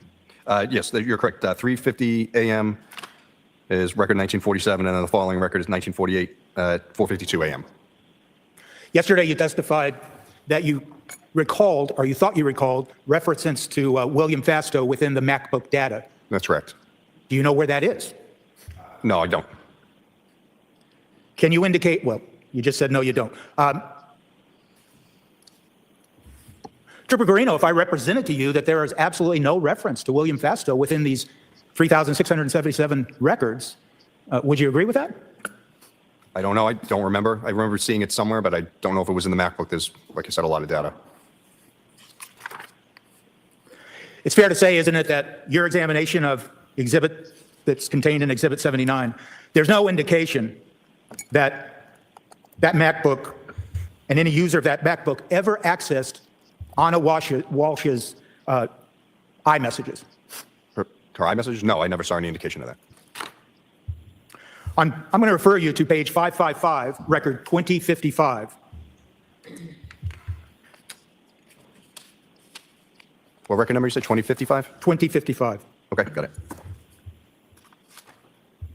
And that search query is, what is disposal of dead bodies? That's correct. There's no reference to murder in that query, correct? That's correct. And that query occurred at 6:36:18, correct? Yes, that's correct. I'm going to refer you to page, stay on that same page, page 555, record 2057. Okay. It occurred at 6:36:22, Yes. and it regards body disposal options. Yes. No reference to murder, the word murder, correct? That's correct. Turning to the next page, 556, record 2059. That occurred at 6:36:30, correct? Yes, that's correct. The search query involves cool ways to be buried, correct? That's correct. There's no reference to murder, correct? That's correct. Page 557, record number 2061. Okay. That occurred at 6:36:33, Yes. and it's a query of above ground burial options, correct? That's correct. And there's no reference to murder. Yes, that's correct. Yesterday, you did testify to some search queries that did include the word murder, correct? That's correct. And you would agree that these searches that we're talking to the jury about today, they began at 4:42 on January 1st of 2023. 452, but yes. Okay, 4:52. The first time the term murder was introduced in these searches was at page 596, record 2185. That's correct, isn't it? I don't know. I haven't memorized all of these, as you can No, tell. But I know you're looking. But what record number you said? Okay, page 596, record 2185. Yes, I have that here. I And see that, it. okay, I'm Yeah. sorry, I thought you. I was going to say, I see it here. I don't know. I believe there's any other things with murder in the keyword search prior. I'm sorry? I don't know if there's any other words with keyword searches for Google with the word murder in it prior to this one. Again, like I said, I haven't memorized all of these records. It's quite a bit of them. Well, if I represented to you that the first time the word murder appears in these searches is at page 596, record 2185, would you agree with me? I see it here, so I can just take your word for it. Okay. And that occurred at 11:28:43 a.m. Yes, that's correct. So the first time the word murder appeared in all these records was approximately 6 hours after these searches began. Again, I'd have to take your word for it, but it seems that. And that search that we just talked about, the search at 596 record 2185, the one we just spoke about, that occurred right after a search at 595 record 2181, where the query is best way to dispose of body parts quietly. That's correct. And that occurred at 11:27:56 a.m., correct? Yes. So yesterday I asked you some questions about the use of additional terms to get a different search result. You remember those questions? Yes, sir. And that is one example in Exhibit 79, where first a query did not use the word murder, and then it did use the word murder to get different results, correct? I can't speak to the user's frame of mind when they're searching for something. I can just say yes or no to what the data shows. So those search terms have it, some don't. But I can't speak to why someone is searching what they're searching. You testified yesterday, and I'm going to give you a cite, page 694, record 2507. If you can turn to that. Yep, sorry. Page 694, record 2507. Okay. And that has to do with a query about hard drive removal. Yes. Correct? It's fair to say that tell us when that search occurred. January 2nd, 2023 at 2:01:19 a.m. Now, you're aware of the fact that certain devices, all made by Apple, were first turned over voluntarily to the police on January 6th of 2023. No, that's not true. You would agree that certain devices were turned over to the police on January 6th of 2023. Yes, certain devices were. And when those devices were turned over, those devices were examined, correct? Yes, they were. And all the hard drives were intact in all those devices. Well, yes, they were. And there was no evidence that any of the hard drives had been tampered with, correct? Well, the products that we were Was given- there any evidence that the hard drives in any of those devices turned over on January 6th had been tampered with? They don't have standard hard drives that a PC has. They have different hard drive types. They're That soldered onto the answers it. motherboards of these devices. So there was no evidence that anything had been tampered with. That's correct for these chips. And then you're aware of the fact that then on January 8th, strike that. Let me ask that again. Those devices that were turned over on January 6th were returned to Mr. Walsh on January 7th. Yes, that's correct. And then those same devices that were first turned over on January 6th were seized on January 8th or thereafter. On January 8th, yes. And additional devices were also seized on January 8th. Yes, they were. And one of those devices that was seized on January 8th was this gray MacBook, correct? Yes, sir. The gray MacBook whose data appears in Exhibit 79. Yes, sir. And there was no evidence after a forensic examination of all the devices now in the possession of the state police that none of the hard drives had been tampered with. Like physical tamper with, sir? Like physically or like trying to take them apart? That's one Yes. question. We'll do it that way. Physically? Other than the damage to the devices, no, there was no you. tampering, like screws missing that I saw. And when you say the damage to the devices, are you talking about the one iPad mini that was cracked? Yeah, well, and the screen on the gray MacBook, the display itself was not broken, but the LCD screen had like a flicker. It didn't work perfectly. And none of that affected the data within those devices? No, that's correct. Yesterday, you testified with regards to a search history search at page 888, record 3127.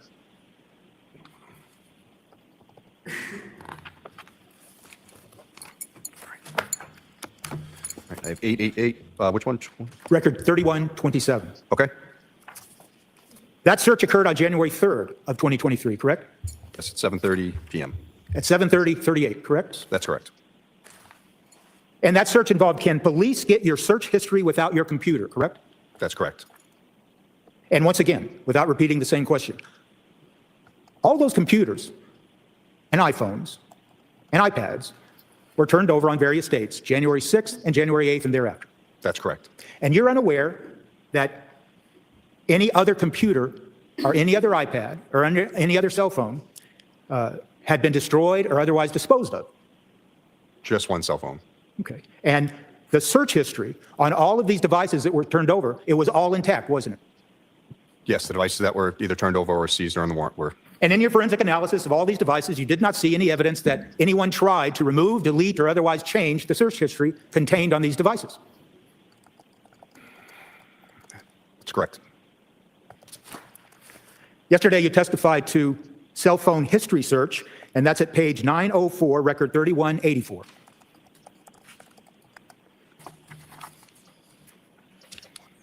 Yep, I have it.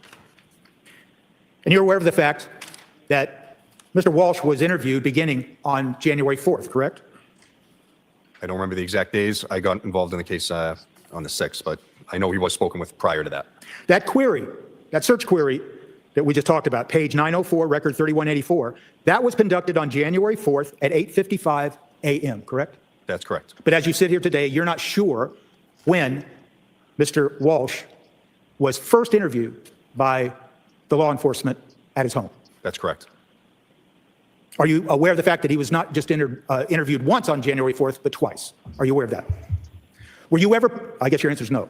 That's correct. I don't know. Are you aware of any dates that Mr. Walshe was in fact questioned or interviewed by the police at his home prior to his arrest?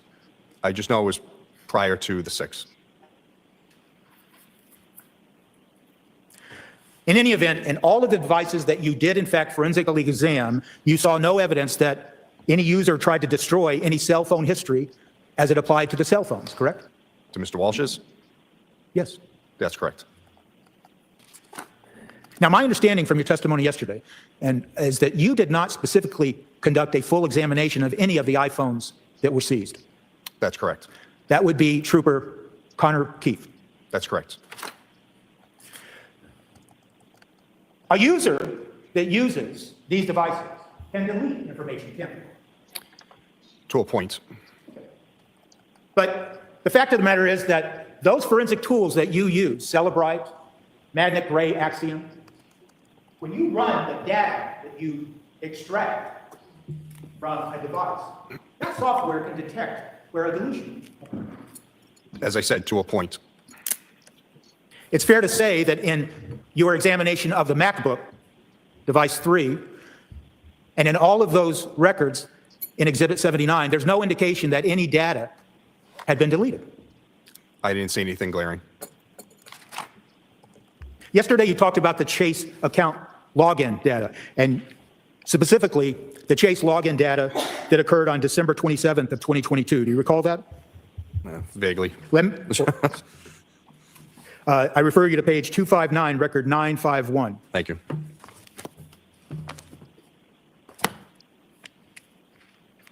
What was the page again? 259, you said? 259. Thank you.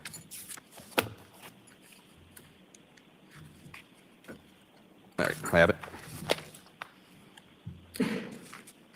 And you would agree with me that that particular activity, the Chase login, that extended up to and including record 1026, found at page 279. Okay. Yep, I have it. And it's fair to say that you do not know what was reviewed during that Chase login. No, I do. I can see right here. So it goes each URL. If you go into it, shows dashboard, overview accounts. There's another one that shows dashboard authorization, his when he signed out. Do you know the details of what he viewed? What was actually in his account? No. Okay. I just know that the headers for the Chase accounts that he was at. So you don't know if the user was looking at balances, deposits, anything like that. You just know that he logged in to the Chase account. Yes, whatever covers under the account overview or his login information, that's all I can tell. I don't know if he made transactions or... And you do not know if there are multiple accounts associated with that Chase login. That's correct.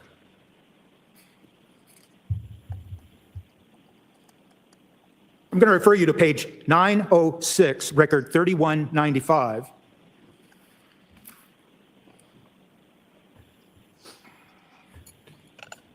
Are you there yet? No, you got me going from one end to the other. All right. 3195. 3195. Okay. 3195. Okay, have it. That's another Chase login, isn't it? That's correct. Occurred at 3:58:26 p.m. on January 7th, correct? Yes, sir. And now I'm going to refer you to record number 3292 on page 930.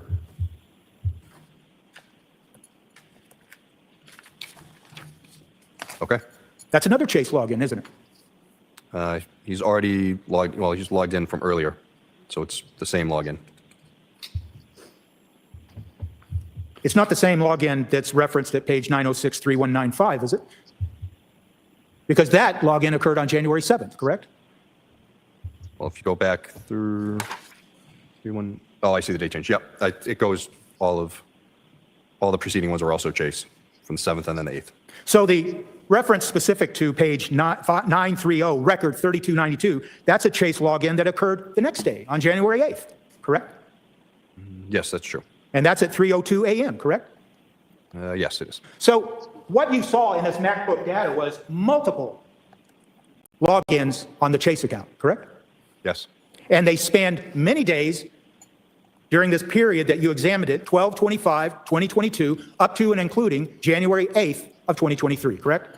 Yes. So there were many Chase logins, apart and aside from the Chase login that you testified to on direct examination yesterday, that occurred on December 27th of 2022, correct? Yes.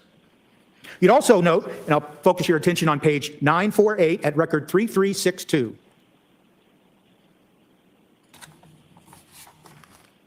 Okay. That involves a login to a Fidelity account, doesn't it? Yes, it does. And that login occurred at 7:04:21. Yes. So there are multiple logins involving financial institutions within that MacBook data that is contained in Exhibit 79, correct? Yes. And as you sit here today, you cannot tell this jury how many times there was a Chase login on this MacBook between 12/25/2022 and January 8th of 2023. Unless I see the last visited count or I go through and hand count them, then no. And the same question, you can't tell us how many times the Fidelity account was logged into between December 25th, 2022 and January 8th of 2023. That's correct. And of course, you didn't examine any data on the MacBook prior to December 25th, 2022, so you have no idea how many times Mr. Walsh or anyone else logged into the Chase account prior to December 25th of 2022. Yes. I want to focus your attention to page 279 through 280 and record 1029 that is referenced on 279.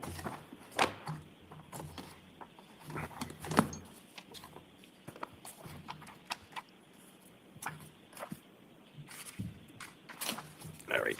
Okay. Do you have that in front of you? Yes, sir. That was a Google search that occurred at 9:37:07, correct? Record 1029? Yes. And that occurred, once again, on 12/27, this 12/27 date that we keep hearing about, correct? Yes. That search and those results had to do with Porsches, didn't they? Yes. Had to do with someone searching for Porsche cars, correct? Yeah, it looks like it says 911 Porsche 2009 for sale. And one of those searches involved a Porsche for sale in Cohasset, didn't it?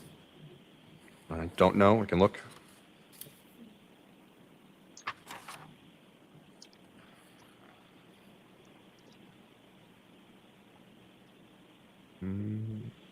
Oh, I see it. Yep. That's a yes? Car Gurus, yes. Okay. That search that I just asked you about that occurred on 12/27, that search happened right after those Chase searches that occurred on 12/27, didn't it? Yes. And that Porsche search at 279, 280, and the other searches thereafter, they occurred right after those searches that you referenced yesterday to the jury about divorce, correct? Believe so. I'm going to focus your attention now to page 2. Oh, yeah. I'm sorry. They did. I just went back. I saw it. I'm going to focus you now to page 234, record 863. 2, 3.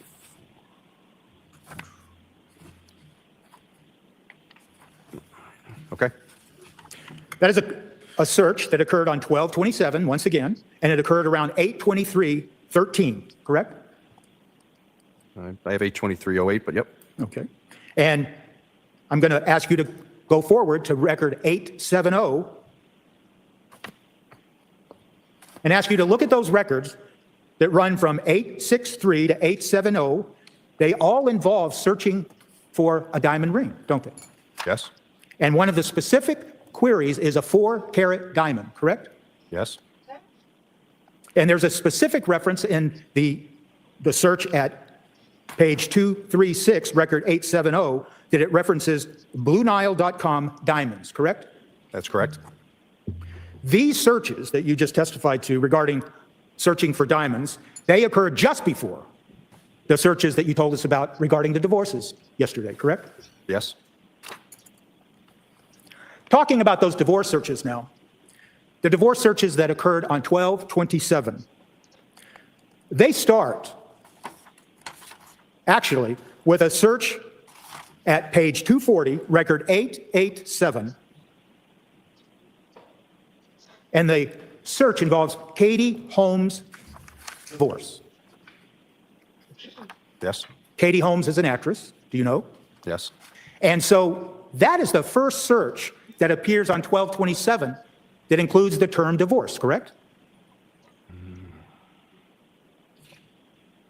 let's see, I believe so. And then there's the searches that we talked about, you talked about yesterday on direct. And it's fair to say, isn't it, that those searches regarding divorce you testified to ran from page 241, record 891, to page 258, record 948.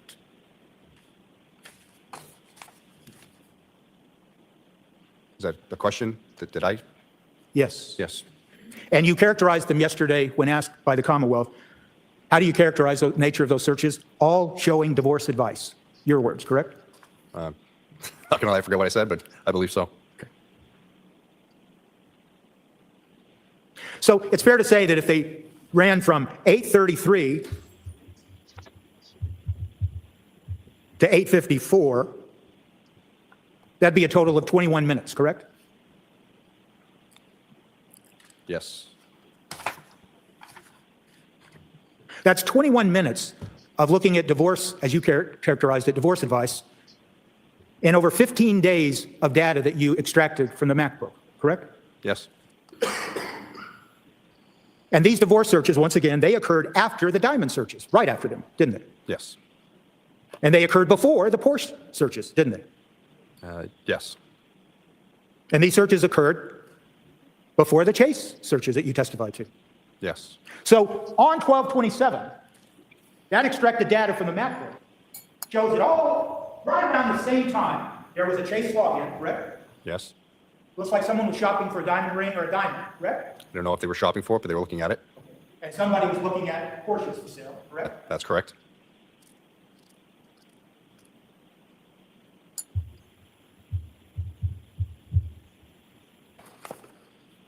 And there was no divorce-related searches that occurred in the data you looked at from 1225 up to and including, up to the 1227 divorce searches.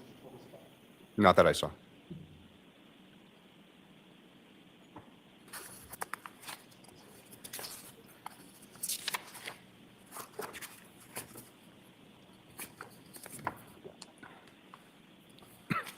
It's fair to characterize these searches that you testified to yesterday, that they began at 4:52, and sometimes the searches only seem to last no more than a minute or two. I can't speak to the time frame for all of them because I don't have them all memorized, but I know some were short, some were not. But in fact, if someone reviewed Exhibit 79 carefully and looked at the data would reveal how long and how short some of these searches went from one search query to the next, correct? Yes, that's true. And it would also show that during these searches that were being conducted, that at times the software, the browser, would then redirect and send the user to someplace else, and then a new search would be conducted, correct? Again, I don't remember being all that many, but yes, that could happen. And there are searches that include searches of what detergent to use to clean up, correct? Clean up what? Clean up a wood floor? You recall that? If you don't, that's fine. I remember having something else in that search string, but I don't remember just how to clean wood floors. Okay. Do you remember, as you sit here today, anything about searches for concrete floors? Yes. Okay. All of these searches, they go on not just for one day. These searches go on for at least 3 days, don't they? I believe they go from the 1st to the 4th. Okay. And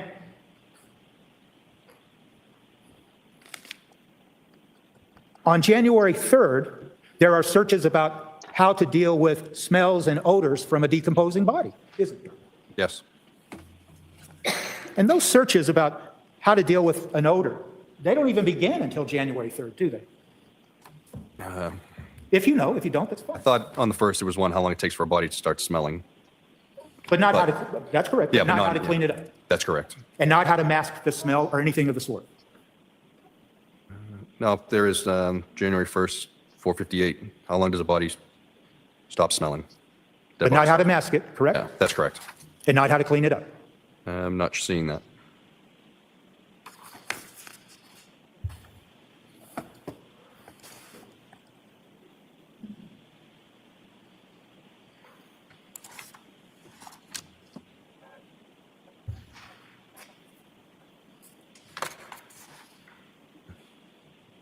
You're not seeing it. I'm not seeing it. I'm just seeing the beginning ones that I've already talked about.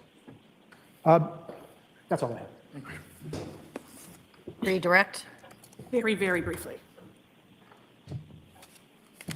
79.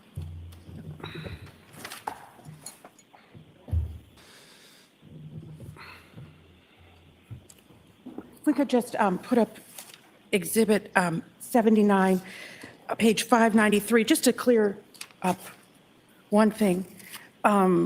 Record 2171. If you could just read that title, please, Trooper. Yep. It says your spouse is missing and you want a divorce / hello divorce. And what is the date and time for that? January 1st, 2023, 10:49 a.m. So that is after 12/27 of 22, is that right? Yes. Thank you. And Trooper, you talked about on cross-examination, you were asked about devices that you received on January 6th of 2023 by Mr. Walsh. Did you receive the MacBook? No, I did not. You received, what did you receive? The iPhone 13 mini and 2 iPads, iPad 6 and iPad 6 mini. And did those have hard drives like a laptop? No, they have memory chips similar to the MacBooks, but not like a PC hard drive. And did you find at the search warrant a PC or a laptop with a traditional hard drive? No. And did you search the house for a traditional laptop or a PC? Yes, I did. One moment.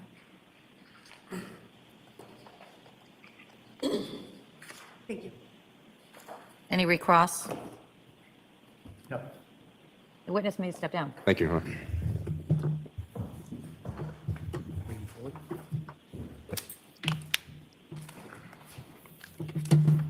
Commonwealth may call its next witness. Thank you, Your Honor. Commonwealth would call William Foley.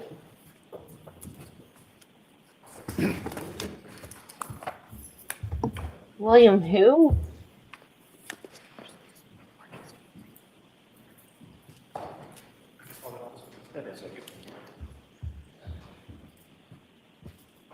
Mr. Bean, stand and face the clerk.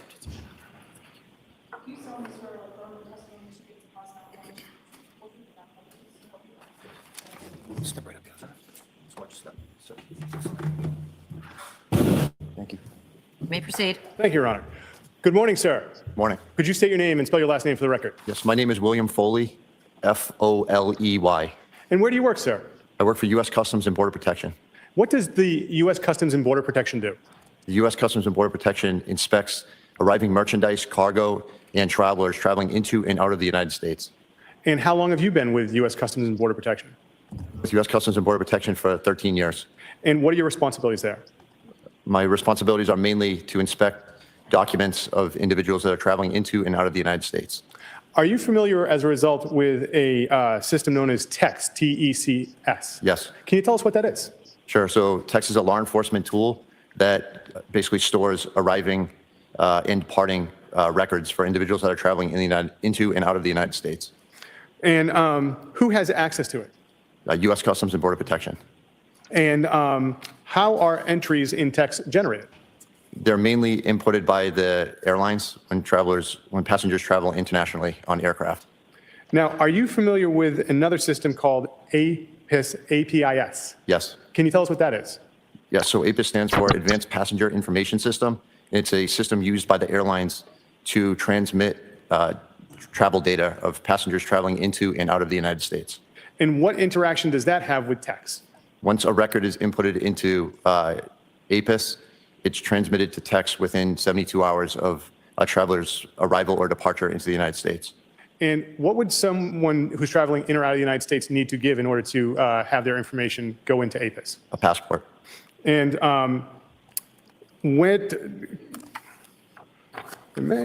now, what happens if someone has dual citizenship and has two passports? So the airlines scan whichever passport or record whatever passport is provided to them by the traveler. And if someone has dual citizenship, would it record still that they're coming or leaving the country?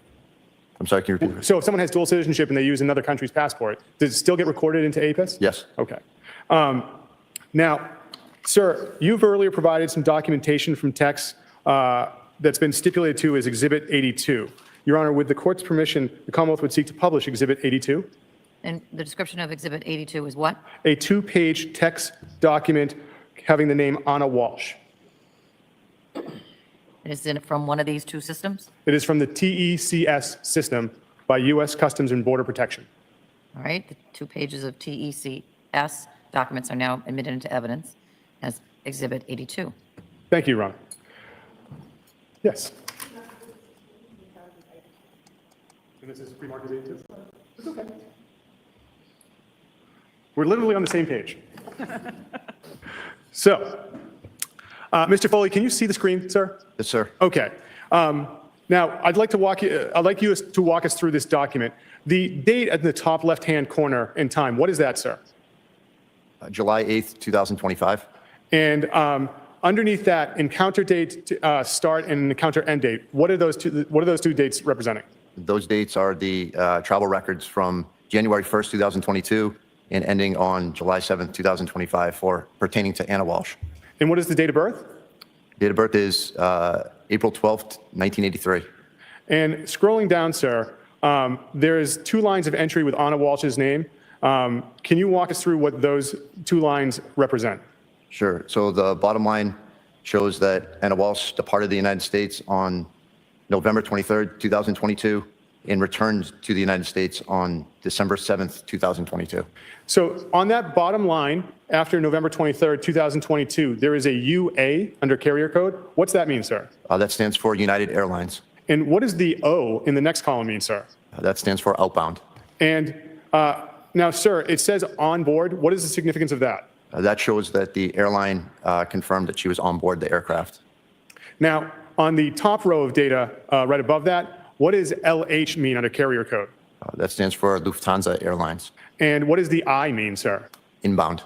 Now, underneath that, there is a legend. And can you just run through the legend for us as far as what the codes and values are next to them? Sure. So DUB is Dublin, Ireland. FRA, Frankfurt International Airport in Frankfurt, Germany. BOS is Boston Logan International Airport. And IAD is Dulles International Airport in Washington, D.C. And, sir, other than those 2 entries, were there any other records of Ana Walshe traveling outside the country from January 1st, 2022 to your July date in 2025? No, sir. Nothing further with Mr. Foley, Your Honor. Any cross? The records that have been admitted as Exhibit 82, they're not public records, are they? No, sir. Any redirect? No, Your Honor. The witness may step down. Thank you. Thank you. Patrick Reardon.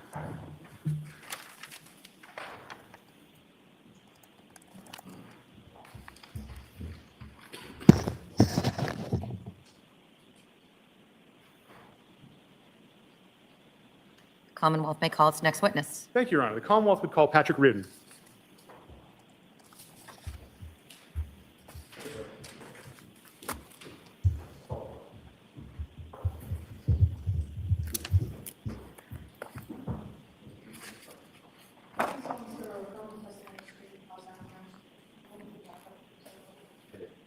Right this way, sir.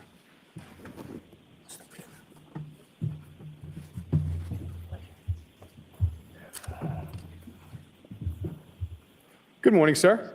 Morning. Sir, could you state your name and spell your last name for the record? Patrick Reardon, Reardon. Where do you work, sir? Cohasset. And what do you do in Cohasset? I am a sergeant and a canine handler. How long have you been? You say sergeant, so I'm assuming Cohasset Police Department. Yes. How long have you been with the Cohasset Police Department? About 18 years. And how long have you been a sergeant? About 3 years. And how long have you been a canine handler? About 15 years. And in January of 2023, what was your canine's name? Einstein. Now, what type of dog is Einstein? He's a Belgian Malinois. And what type of police dog is Einstein? He's certified as a patrol dog. He tracks, it does area searches, building searches. What type of training did he go into to be able to track?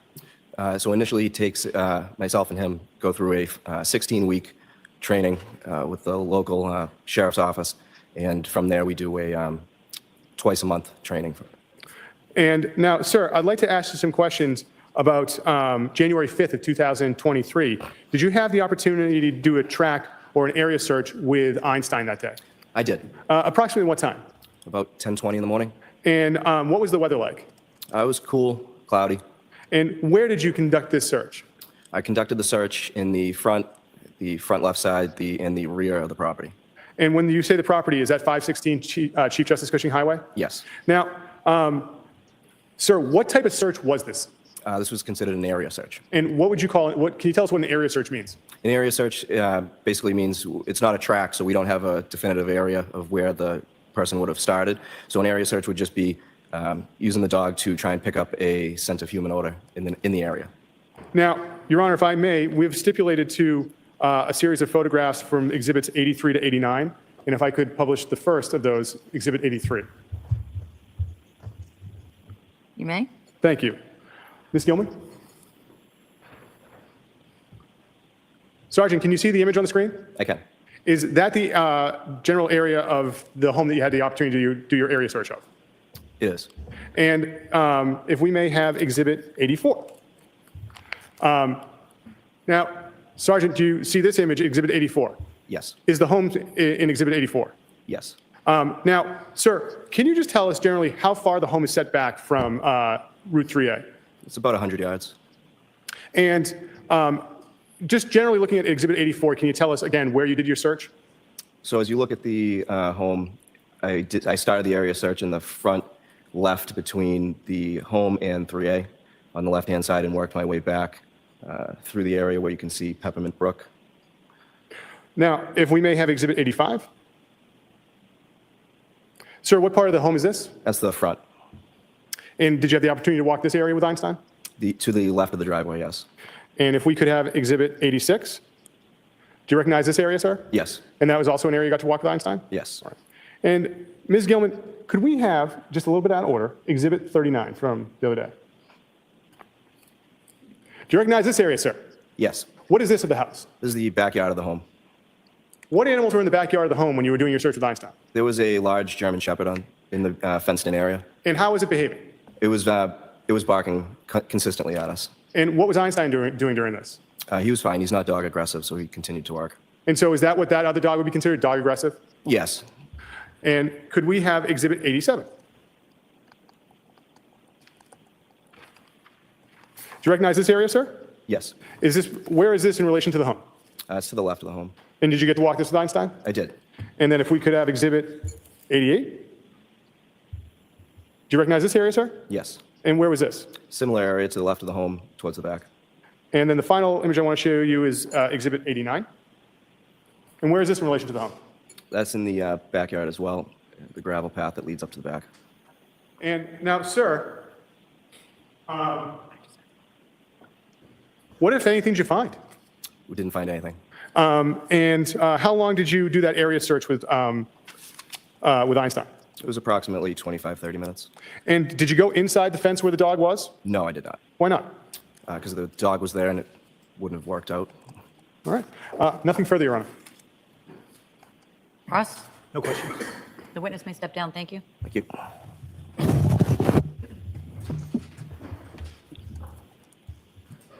Commonwealth may call its next witness. Commonwealth calls Tom Menino.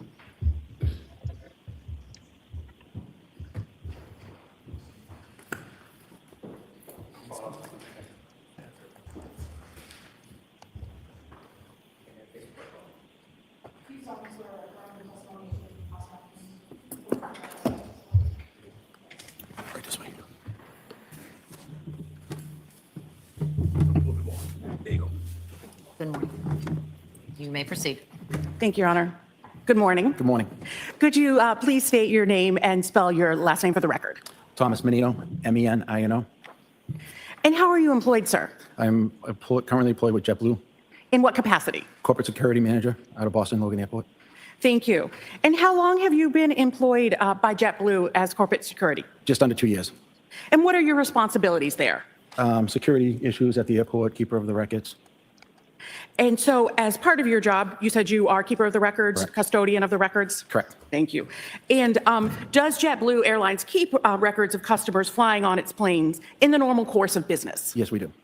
And how are your company's records kept? Electronically. When are entries made of those records? As soon as someone purchases a reservation for an airline ticket, that's when we get the record. Thank you. So as close to a transaction being made as possible? Correct. And why are records kept?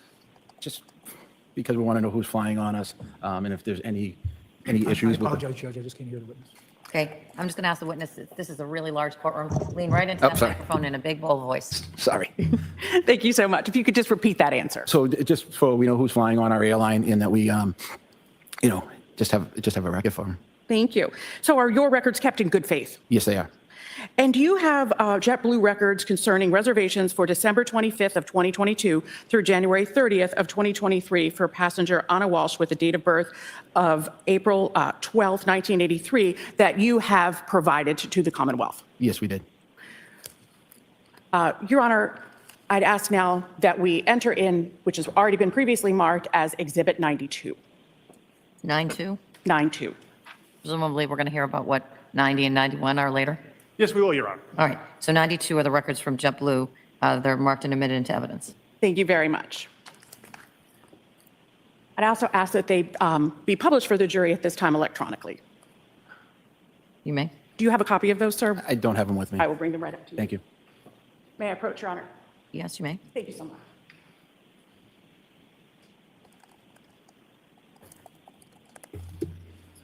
Thank you.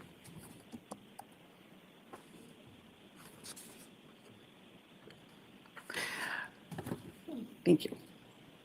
Mr. Menino, are you familiar with those records? I am. Thank you very much. Looking at the reservation on 12/25/22, could you go to that page, Ms. Gilman? Thank you. Okay. Where was there a reservation from? This reservation was from DCA, which is Reagan National Airport, to Boston. So, and the code for Boston? BOS. Thank you. And what time was that reservation for? It was for 6:30 p.m. And can you tell if Ms. Walsh took that flight? No, that flight was refunded. Okay, so you can tell that she did not take that flight, is that correct? Correct. And where do you see that flight was refunded? Where it says STAT, S-T-A-T, it says RFND. And what happened to that flight? Do you know, did that flight go that day? That flight went, but that was a refunded ticket. Okay. And when was that flight purchased? Looks like it was issued on December 20th of 2022. Going to the next record on 12/27. Did Ms. Walsh have a flight on 12/27/22? Yes. And where was, from where? This flight was from Boston to Reagan National Airport, And what time? 7:30 a.m. And did she take that flight? This flight here was booked through JetBlue when it was with the Northeast Alliance. That meant we were dealing with American Airlines. And so this was purchased for an American Airlines ticket. So we don't have record of if she took that flight or not. And when was that flight purchased? It was December 20th of 2022, And where can you see that? where it says issued. And looking at the next page, please.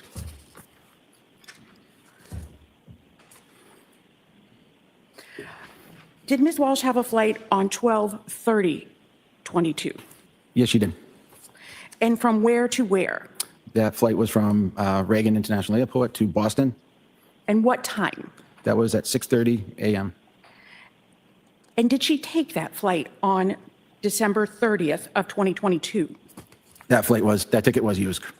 And when was that flight purchased? December 20th of 2022. And what's the difference, if you know, between created and issued? Yeah, so it's created. That's when it was, the ticket was created, was that date, and it was issued, the ticket was issued on the second date. So yeah, that was created on November 5th of 2022. And then it was issued? Yes. Okay. So created is the day it was purchased? Correct. Thank you. Ms. Gilman, if you could just go back to that, thank you. So created is the day it was purchased? Correct. Thank you. And was there a flight on January 3rd of 2023? That's correct. And from where to where? From Boston to Reagan, And what time? that would be at 6 a.m. And was that flight used? And Ms. Gilman, if you could go down now. No, that says it was no-show, so it meant that the person did not show up for the flight. What's the difference between refund and no-show? So refund is you can cancel your ticket prior to your flight and get your money back. No-show means you just don't show up for the flight. And looking at the next document, please.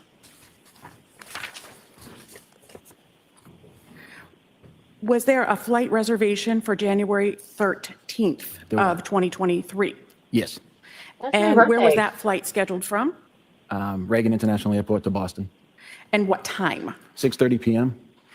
And did Ms. Walsh take that flight? That was a no-show on that flight as well.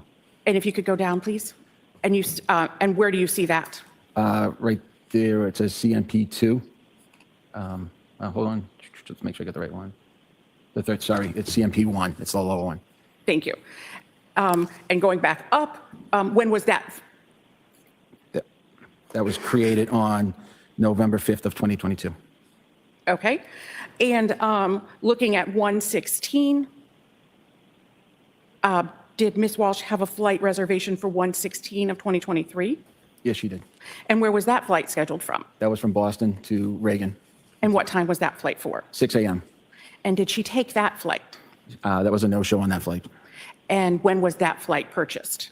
Going up, please. November 5th, 2022. And Ms. Gilman, could you go up in the record so we could see that, please?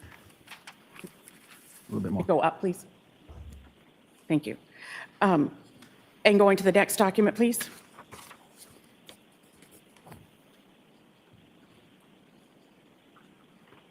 And looking at this document, did Ms. Walsh have a flight reservation for January 27th of 2023? Yes, she did. And where was this reservation from? Reagan International Airport to Boston, And what time? 6:30 p.m. And did Ms. Walsh take that flight? That was a no-show for that flight. And when was that flight purchased? That flight was purchased on November 5th, 2022. And looking at the January 30th, 2022, did she have a flight reservation for that date? She did. And where was the reservation from? Boston to Reagan International Airport, And what time? 6 a.m. And did she take that flight? She did not. No-show. And when was that flight purchased? On November 5th, 2022. And the final page, please.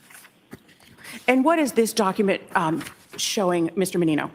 These are just flights that we had scheduled for, it looks, December 23rd, 2022, December 24th, 2022, December 25th, December 30th, 2022, and January 1st, 2023. And so that shows whether or not the flight went or was canceled? Correct. And those are only the JetBlue flights, correct? That's correct. Okay. So this would show the the December 25th of 22 flights, whether they flew or were canceled. That's correct. Thank you very much. Any cross-exam? No questions, Judge. Witness may step down. Thank you. Thank you.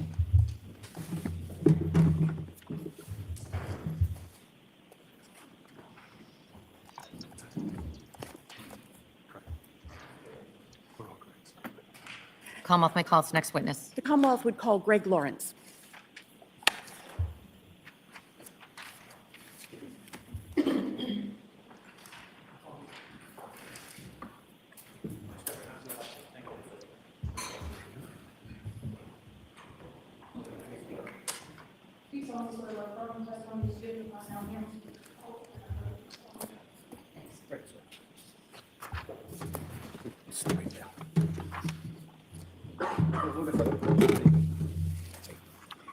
and you may proceed. Thank you, Your Honor. Good morning. Could you please state your name for the record and spell your last name? Gregory Lowrance, last name spelled Lowrance. And where do you work, way sir? off. The Cohasset Police Department, And how long have you worked there? since 2018. And what are your rank and responsibilities? Currently, I am a police officer assigned as a school resource officer to the elementary school in town. And what were your responsibilities in January of 2023? I was working as a patrol officer. In what shift were you working on January 4th of 2023? The 8 a.m. to 4 p.m. shift, And how were you dressed for that shift? regular department uniform. And where were you dispatched at approximately 11:44 a.m. on January 4th of 2023? 516 Chief Justice Cushing Highway in Cohasset. Sir, can you keep your voice up, please? I'm sorry. Lean right into that microphone. You can also move that a little closer to you, the microphone, if you want. Now, what was your purpose of going to 516 Chief Justice Cushing Highway? I believe it was for a well-being check.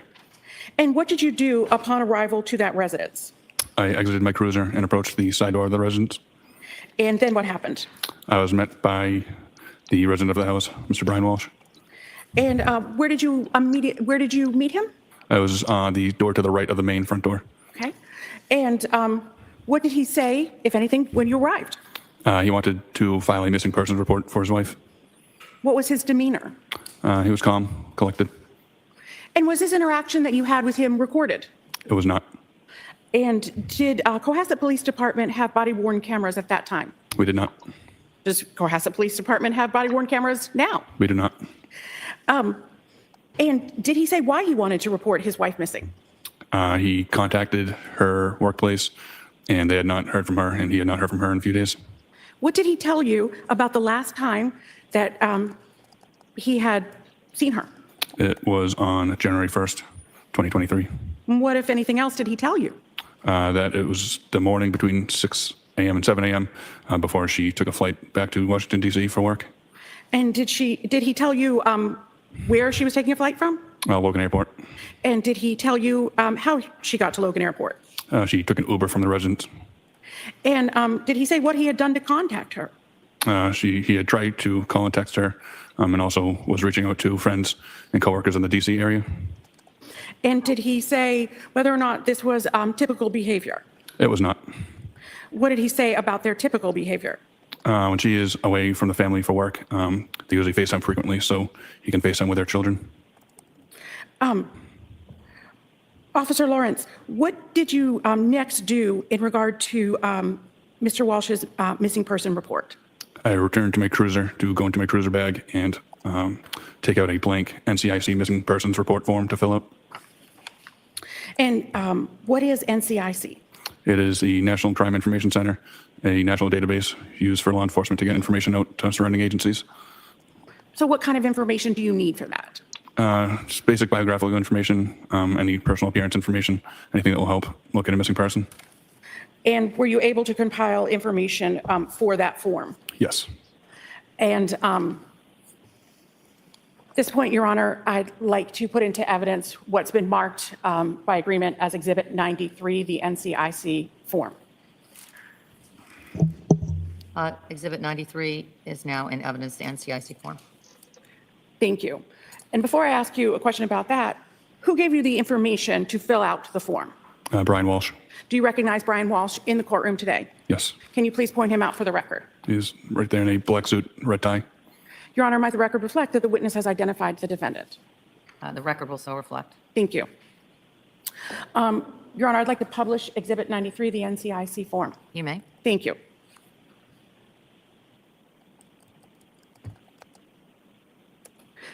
What did the defendant tell you was the name of his wife? Ana Walshe. And what did he say was her date of birth? April 12th, 1983. Where did he tell you she was born? Belgrade. What information did the defendant tell you about where Ana Walshe lived?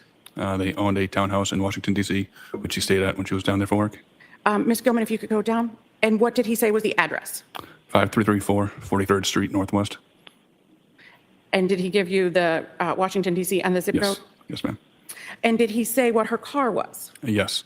And what was that? a 2022 gray Volkswagen Taos. And did he give you a physical description of her? Yes, ma'am, he did. And what was that physical description that he gave you? About 115 pounds in weight, 5'2" height, brown hair, brown eyes.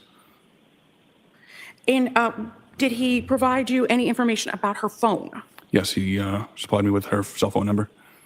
And well, why is the cell phone number important for you? Then we can conduct a ping of the cell phone to determine its last known location. And what number did the defendant give you did he also, besides her cell phone, did he also give you his cell phone number? Yes, he did. And what number did he give you? 617-939-8646. And did the defendant tell you what airline Ms. Walsh was going to fly? He said that she was flying JetBlue. And why is that information important? Then we can contact Logan Airport and determine if she boarded any flights for JetBlue that day. And after obtaining the information from the NCIC form, where did you then go? I then returned to the Cohasset Police Department. And I should ask, did you go inside the house at that time? I did not. How long were you at the house? Probably around 20 minutes. And at some point, did you go back to the house that night? I did. And why did you go back to the house that night? I returned to the residence around 6:30 p.m. For a recorded interview with Sergeant Harrison Schmidt. I might have one moment, Your Honor. Yes?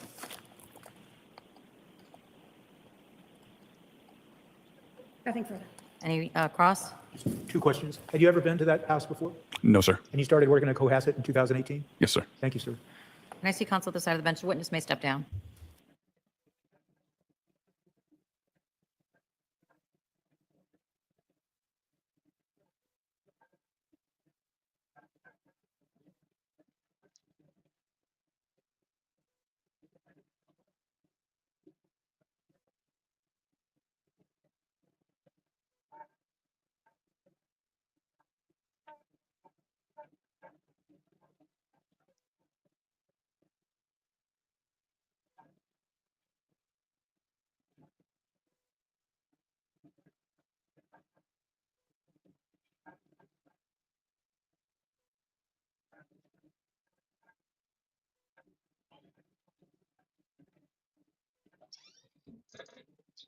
I sent you approximately 10 seconds early to your morning break.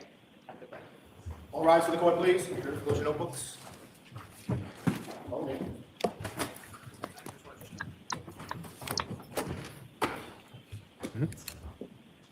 Either way.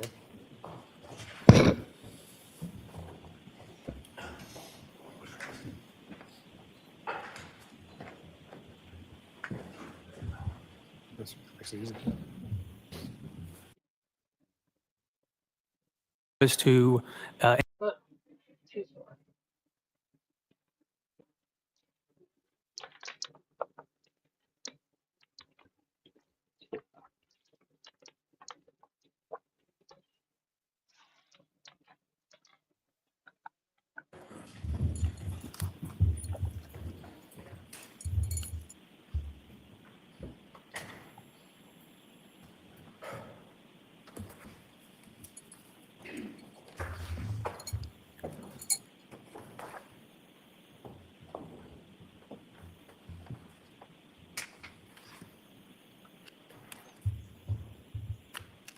Court is back in session. You may be seated.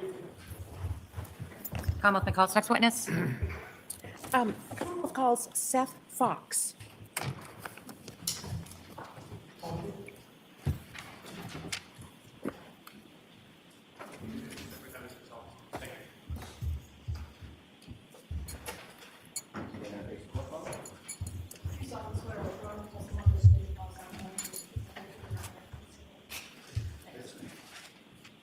Watch your step on. All right.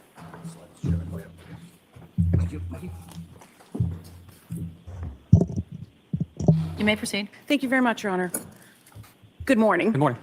Could you please state your full name for the record? Seth Fox, And how do you spell your last name? Fox. Thank you. Mr. Fox, what is your occupation? I'm a subpoena compliance specialist with Lyft. And what is a subpoena compliance specialist?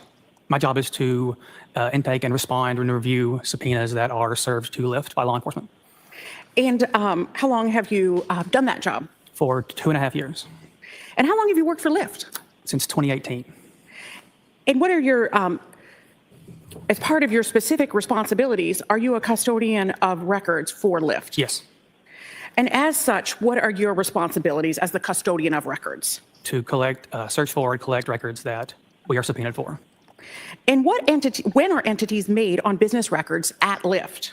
At the time they're created. And why are they made? For purposes of privacy and security and maintaining data. And are they made in the normal course of business? Yes. And are they made in good faith? Yes. What is Lyft? A technology company that facilitates rideshare pairings between drivers and riders through our Lyft app. So how does Lyft work? If you're a rider, you would go in, you would first download the Lyft app and then input your information, name, phone number, payment method, and then you can use the app to request a ride to whatever location you're going to. And it pairs you with a driver in your area. Is Lyft a paid or free service? Paid. Are you familiar with the records that have been requested in this case? Yes. And have you previously supplied those records to us? Yes. And are these the records for the account information for Ana Walshe with a payment and profile for that user? Yes. And did Ana Walshe have an account with Lyft? Yes. Your Honor, I'm now seeking to admit, which has been previously marked as Exhibit 94, the records of Lyft. All right, the Lyft records for Ana Walshe are now in evidence as Exhibit 94. Thank you. May I approach the witness? You may.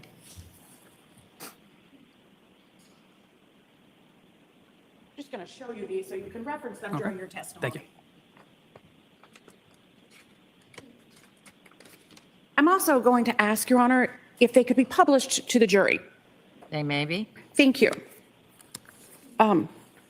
Ms. Gilman, if we could start with the account.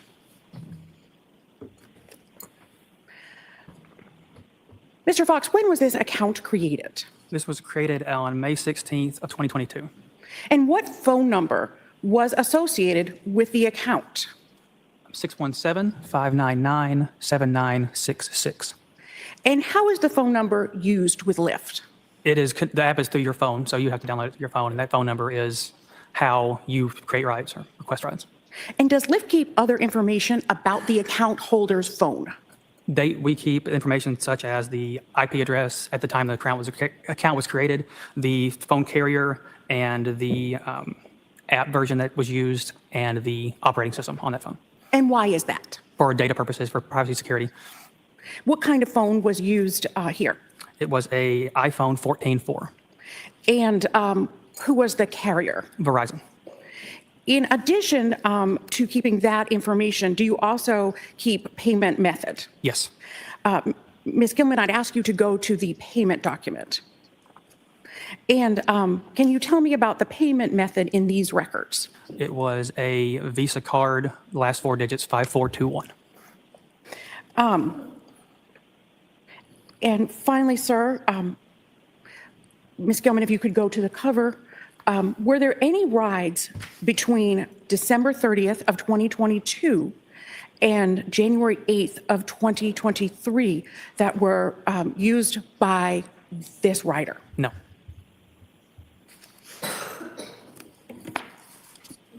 Thank you. Any cross? Question. The witness may step down. Thank you, sir.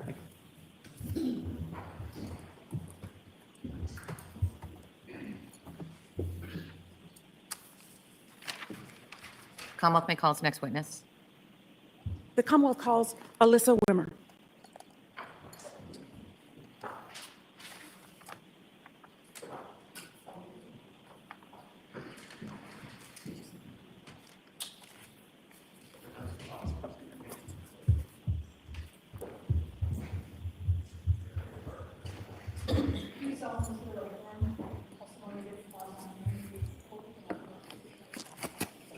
Right this way. Just watch your stuff for me. Step right up. No, just that way. There you go. Thank you so much. Thank you. And you may proceed. Thank you so much. Good morning.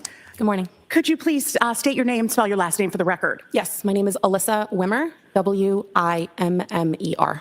And what is your occupation, ma'am? I work for Uber Technologies. And what is your title? I am one of their regional public safety liaisons. And how long have you worked for Uber Technologies? Approximately a year and a half. And always in the same position? Yes. And what are your specific responsibilities? My job is to assist law enforcement within my region, which includes the Northeast United States, with complex or critical safety incidents that have some sort of a nexus to the Uber platform. And as part of your job, have you been designated as a custodian of records? Yes. As such, what are your responsibilities? I am able to look at requests that law enforcement put through our portal for Uber, locate data that they are requesting, and then produce that data to law enforcement. And when are entries made on business records at Uber Technologies? At the time of the event or shortly thereafter. And why are they made? In order to maintain our regular course of business. And are they made in good faith? Yes. What is Uber Technologies? So we're more commonly known as Uber. We are a technology company that facilitates various transportation and delivery services under our platform. So we're probably most commonly known for our rideshare feature, which allows a user to access the Uber application, request a trip with a pickup location and a drop-off location, and then Uber will match that person with the driver, and the driver will transport the individual from point A to point B. Is Uber a pay or free service? A paid service. Are you familiar with the records that have been requested in this case? Yes. And did you provide those records previously? Uber did, yes. And were those records for account information for 617-599-7966? Yes. And did Uber have an account for 617-599-7966? Organized hitchhiking is all it is, Yes. man. And you have seen those records? Yes. Organized hitchhiking. Your Honor, I'd ask at this time, I those ain't were doing provided it. digitally. Correct. I'd I ask don't at this use time public that transportation. the records, which have been marked on a thumb drive as Exhibit 95, previously marked, be the next exhibit. And that's agreed to? The Uber records for the phone number recited are now in evidence as Exhibit 95. Thank you. And I ask that they be published both for the witness and the jury. You may do that. Thank you. I'd ask that we start with response on page 2.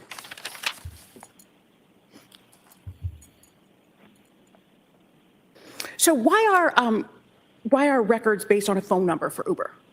Uber does not require individuals to provide legal verification of their identity. So a user can choose whatever display name they want on their account, but we do verify phone number and or email address. So when law enforcement is requesting data from us, we often require a phone number or an email address in order to locate the account.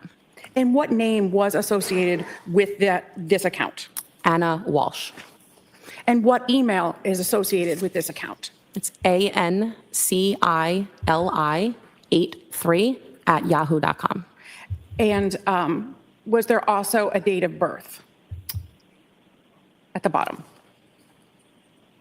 So that date of birth was provided by law enforcement to Uber and as an identifier in order to search for those records. And that date of birth was April 12th of 1983.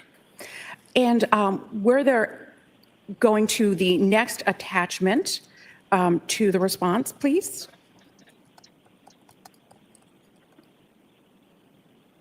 Were there any rides between December 30th of 2022 and January 8th of 2023? There were 2 trips taken from that account on December 30th of 2022. And they were, can you tell us where those were? Well, columns G and H will tell you where the rider said they wanted to be picked up in GPS coordinates. Columns I and J will tell you where the rider was actually picked up. Columns K and L will tell you where the rider wanted to be dropped off, and columns M and N will tell you where the rider was actually dropped off. And those are longitude and latitude? Correct. And those are GPS coordinates, like if you put it into Google Maps or something like that? Correct. And can you tell from this about payment method? Yes. Columns O and P and Q contain information about the credit card that was used to pay for these 2 rides. Column O is going to be the first 6 digits on that credit card number. Column P is going to be the last 4 digits of that credit card number. And then column Q is the expiration date for the credit card. And can you tell us what columns R, S, and T are? Yes. Column R is how much the trip costs in United States currency. Column S is the distance of the trip in miles, and column T is going to be the duration of the trip in minutes. Were any other rides taken besides these 2 rides? Between the dates that you indicated? Exactly. No. Were any other accounts registered with Uber connected to that phone number, credit card, or email? I believe there was another account linked to that phone number, but there was no activity on it at all. And going back to response page 2, where do you see that? Is that somewhere there? No.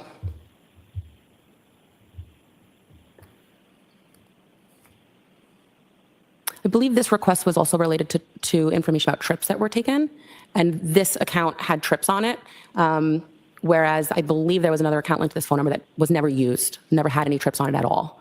And So there were no trips for that date? Correct. For those dates? Correct. So no information was supplied? Correct. Thank you. You're welcome. Cross? Question. The witness may step down. Thank you. Thank you.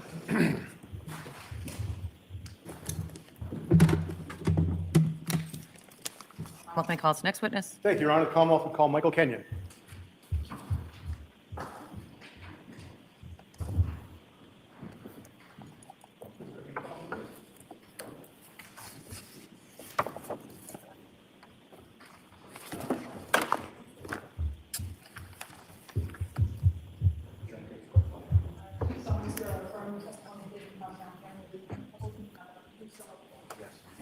Right this way, sir. Just watch your step. Right. You may proceed. Thank you, Your Honor. Good morning, sir. How are you? I'm very good, sir. But my first question to you is, what's your name? Michael Kenyon, Swampscott Police Department. And can you spell your last name for us? Yeah, Kenyon. And sir, you said Swampscott Police Department. What is your rank there? I'm an officer. And how long have you been an officer? How long have you been with the Swampscott Police Department? Since 2020. Now, I'd like to ask you some questions about January 9th of 2023. Were you working that day? Yes. What time do you think you might have got to dispatch to 330 Paradise Road? Sometime right around 3 o'clock. Can you describe 330 Paradise Road for us in Swampscott? It's an apartment complex on Paradise Road in Swampscott. And why were you there? I have been advised by my OIC to go up there and assist some police It looks agencies. like Billy And so Bang. what- Up, sir, please. Just lean right into that Oh, yeah, microphone okay. and keep your voice up. Okay. Thank you. If you pull it right to you, make it, there you go. So when you got there, what did you see? Multiple police agencies. There were the Mass State Police CPAC unit was there, Mass Crime Scene, and some representatives from Swampscott CID were there. And were they near any areas in particular at 330 Paradise Road? Yes. What? They were near the trash compactor and the dumpster. At this point in time, the Commonwealth would seek to publish what's been previously stipulated to as Exhibits 90 and 91, photographs from 330 Paradise Road. As agreed, they're now in evidence as 90 and 91. Ms. Gilman, can we have HAS 6436, which is Exhibit 90? Sir, do you see that? Yes.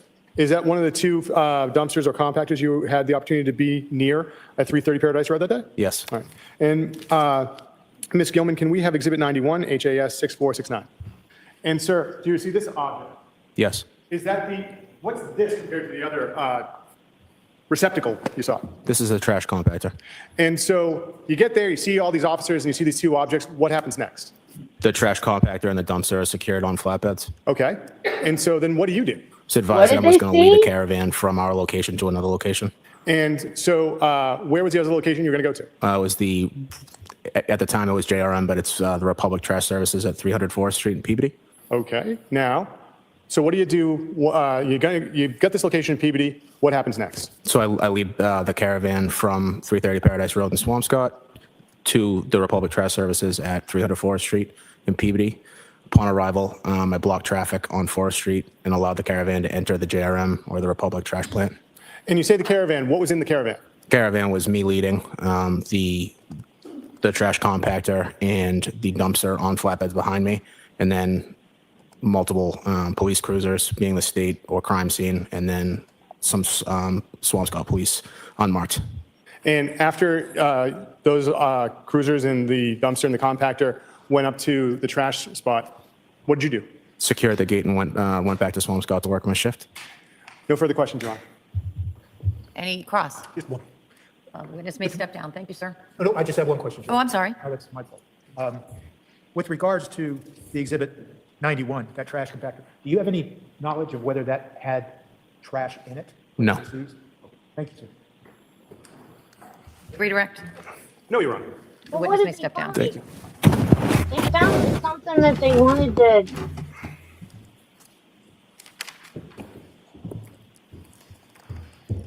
preserve. Commonwealth may call its next witness. The Commonwealth calls Sergeant Amy Waterman.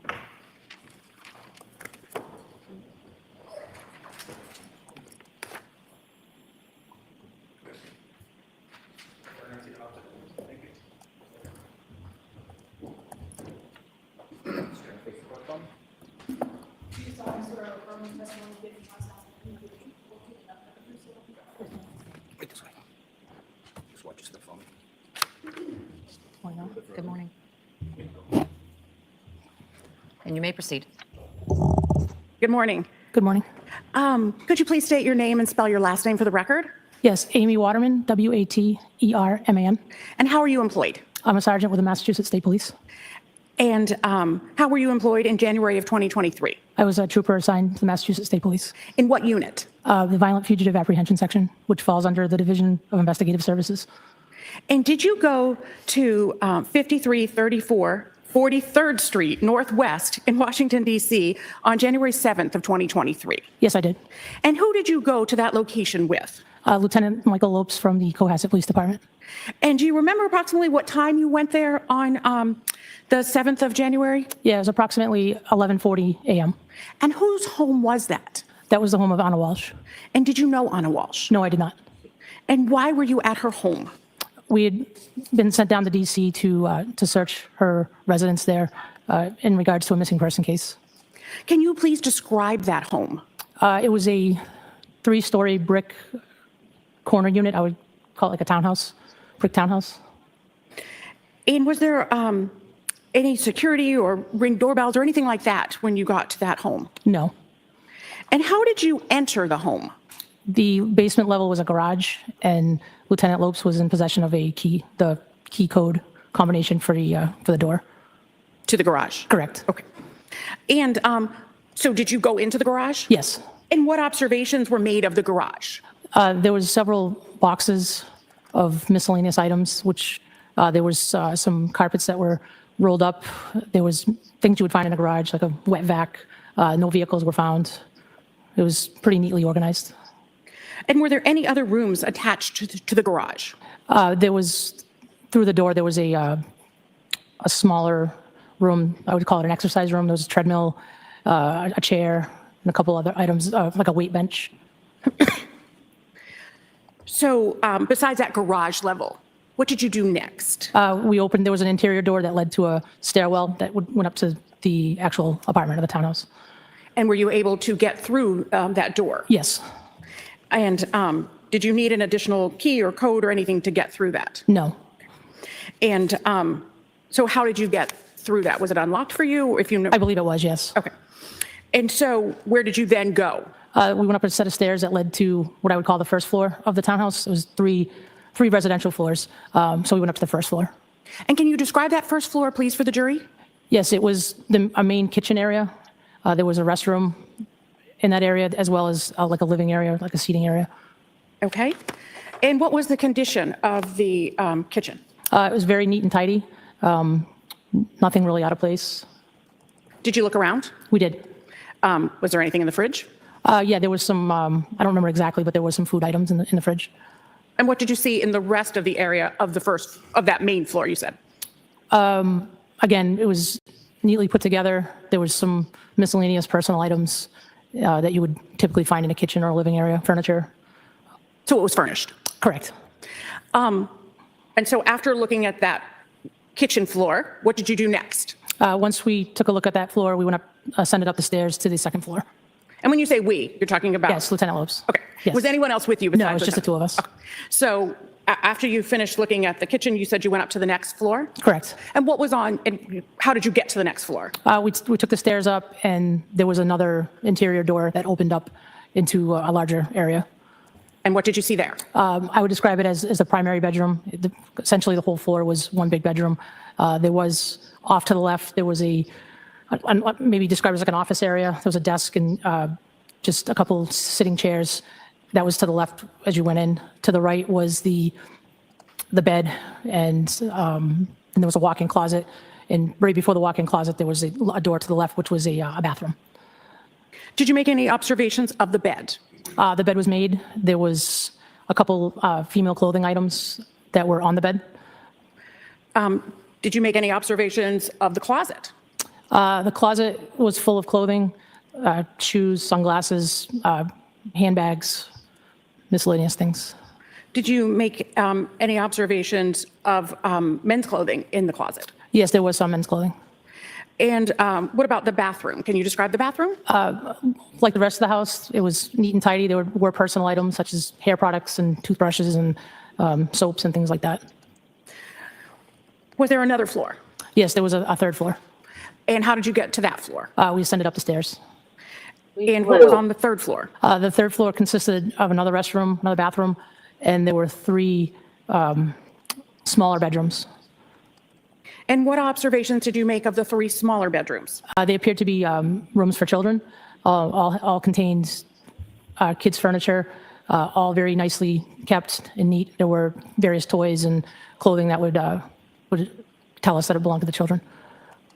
And how were the beds in those rooms? They were made. And what size were those beds, if you remember? I don't recall. Okay. What was the general condition of the home? Again, very neat and tidy, well organized. And in general, did you find any paperwork or anything in the home? We did. And where was that generally found? Mostly in the kitchen. And did you find Ana Walshe in the home? No, we did not.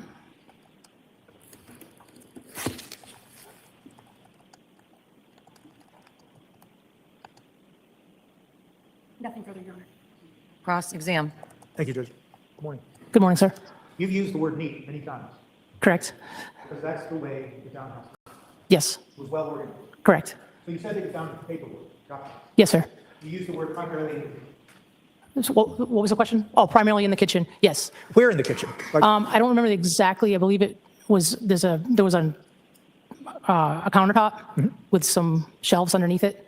I believe that's where it was found. okay, did you, you mentioned what, I thought I heard you say, you mentioned something like a study or a desk or something in one of the, in the. Yes, primary in the bedroom? primary bedroom there was a desk. And did you go through the drawers looking for other documents? I don't recall if we did or not. So when you left, did you take all the documents that you found that you thought were significant? We took some, yes. Okay. And how did you know what kind of documents to look for, the significance of them? Based on the address, personal documents for travel was kind of what we were looking for. Okay. And you said that you saw some men's clothes? Yes. And they were in the closet? Yes. There were no other men's clothes anywhere else that you can recall? Not that I can recall. All right. Thank you very much. Thank you. Any redirect? No, thank you. The witness may step down. Thank you. Thank you, Your Honor.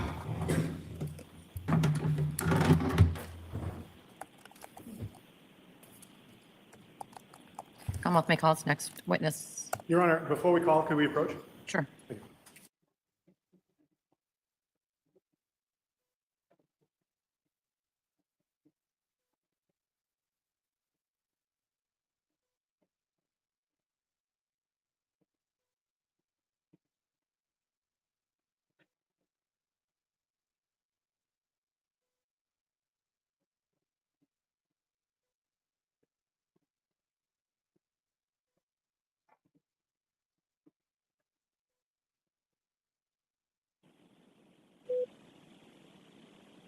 Oh, I'm here. I'm beeping again.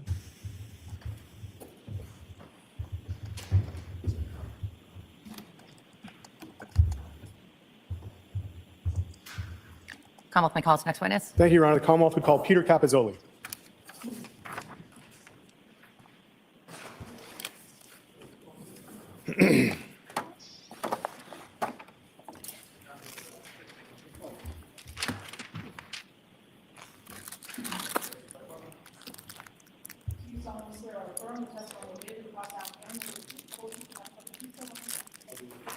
Right this way, sir. Step up, watch your step. All the way in. Go in front. You go through. Thank you. And you may proceed. Thank you, Your Honor. Good afternoon, sir. Good afternoon. Sir, I'm going to ask you if you pull that microphone closer to you because it's going to amplify your voice and everyone will be able to hear you. Can you state your name for the record and spell your last name? Peter Capozzoli, Capozzoli. And sir, by the way, that is perfect as far as the volume. Are you familiar with Cohasset Imports? Yes. What is Cohasset Imports? It's a used car dealership, sales and service. And how are you familiar with it? I'm the owner. Ms. Gilman, could we have what was entered in today as Exhibit 84?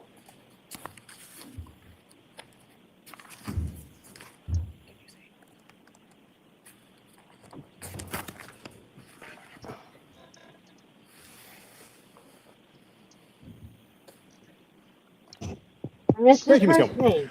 Sir, I'm showing you what's been previously marked as Exhibit 84. Do you see at the bottom where it says Cohasset Imports? Yes. Now, sir, where is your home in relation to Cohasset Imports? To the right up the driveway? And, sir, are you familiar with 516 Chief Justice Cushing Highway? Yes. How are you familiar with it? I own it. And how long have you owned it? Since September 2019. And do you see 516 Chief Justice Cushing Highway in relation to this photograph that has Cohasset Imports on it? Yes, I do. And can you point it out for us, sir? Right there? In the middle, sir? Right here? I can't see where your finger is. In the middle, yes. All right, thank you, sir. Now, sir, is that your primary residence, 516? No. What do you do with that property? I rent it. And so, sir, are you familiar with the Walshe family? Yes. And how are you familiar with the Walshe family? They were the last tenants that we rented to. And now, when did you begin renting to the Walshe family? I believe it was March of 22. And what was the initial terms of the lease? The first 6 months, I took less per month, I believe $4,800 a month to have them pay up front. Yes, sir. That was something they wanted. Okay. And so, how many months was the lease for?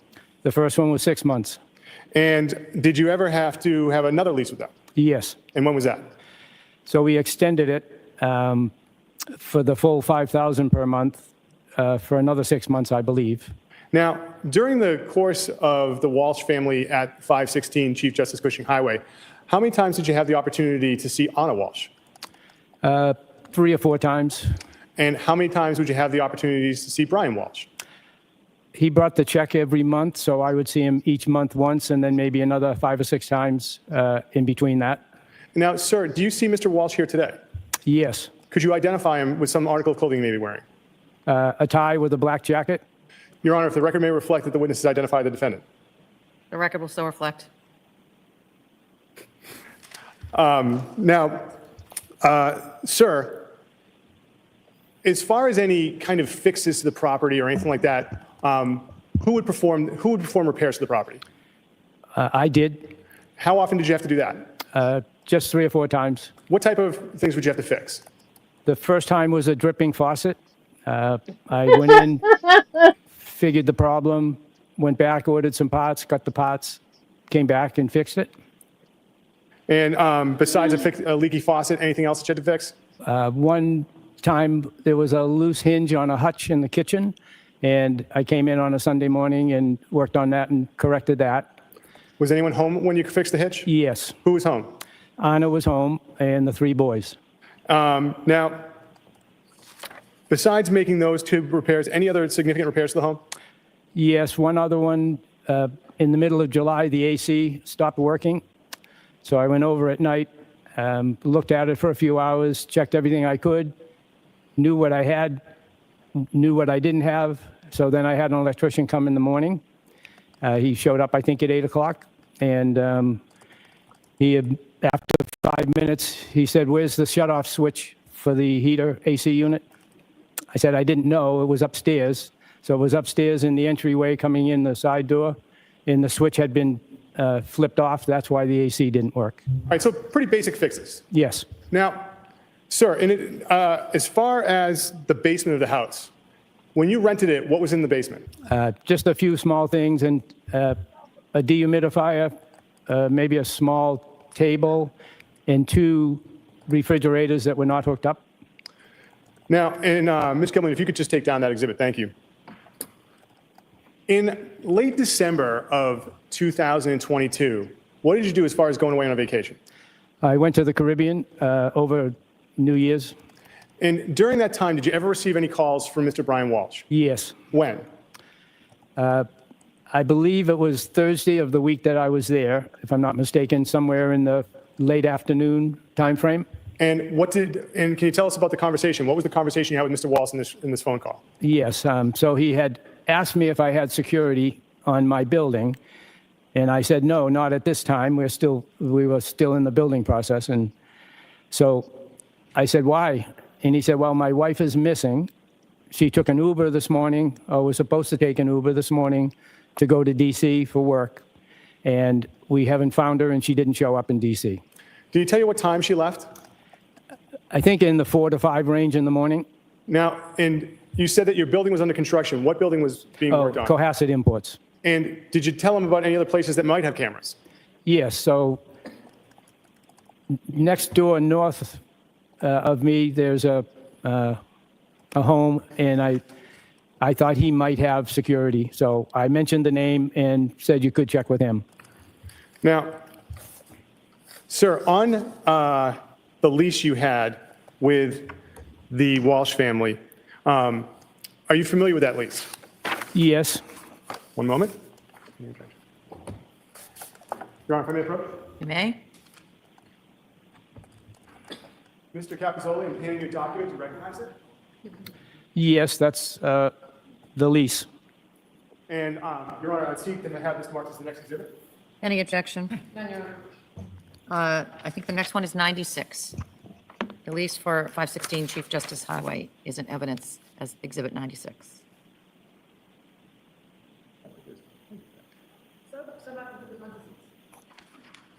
Directing your attention to page 4 under tenant.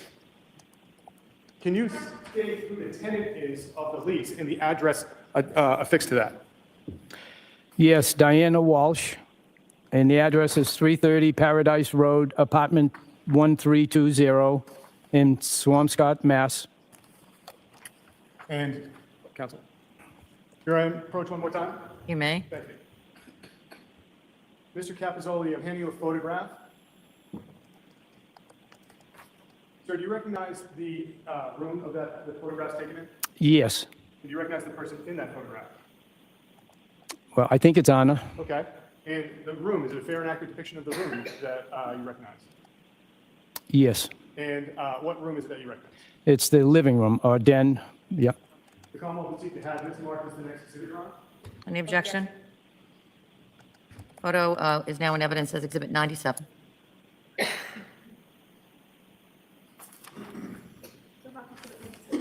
Your Honor, if the Commonwealth may publish briefly. Yes? Thank you. Ms. Gillen, can we have still 3? Mr. Capizoli, how do you recognize this is the living room? So when you walk in the front door, it's the room to the left. It's the only room that had a rug. It's the only room downstairs that has a fireplace. You can take that down, Ms. Gilman. Thank you. And Your Honor, if I may have just a moment. Yes? Thank you, Your Honor.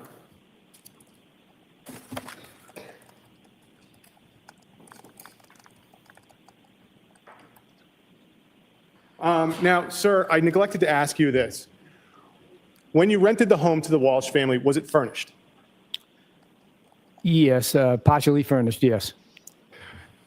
Nothing further, Your Honor. Cross? Sorry, Judge. Sorry, I was in my typing mode. Go right ahead. Okay, hello. Hello. You were talking about the property in Cohasset, and one of the rooms we were talking about was the basement. Yes, Am I correct that the basement wasn't furnished? correct. It wasn't properly heated? No heat, just for what comes from the boiler, right? Okay. And there wasn't a washer and dryer down there? No, There wasn't a playroom for kids? no, There wasn't a rug, it was just a cement floor? yes, And the basement not only had access to the house, but it also would have had access to get outside of the house, Ye- like bulkhead? a walk-through door, a regular door, yes. Okay. You had also mentioned, I believe, Mr. Connor introduced the lease, and that lease was in Diana Walshe's name? Yes, And to your knowledge, that was Mr. Walsh's mother? yes, And the first 6 months of the lease, that was paid in full yes, by Mrs. Walshe, Mrs. Diana Walshe? yes. And was your intention to rent that property in smaller increments, or that's just what came to you with the Walshes that time? That's what came to me. Okay. And in speaking to the Walshes, it was your understanding that the reason they were looking for short-term housing was because the family was planning to relocate to Washington, D.C.? That's correct. And after the 6 months, they approached to extend the lease, right? Yes. And what month was that, do you remember? August or September, something in that. 2022? Yes. Okay. And when they first came to you to extend the lease, they only wanted to extend it for 3 months. Yes. And that was because their trip to DC was impending, was coming up. Yes. Okay. And your understanding was that when Mr. and Mrs. Walsh and their 3 young children went to DC, that Diana Walsh might move in and take over. Yes. And it sounds like you didn't want to do such a short lease, so you agreed to do 6 months. Yes. And during those 6 months, you mentioned that Mr. Walsh would bring you the rent check, right? Yes. But the rent was being still paid by Diana Walsh, his mother. Correct. Yes. And that was $5,000 a month? Yes. Okay. You had mentioned that you had done a couple repairs to the property as a landlord? Yes. And one of the things that you mentioned is there was a leaky faucet. Yes. And something like a leaky faucet, is that something that the Walshes would be financially responsible to fix? No. Because that's just normal wear and tear of the home. Yes. And I think the second thing you said was there a hinge on a hutch that was loose? Yes. And that was something that you could just go over with a screwdriver? I had to replace the hinge. Okay. Mhm. And is that something that was normal wear and tear, or did the Walshes damage that and they would have to pay for it? Probably wear and tear, but it could have opened too far and broke the hinge. Not sure. Okay. Yep. In the lease, or your understanding, would there be some damage that the Walshes could have done to the home that they would have to be financially responsible for? Yes. So, for example, if a large hole in the ceiling happened during their tenancy, you wouldn't run over there and get up on a ladder and drywall the ceiling and fix a hole yourself. No, I wouldn't. And that would be something that isn't regular wear and tear, right? I would say that's not regular wear and tear. No. Okay. So that would be something that the Walshes would be responsible for paying for and covering. Sure. If they actually did it, if it wasn't something that the house had control over, yes. Okay. And you had mentioned that other than the rent check, that you would see Mr. Walsh, when you say 5 or 6 times, do you mean 5 or 6 times a month, or do you mean 5 or 6 times over the course of the lease? Over the course of the lease, yep. And would you ever see him with any of his 3 little boys? No, not outside the house, no. Okay. And you said you saw Ana Walsh on a couple of occasions? Yes. And that was with Mr. Walsh or by herself and the boys? By herself. Okay. Nothing further. Your With the Honor. boys, I'm sorry. By herself Okay. with the boys. By yeah. herself with the boys. Okay. Thank you, Your Honor. Nothing further. Any redirect? No, Your Honor. The witness may step down. Thank you, sir. Okay, thank you.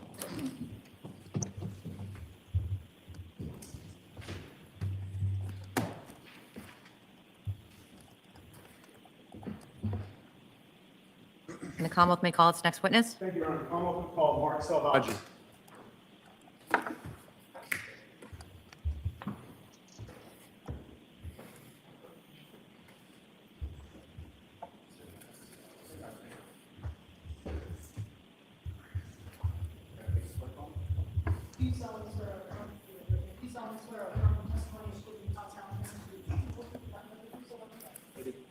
Right this way, sir. Just watch your step for me. Step all the way in. There you go. You may proceed. Thank you. Good afternoon, sir.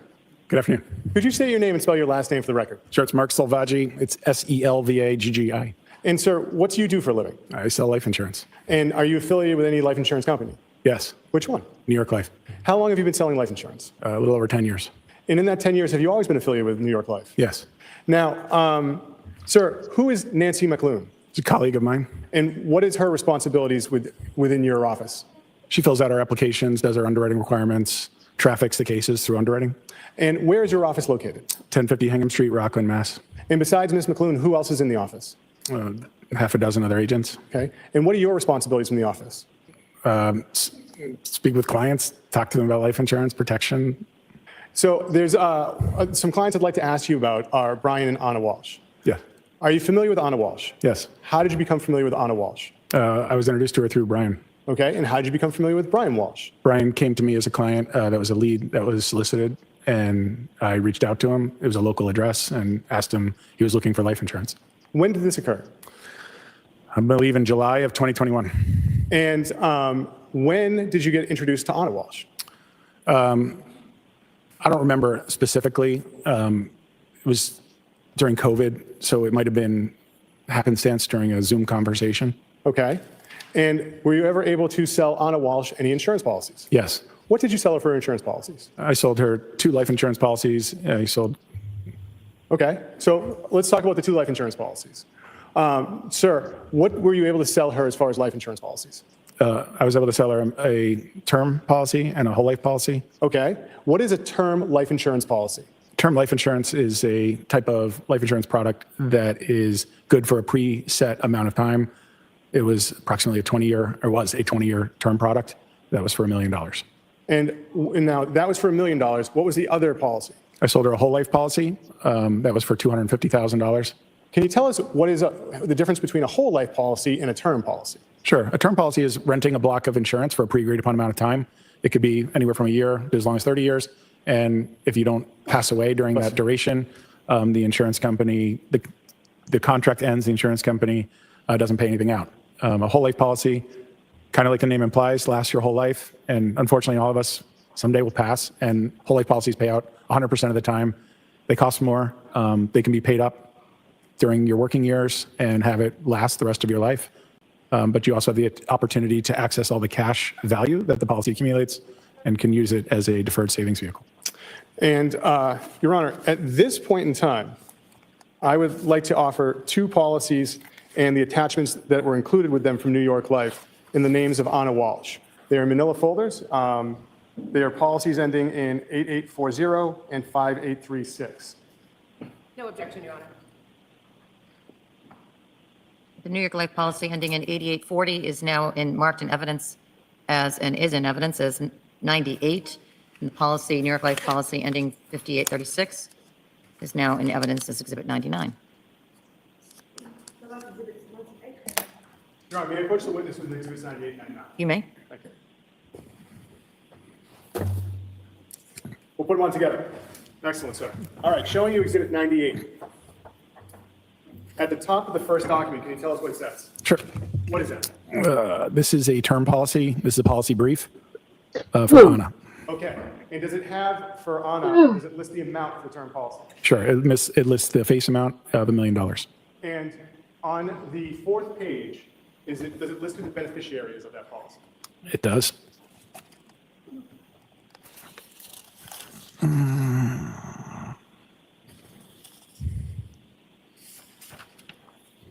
Yes, it does. Who is the beneficiary of that policy? Brian Walshe. Now, when was that policy purchased? Or better question, when did it go into effect? Sure. The policy date is May 17th, 2021. And the next document that's within that folder, can you tell us what this document is with the binder clip attached? This is the application. And so, application, what is that? This is what is required to secure a life insurance policy. And so, to secure a life insurance policy, do you have to do anything as far as your medical information? Sure. Tell us what it is? Sure. So you'd fill out a application, which really gives the insurance company permission to do their due diligence on you and your health. And so there's actually a release in there for them to get your medical records, isn't that correct? So there's a HIPAA authorization. Now, sir, I'm going to direct your attention to Exhibit 99 and ask you to take a look at that and open it up to the first document. Okay. And what is that, sir? This is a policy brief of the whole life policy for $250,000 on Ana Walshe. And for Ana Walshe, when did this policy go into effect? The policy date is June 28th, 2021. And, sir, regarding that policy, does that also list who the beneficiary is? Yes, it does. And could you tell us who the beneficiary is? I can. It's Brian Walshe. Now, sir, in addition to that first document you referenced, is there also a similar document within the file with a binder clip for those records? Yes. And what is that document, sir? This is a life application. And so is that just like the application you just told us about for the other policy? Yes, it is. And with that application, is there also a release of documents to New York Life from medical providers? Yes, there is. Now, was there any difficulty in obtaining Ana Walshe life insurance? No. And Your Honor, may we approach about one small issue? Sure. Thank you.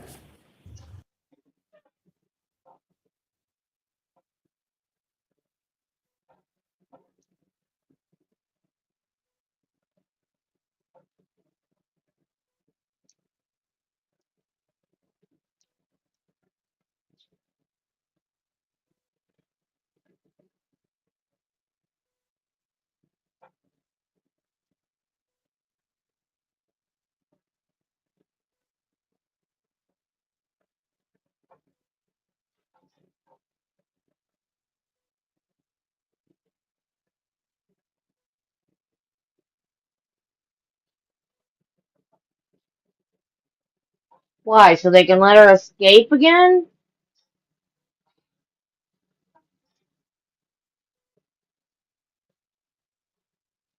I turned my camera off because of the sun behind me. It's just, I'm washed out. Also in a lot of pain right now.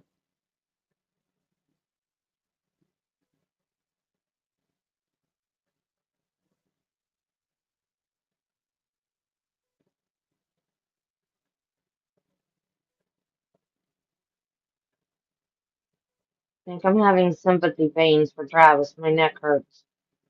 And I got a headache.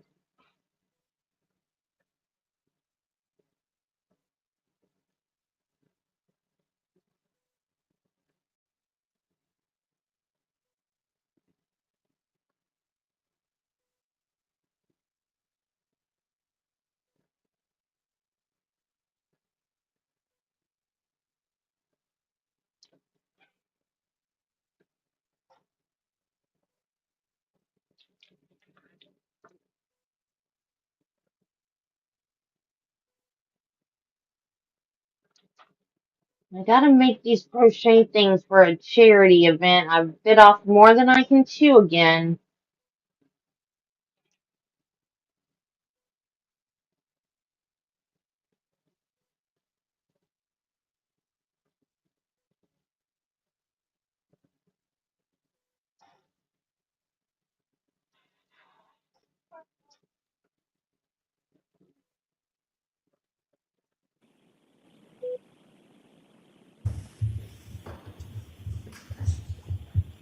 George, I'm going to send you out of the courtroom for a little bit. I need to do something outside of your hearing. It may turn out that you go straight through to lunch, and then I may have you come back before the 2 o'clock hour. That's going to depend on whether you have food or not.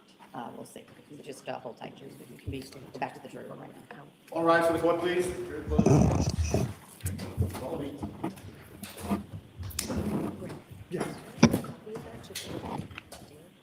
Oh! Oh! Well, that's not good. Yeah, I wouldn't be happy either.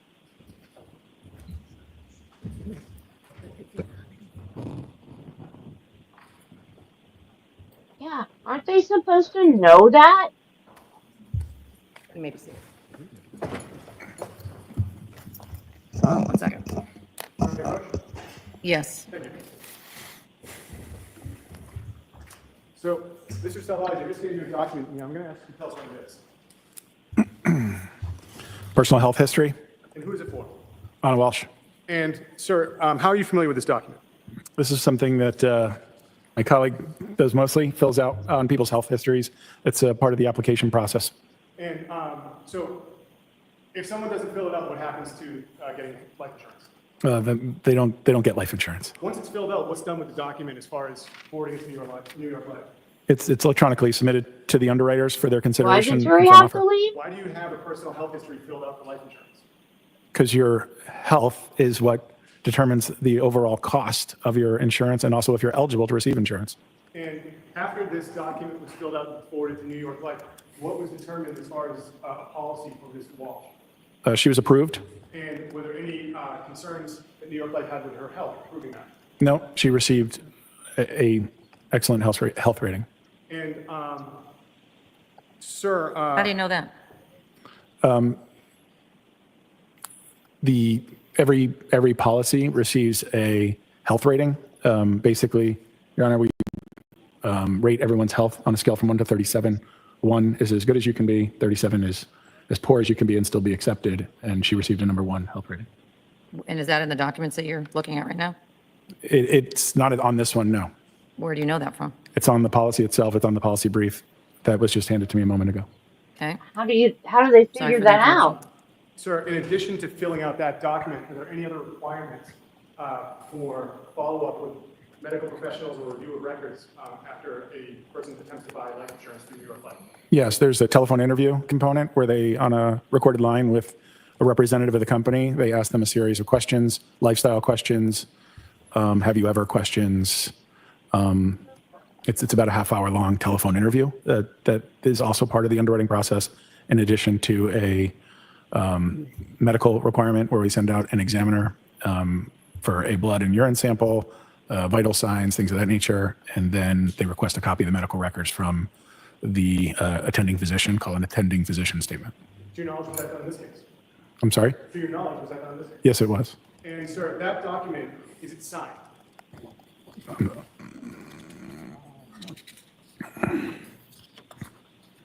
This is voice signed by Ana Walshe, yes. And so what does it mean to be voice signed? It means at the conclusion of the interview that she conducted over the telephone, she consented to an electronic signature.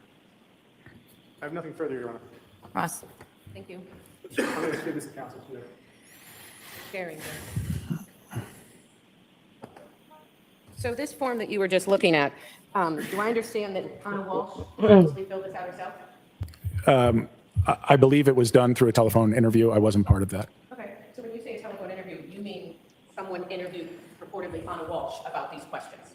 Yes. So I'm it so wasn't a doctor confused. that Why'd was they send the reporting jury out? No. And I think you had just said that if you don't go through this process, you can't get life insurance, right? Correct. Okay, so this information on this form came from reportedly Ana Walshe over the phone. Yes. Okay, and these records don't have any attachment from a medical doctor signing off that she was in, as you say, great health in March of 2021.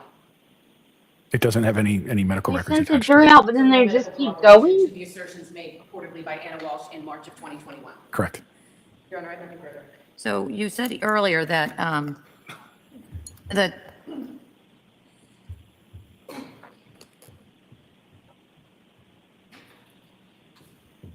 they give a blood and urine sample, somebody comes to the house, and then you also said that something about they have to sign a release for their medical records? Yes, And can you tell, based on the documentation, if that was done in this case? it was. And then, once you have that release, what happens? They How do write- you access the medical records? The company does it through a third-party vendor, and they receive a copy of the attending physician statement. We call it an APS. And where does that go? It goes to the underwriter.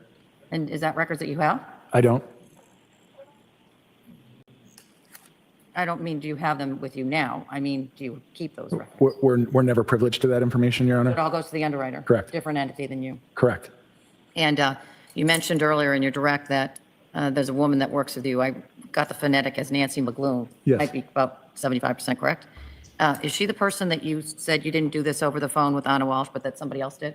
She's not the person, no, Your Okay. Honor. Is there another person in your office that It does that? doesn't No, sound it's like direct from the Vladimir, underwriter, though. from the home office of New York. That's Life. why So I'm confused. to make sure it's sort of the best information it could be, they do it themselves. All right. Anything else anybody wants in on after I've asked these additional Your Honor. questions? All right, so I'm not going to allow it in right now Yes, sir. on this record. If it becomes relevant on a rebuttal case, depending on what the defense, if the defense puts on a case and what they do, in order to get this in, you're going to need to, well, you probably honestly would be asking to get in something else, which is like a medical records through a doctor and not through this way. But I'm not going to let it in right now. Yes, Your Honor. All right? Thank you, Your Honor. So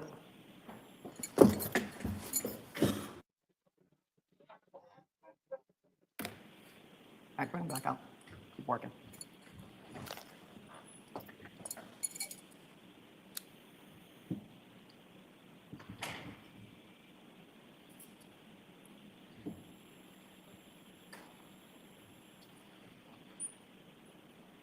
Oh, if they're not given specifics, just that she was healthy enough to get life insurance, that's not a HIPAA violation.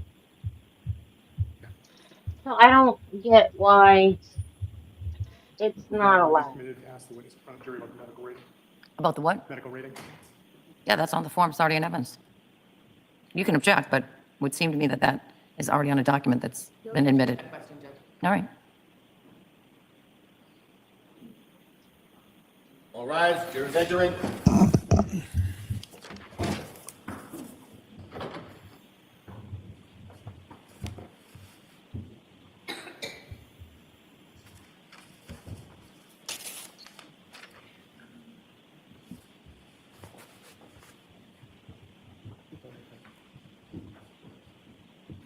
I mean, all they have to say is she was healthy enough to get life insurance. Session, you may be seated.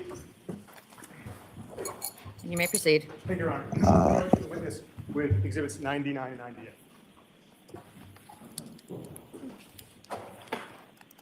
Sir, is there a medical rating that's assigned to a person who buys life insurance from New York Life? Yes. How is that determined?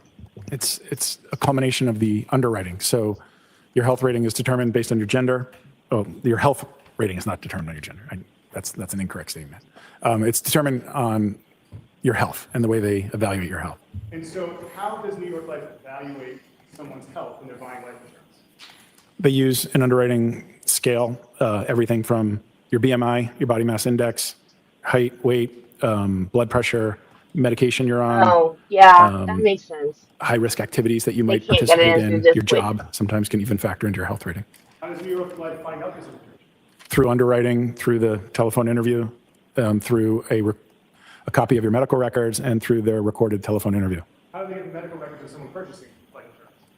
They request them through a HIPAA authorization that's in the application from the person's primary care physician and any other physicians that they are under the care of.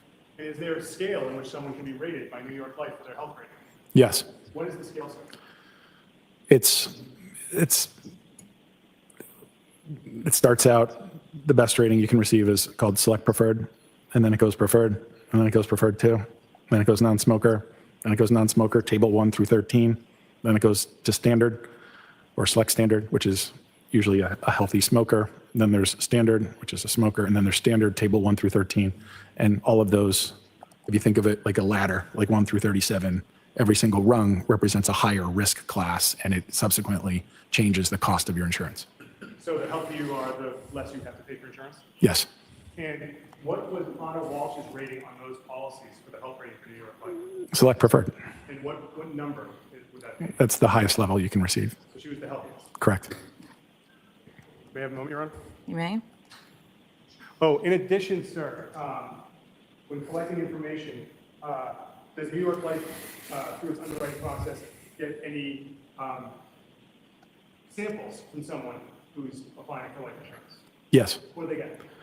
They'll send a professional, I forget what it's called, paraprofessional, something like that, to do a blood draw, a urine sample, and vitals, height, weight, blood pressure. Does New York Life give life insurance if that's not the form? Yes. Was it done in this case? Yes. Nothing further, Your Honor. Any recross? I think it's just cross. Oh, sorry. Good afternoon. Thank you. You were just talking about the health rating? I just want to talk to you a little bit about that, okay? So the health rating, that's a New York Life health rating. Yes. And so is that like someone in risk assessment and underwriting determines the scale that you just talked about? Yes. So it's not a medical professional or a doctor reviewing this information and giving this arbitrary number to someone who's applying for insurance? I don't know who that person is, so I can't tell you. You had mentioned that when Ms. Walsh applied for life insurance, part of it is this health assessment, right? Yes, And this was in March of 2021? I believe so. Do you need to look at the record? Would that help? Probably. I think they're right in front of you. Okay. Take your time.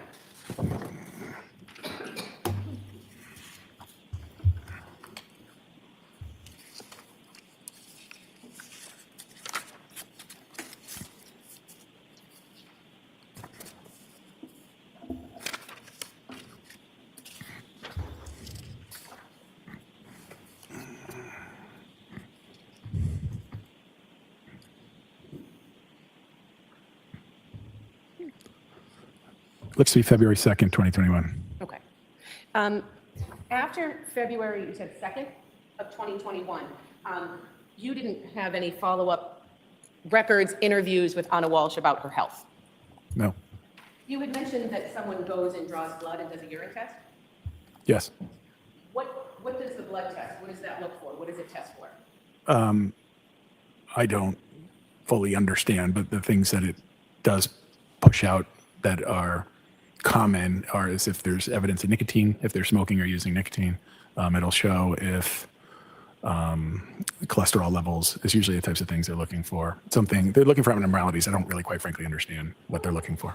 And then you said a urine test. What are they looking for in the urine test? Is that drugs and alcohol, illegal drugs, I'm assuming, and alcohol? Nicotine. And nicotine, okay.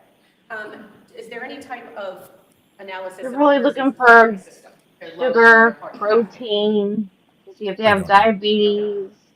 Is there any type of Yeah, he evaluation don't of know their squat. neurological He's system? not medical. I don't know. And the February 2021 date that you're talking about, I think you said that part of this health assessment, this number you give, is based off an interview with the person? Part of the underwriting is a telephone interview, yes. Okay, a telephone interview with the person trying to get insurance. Yes. Okay. And I think you already said it, but you can't get life insurance if you don't go through this process. Correct. Okay. And I think you had also said that the healthier you are, the cheaper your premiums can be, or the cheaper you have to pay, which makes sense. Yes. Okay. So it's beneficial to someone when they're applying for life insurance to hopefully be at least reporting or be in the best shape physically, and I guess physically, that's the way to say it maybe. Yes. Okay. And I think you said that you asked them about if they engage in any high-risk activities, right? That's part of the telephone interview. I don't ask that, but the company does. Yes. Yes. Okay. So I'm assuming the reason you ask if there's any high-risk activity is to see if they live a lifestyle where they're maybe more likely than someone else to get injured or killed. Correct. So bungee jumping. Bingo. Is a no for me. It's just, okay. So the only way that you know Skydiving. someone is engaging in high-risk behavior is if they told the underwriter on this telephone interview. That's one of the ways, yes. Okay. So if someone did engage in arguably high-risk or dangerous behavior and they didn't report it to you, you wouldn't know. Correct. Okay. You had mentioned that Ana Walshe had two different policies. One was a term and one was a whole. Yes. Now, am I correct that it's common for young married couples or people with children to come and get life insurance? Yes. Okay. I'm just going to ask you just to lean into that microphone a little bit. I'm having a hard time. I'm not sure. Okay, thank you. You're welcome. So, and when married couples come to get life insurance, is it more common that Great, now you got breathing. one that's the beneficiary? Very common. Okay. So if the husband gets it, it's the wife. If the wife gets it, it's the husband. Yes. Okay. And if they have minor children, is it still that the spouse is the beneficiary because they're going to be using that money for the care and protection of the children? Yes. Okay. Your company, New York Life, you guys also do financial planning and retirement planning, like that's kind of the whole company? Okay. And so is life insurance, and we'll talk about the difference between whole and terms, life insurance is a type of financial planning and thinking about retirement in the future, right? Yes. And so it's something, again, families, married couples, it's common that they come to you for this. Yes. Okay. Now, a term life insurance policy, that's something where you pay monthly, and if you die, the benefits get paid out. Yes. Okay. But is there a way that you can have a term life insurance policy, and that can get converted into another type of policy where you can take loans off it, or it can grow a cash value? Yes. Okay. And so even a term can start as something that isn't worth anything unless someone dies, and you can turn it into some type of investment or access to finances. Yes. Okay. Now, a whole term or a whole policy, that's a little bit different, right? Yes. And so I am definitely going to fumble this because numbers is just not my thing, but this is where you can have a whole life insurance policy and you can borrow all of it. Correct. So if I have a whole life insurance policy and something unexpected happens or an expense comes up, I can actually borrow off this policy. Yes. And am I also correct that if you do borrow off this policy, there's a tax advantage or a tax break? It's like a 401k tax you pay? You explain it to me. You can borrow the cash value without paying tax on the accumulation value. And in the whole policy that Ana Walshe had, who would be eligible to take a loan off that policy? The owner of the policy, who was Anna. So even Mr. Walsh, who's her husband, he couldn't sign and take a loan off that whole policy without her? Correct. Okay. Considering that these policies have some financial value to them, does divorce ever play a role in policies and paying out on a life insurance policy, a whole policy? Is divorce something that clients have ever asked you about? That's probably a better question. Is divorce, I don't understand the question. Okay, sure. So if a whole policy has cash value and people are married, if people are going to get divorced, is there ever a question in any of your clients' minds, well, hey, I've been paying off Bill's policy for 8 years. I should have some of that. Yes. Objection. Set the foundation. So you had told us that some of these life insurance policies are an asset. It's a way to build cash, build for retirement, and you can access money from, right? Yes. And if someone, and you might see a whole policy where two people are married. Yes. Okay, so if one spouse has a whole policy, you told us that they're the only one that can actually sign the paperwork to get assets off of it, right? Correct. Okay. So. What a an stupid on-call thing policy to comes in that do. You have to pay a premium every month. Yes. And so, have you ever had to talk to a client or a prospective client about how divorce could affect who owns access to that policy, or is it a non-issue? Objection. You can answer. Have you ever discussed it with another client, any client? Yes. You had mentioned that Ana had a policy. My understanding is, I think you said that you got to Brian Walshe off a lead off the internet? Yes. So that means he was looking for insurance, and does he pop in something and you see it and you give it a call? Yes. Okay. And am I correct that when Mr. Walshe initially contacted you, he wanted the insurance? Objection. I'll see you at the side of the bench.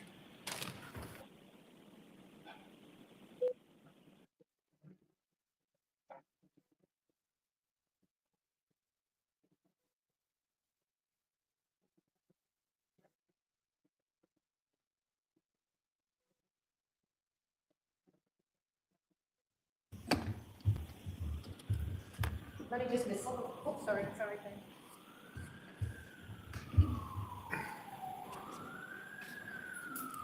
So initially, when you followed up on this lead, Mr. Walshe had applied for health insurance through you.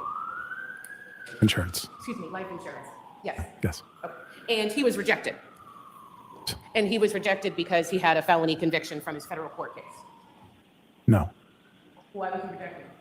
He had a pending case. Apology. So it was because he had a pending federal You case. can't get life insurance And you if didn't you're just a talk criminal? about that application. Am I correct that you applied to several other policies or companies to try to get him life insurance? Yes. All right. And I think at one point, did you even reach out to other colleagues for help and how to get him life insurance? Yes. And it's at that point where he was consistently being rejected in 2021 that it was an afterthought, like, hey, we're going to go with Ana and get her insurance. Objection. Sustained. During the time that Mr. Walshe was applying for life insurance, during that time frame, Ana Walshe never applied for life insurance. I'm not. I'm not sure. Well, what do you mean you're not sure? She didn't apply with it through you. She applied. I don't know when the one search for Brian's life insurance ended and where hers began. I don't know if the two overlapped. Okay. But her, as you say, her search for life insurance was an afterthought when you were working with this Objection. family. Sustained. Your Honor, may I be seen at sidebar? Yes, you may.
So you're a life insurance salesperson? Yeah. Okay.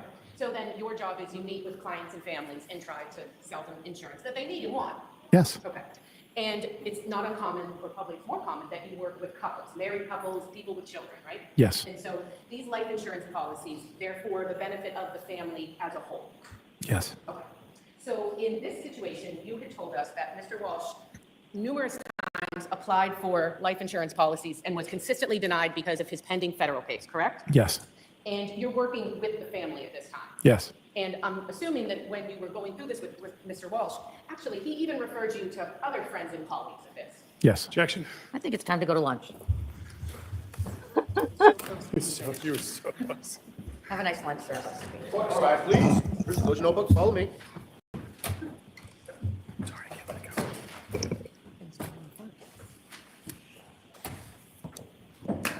The way she said that was like she was fed up. Okay, we're done.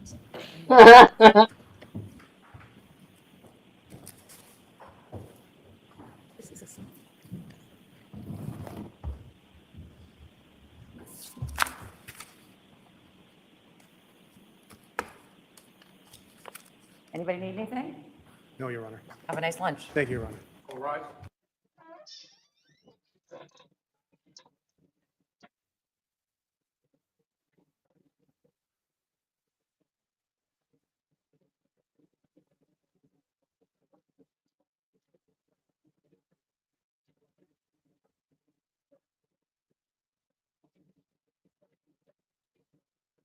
Time Lord. Oh my God, no! Don't start.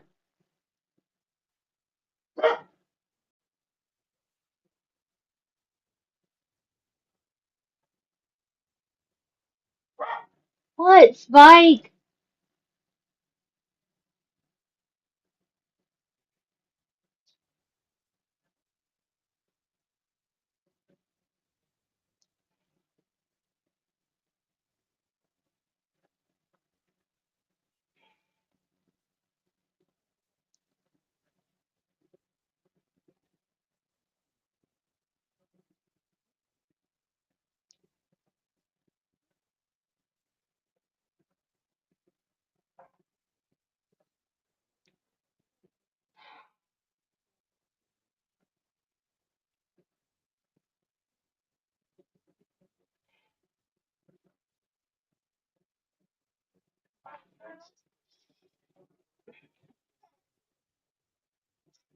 What? Come here, baby. Come here. What's wrong? You gotta go out again?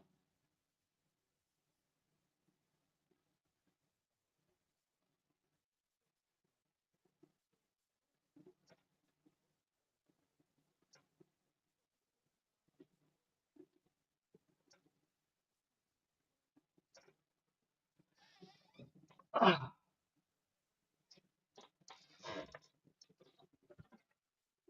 I'm coming.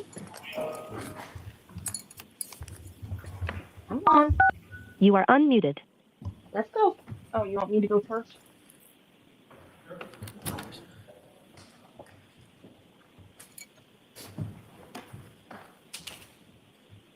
Come on. Thank you. Court is back in session. You may be seated. Do you understand, sir, you're still under oath?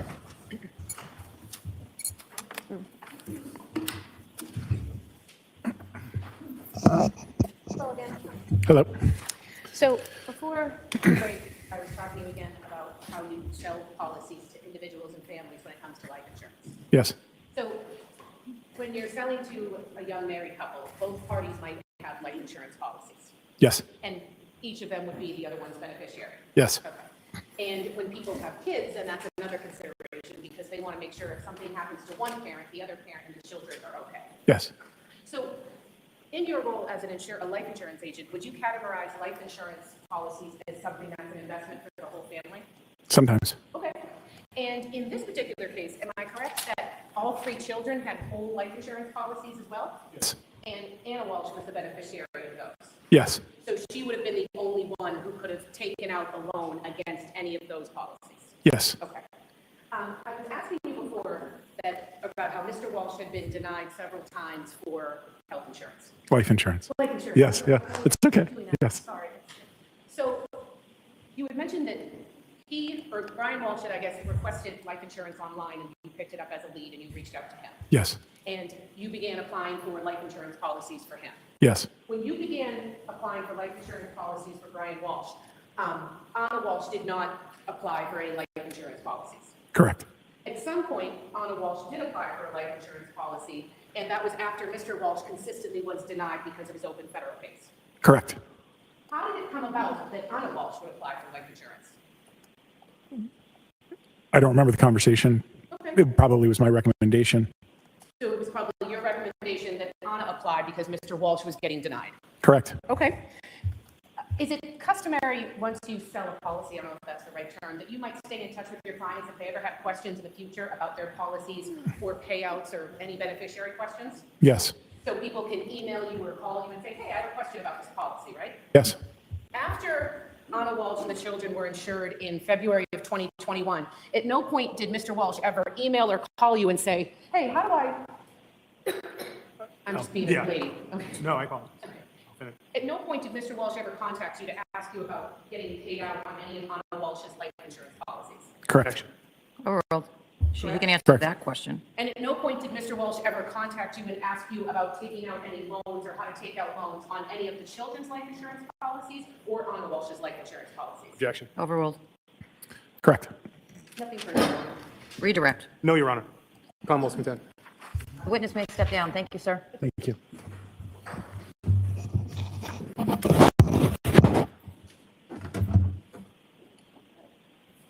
And the Commonwealth may call its next witness. Commonwealth would call Davis Gould.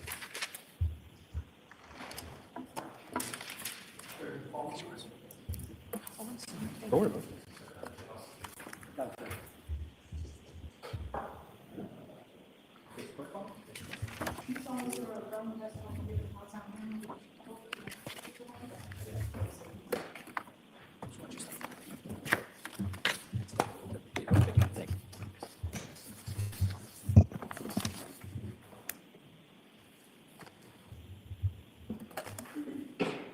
Oh, sorry. You may proceed. Thank you, Your Honor. Sir, could you say your name?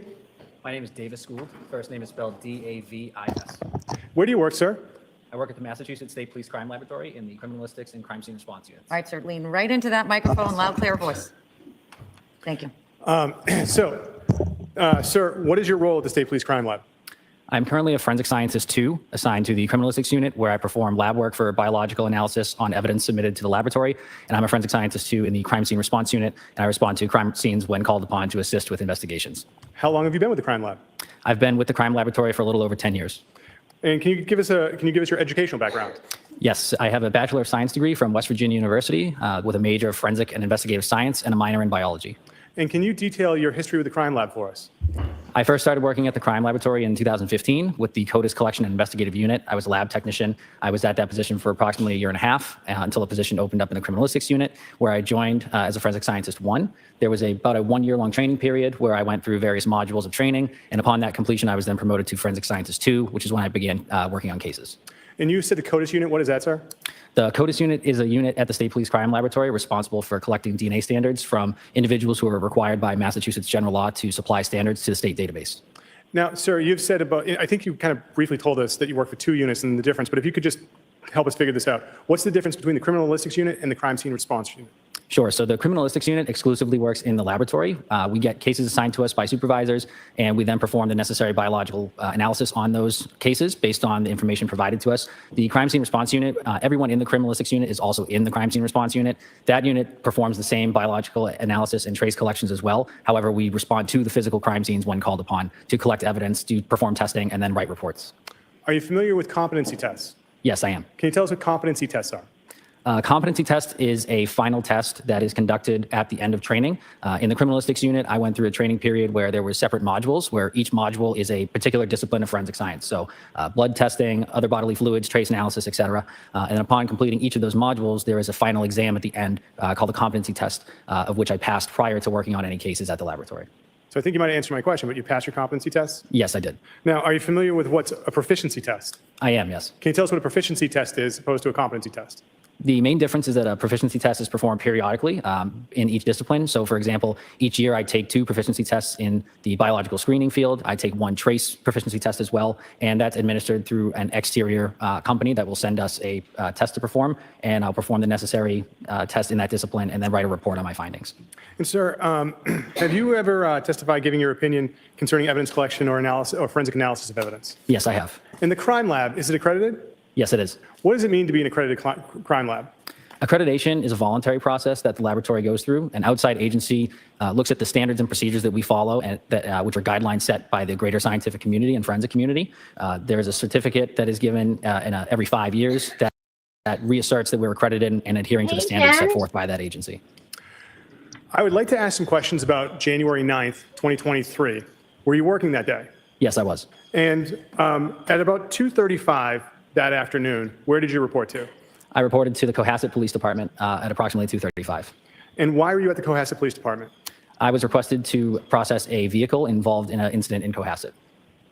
And Was anyone else with you to process this vehicle? Yes, there was. Who? I had a trainee with me at the time from the laboratory. He was going through the training period to become a crime scene responder. There were also members of the crime scene services section to take photographs, as well as members of the State Police Detective Unit. Your Honor, I'm at this point in my examination, as I start questioning Mr. Gould, I'm going to be referring to a series of pre-marked exhibits that are photographs, starting at number 100, going to 128. When you say they're pre-marked, are they pre-marked and agreed to by the other side? Correct, Your Honor. All right. So when you offer them, identify what they are so there's a complete record of them. But at this time, they'll be moved into evidence 100 through 128. Thank you, Your Honor. And, sir, I might have neglected to ask, did you pass those proficiency tests? I've passed every proficiency test to date so far. So, returning your attention back to January 9th, at approximately 2:30 p.m. at the Cohasset Police Station in 2023. Ms. Gilman, can we have what's been pre-marked as Exhibit 100, file number 4239, published? Sir, do you recognize this photograph? Yes, I do. What is this a photograph of? This is a photograph of the Volvo I examined on January 9th. And where is it located, sir? It's located at the Cohasset Police Department inside their garage. Ms. Gilman, can we now have Exhibit 101, file number 4250? Sir, what is this a photograph of? This is a photograph of the front of the same Volvo that I examined. Now, how did you conduct an examination of the Volvo that day? Initially, I did a sketch and diagram as well as take some notes based on the vehicle prior to any analysis. So what it looked like from the exterior before I went inside of it and before I started performing any sort of biological testing. I then gathered information from the investigators on scene that were pertinent to the case so that I could determine what forensic linkages I needed to be looking for, and then proceeded with those biological screening tests at that point. What was the overall condition of the exterior of the vehicle? Overall, the exterior was very clean. There was an apparent hair noted in the front passenger exterior door handle. And what was the overall condition of the interior of the vehicle? The interior was overall very clean with miscellaneous items throughout most of the vehicle. Ms. Gilman, can we now have Exhibit 102, which is file number 4275? Sir, do you recognize this photograph? Yes, I do. What did you see in the vehicle as far as child safety seats? There were two child safety seats, one located in the second row on the passenger side and another seat located in the third row on the driver's side. Now, sir, what did you observe as far as any staining inside the vehicle? There were two areas of visible staining that I noted, one being a red-brown stain on the front driver's side visor, and then there was brown stains noted on the front passenger side visor. Ms. Gilman, can we have Exhibit 103, which is file number 4283? Sir, directing your attention to the screen, what is it that we're looking at? This is a photograph of the stain, the red-brown stain on the driver's side visor that I had marked with a ruler and the letter A. And so you're the person who would put that piece of tape there? Yes. Ms. Gilman, can we have Exhibit 104, which is file 4286? What is it that we're looking at here, sir? Similarly, this is a photograph of the brown stains on the front passenger visor that I marked B with the ruler tape. Now, what did you find as far as gloves on the passenger side of the car? On the passenger side of the vehicle, on the floor, there were two examination-style gloves.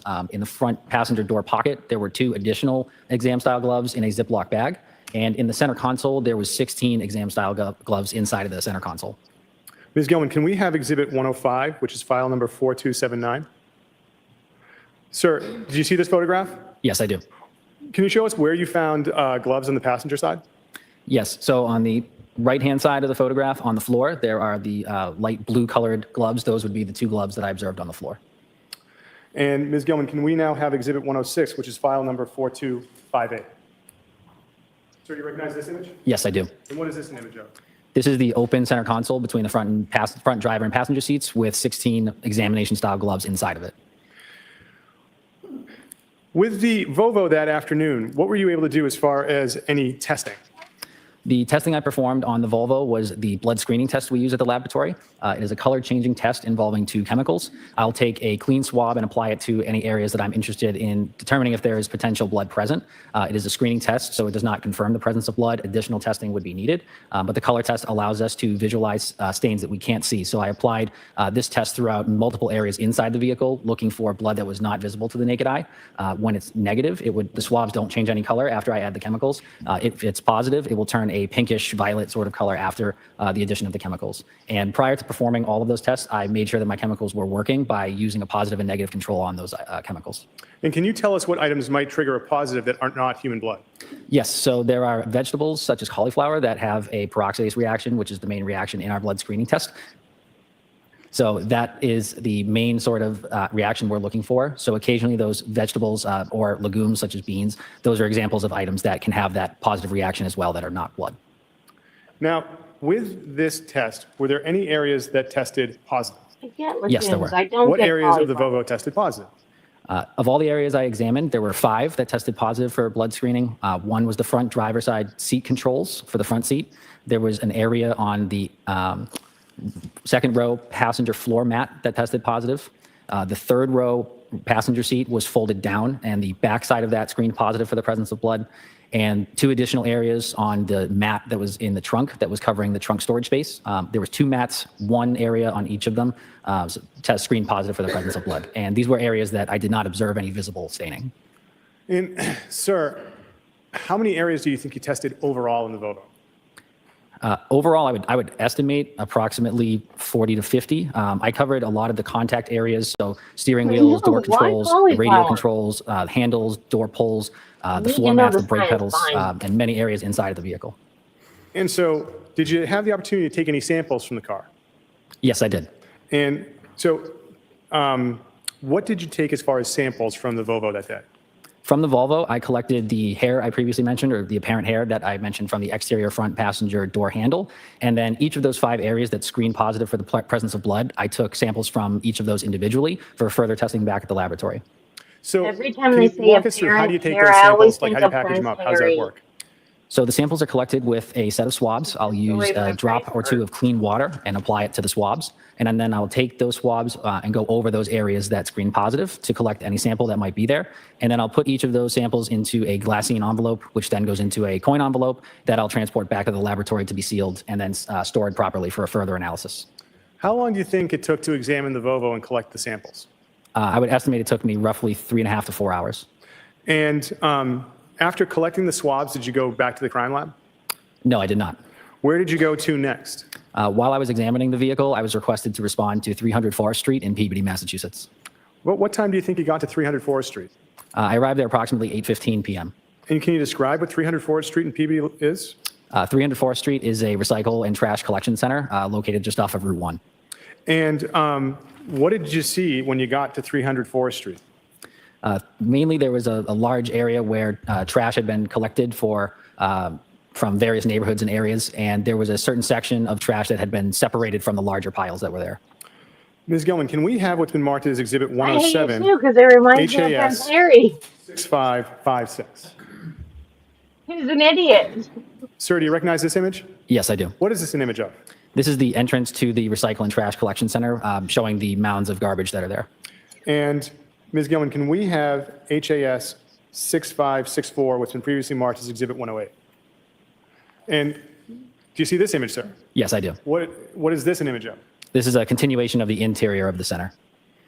And so the trash that you had the opportunity to see people going through, I'm going to direct your attention to what's been marked as Exhibit 109. Ms. Gilman, can we have Exhibit 109, 6566? Was this mixed in with all the other stuff that we just saw, or is this somewhere else? I'm unsure. This photo was taken prior to my arrival at the collection site. Okay. But what is this a picture of? This is a picture of a separated portion of the garbage in the center.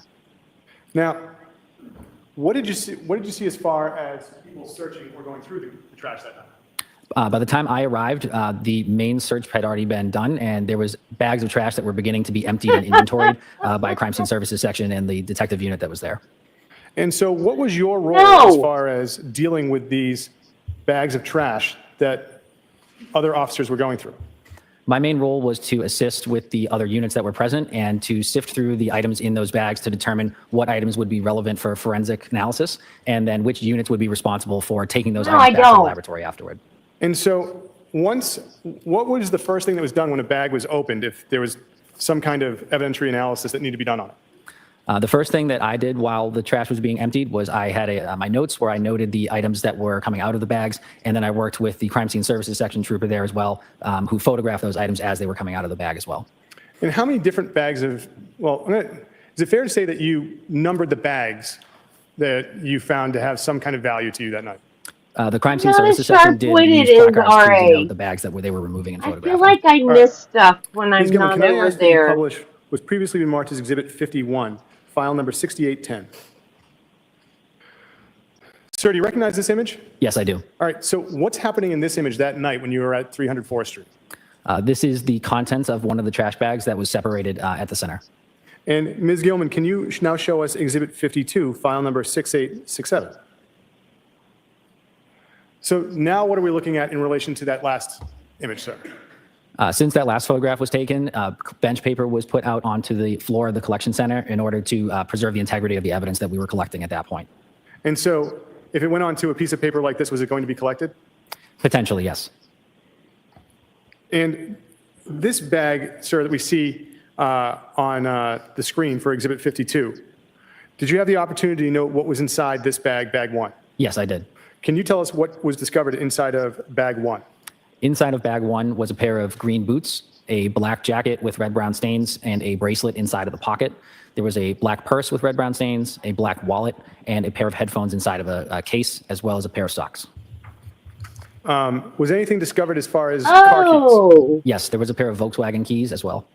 Okay. Ms. Gilman, can we have what's been marked as Exhibit 110, file number 6869?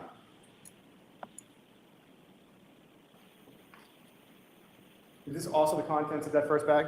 That's correct. And Ms. Gilman, can we now have Exhibit 111, what's been marked as 6870? No, Are my these also the favorite contents of one that bag? Yes. was does a Now, dishwasher I'd get like to rid ask of you about another DNA on a knife? Examine. I was like, wash Was there it by a hand, trash bag with stupid. designation 2? Yes, there was. What was discovered inside of bag 2? Inside of bag 2 were 2 white towels with red-brown stains, as well as a piece of tape with apparent gauze and red-brown stains inside of it. Ms. Gilman, can we have Exhibit 112, which is file number 6898? Sir, is that one of the towels that was found inside of bag 2? Yes, it is. And Ms. Gilman, can we have Exhibit 113, file number 6902? Is that the second towel that was found inside the bag, sir? Correct. And what's the other items around the towel? Those are miscellaneous tissues No, with red-brown they're stains. not. Now, was there a bag 3? Yes, there was. What was discovered inside of bag 3?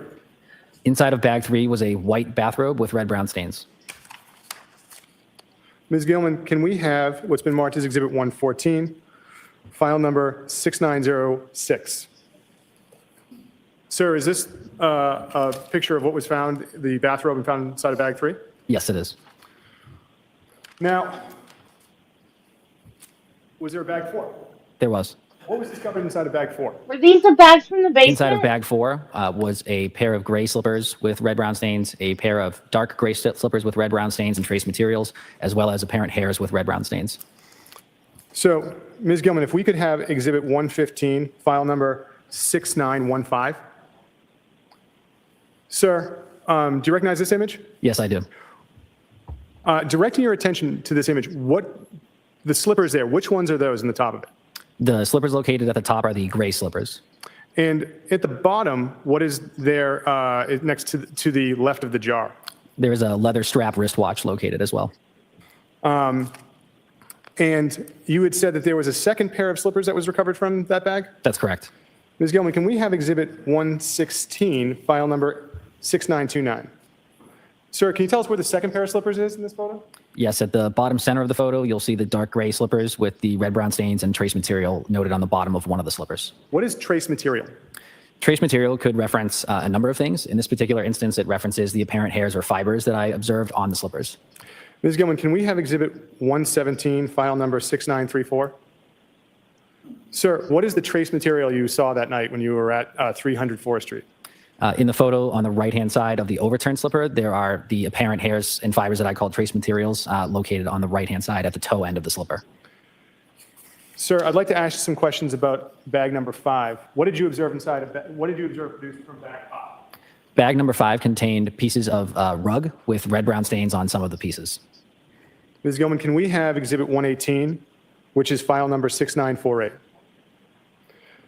Sir, what are we looking at here? These are pieces of a rug with red-brown stains that I noted on 2 of the pieces. And Ms. Gilman, can we have Exhibit 119, file number 6944? Sir, where did you see the red-brown staining on the rugs?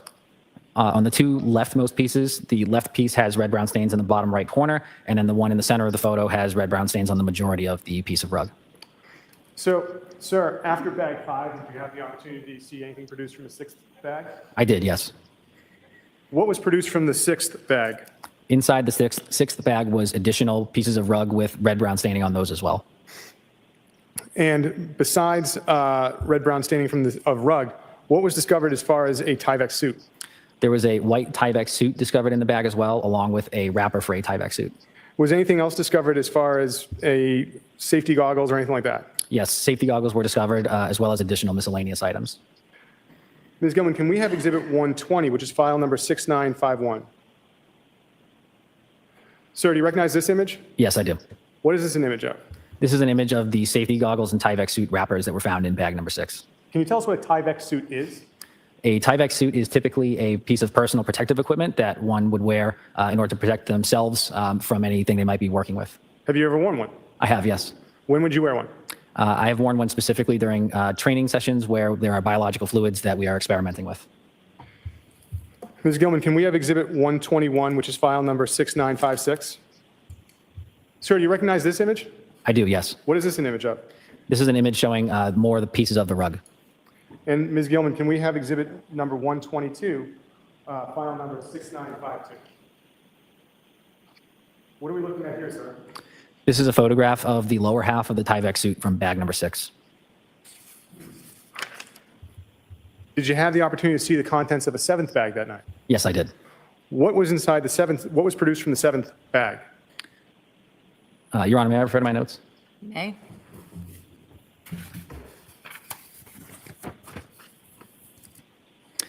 The 7th bag contained a bottle of hydrogen peroxide, a ice pack, a blue flat sheet as well.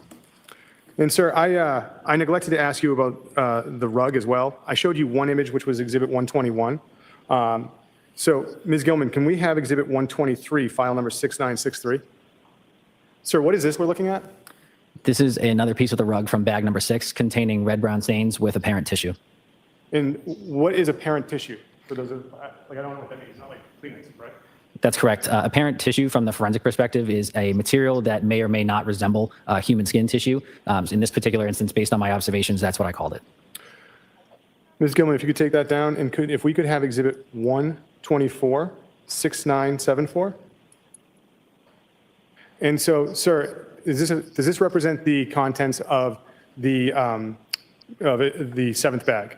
Yes, it does. And so in the upper center, what is that brown bottle? It is a bottle of hydrogen peroxide. And the cut up labels off to the side, did you note what those were for? I didn't note what they specifically were for. I grouped them under the miscellaneous items that were in this bag. And now, sir, did you have the opportunity to see an 8th bag in the contents produced from? Yes, I did. Ms. Gilman, can we have Exhibit 125, which is HAS 7002? Sir, what is it that we're looking at here? This is a photograph of the contents of bag number 8. And what was produced from bag number 8? Bag number 8 contained a hammer, a pair of wire snips, a hatchet, and a hacksaw with red-brown stains on it. And what are wire snips, and then what are shears? They're sharpened tools that can be used to cut an item of interest. So which one of those two objects is snips, and which one is a shear? The shears are located on the right-hand side of the photo. The snips are located in the center between the hacksaw and the hatchet.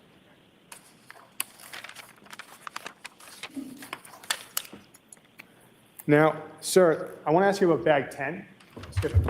The jury knows he pled guilty to. The 10th what he bag pled contained guilty a to, right? large piece of tarp that was taped together, so multiple pieces were taped together to form a larger tarp. Ms. Gilman, Why can we does have his Exhibit attorney let him plead 126? guilty to that? Is this what the 10th bag looked like, sir? Prior to opening the contents, yes. And Ms. Gilman, can we have Exhibit 127? What is it we're looking at here in 127, sir? This is a photograph of protective booties that are worn over the bottoms of shoes. And where were those recovered from, sir? Those were also recovered in bag 10 once the contents were emptied. They don't know? And Ms. Gilman, can we have what's been previously marked as Exhibit 50, file number 7029? What is this, I sir? need to know. This is a photograph of the tarp from bag number 10 as it was being unfurled from the bag. And Ms. Gilman, can we now have Exhibit 128, file number 7035? What is this image of, sir? This is an image of additional items from bag number 10, one of them being an apparent piece of insulation and then some scraps from containers. Wait a minute. Sir, Didn't they practically said it in opening statements, though. They said something about I don't remember exactly what they said, but I could have sworn they said something about he had to get rid of her so the boys wouldn't know that she died. I could have sworn they said maybe I misheard, or maybe because I know he pled guilty, I imagined it. I don't know. I could have sworn I heard it, not the chopped up part, but that he did something with her body. what was done with all of these items? The items that were taken out of all the bags, we discussed amongst the crime scene services section, detective unit, and myself, which items would be going to which units first for analysis. Items of evidence that would be going straight to the criminalistics unit for analysis, I would be collecting. Items that would be analyzed for potential prints would be going with the crime scene services section, and state police detective unit would be responsible for the remaining items. So what items, well, at this point in time, I'd like to ask you something, sir. Are you familiar with what's called the LIMS system for the crime lab? Yes, I am. Can you tell us what the LIMS system is? LIMS stands for the Laboratory Information Management System. It is a software program that we utilize in order to track items of evidence that have been submitted to the laboratory and then their chain of custody history as they move throughout the laboratory. And so after you had the opportunity to collect items that night, where did you go? At that point, I left the facility and went to the laboratory in Danvers and submitted items of evidence there under lab number 23-00596. So that number, that's for the overall case that you're assigned to at this point in time, right? That's correct. So what happens as far as when you make a submission of a piece of evidence into the LIMS system? Once the evidence has been submitted into the laboratory information management system, I then make assignments for myself to write a report based on what I collected from that scene, as well as assignments for the criminalistics unit for any items that need to be analyzed in the criminalistics unit as well. Every item is then appropriately packaged or dried if it's wet, and then eventually transported to the appropriate storage facility. Because it makes sense. Because that's why I have a problem with it. Because, like I keep saying, if I went into the bedroom and Travis wasn't breathing, I wouldn't say, oh, well, now I got to do something with his body so nobody finds out he died. I mean, that's ridiculous. You call 911. You love your spouse, you call 911. It's ridiculous. That story is ridiculous. And so I'd like to ask you about some of the LIMS numbers that you were able to assign objects that you entered into the evidence. Better. Your Honor, if it Yeah, may be, that was crazy wording. approval, Better. no objection. No, it doesn't. Would he be able to refer to his report during this portion? Any objection? No objection. You may. Thank you, Your Honor. Sir, what item number under LIMS did the swabs from the driver's seat controls get? Those swabs were given item number 9-1, 9 referring to the submission and 1 being the first item under that submission. And what item number did the swabs from the rear passenger seat floor mat get? The rear passenger side floor mat was given 9-2. What LIMS number did the swabs from the rear passenger third row seat get? 9-3. What was the LIMS number for the swabs from trunk mat 1? Trunk mat 1 was 9-4. What was the LIMS number for the swabs from trunk mat 2? 9-5. Why do they need to know the numbers? For the swabs from the red-brown stain with the letter A? 9-6. That does not help the jury decide if he's for the guilty hair or sample you not. got from the door of the Volvo? 9-7. What was the LIMS number for the swabs for the gloves? I'm sorry, what was the LIMS number for the gloves from the floor? From the front passenger floor, it was 9-8. And what was the LIMS number for the Ziploc bag in the passenger door pocket? Okay, it's after lunch. We're going to put the jury And to what was the sleep. LIMS number for the gloves in the center console? 9-10. Now, did you seize any Band-Aids from the floor of that vehicle? I see 2 Band-Aids from the center console of the vehicle, yes. And what limbs number did they get? Those were given item 9-11. Now, directing your attention to Were they used? the items from 300 Or Forest were Street. they What was the limbs number in the wrapper? for the black jacket from bag number 1? 9-12. We don't And what care. was the limbs number for the bracelet from the left pocket of that jacket? 9-13. What was the limbs number for the black purse in bag 1? 9-14. Remorse, the Band-Aids And what was were the number used for the or in black the wallet wrapper. from bag 1? 9-15. What number did the pair of boots get from bag 1? 9-16. Oh my what God. number did the Volkswagen keys Object! get? Why? 9-17. And what limbs number did the headphones? Hey, that would be important to did you know, find headphones Judy. that night? Yes, were it's headphones gross, inside of a but case, it was yes. still And what number important did to they get? know. They were 9-18. Yeah, well, yeah, that's a good idea, Wiggles. What item number But did he's got a lot of gloves. well, That's a lot according of to bag gloves. 2, what did you Unless discover you're a as far nurse as or a any paramedic or gauze? something, Inside of and you bag might 2 come was across an a piece of accident, you might tape have that to had help gauze that, inside might of the have tape. to So help the that. non-adhesive side was on the exterior That's and a the gauze lot was of on gloves. the interior of that tape. And the gauze appeared to be red, brown stained. And what was that the What? item number that you gave to the Did tape he with the work? gauze and the red brown stain? 9-20. And regarding the wipes that you found from bag 2, what was the item number they got? They were 9-21.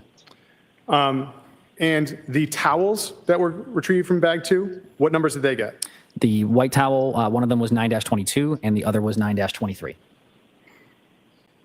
What about the bathrobe from bag 3? What limbs number did that get? The white bathrobe with red, brown stains was 9-24. Judge, make it stop.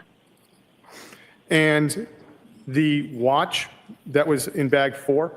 9-25. Sir, what about the gray slippers with red brown stains from bag 4? What limbs number did they get? Gray slippers were 9-26. And then there was a second pair of slippers.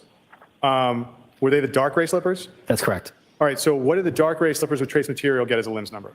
9-27. And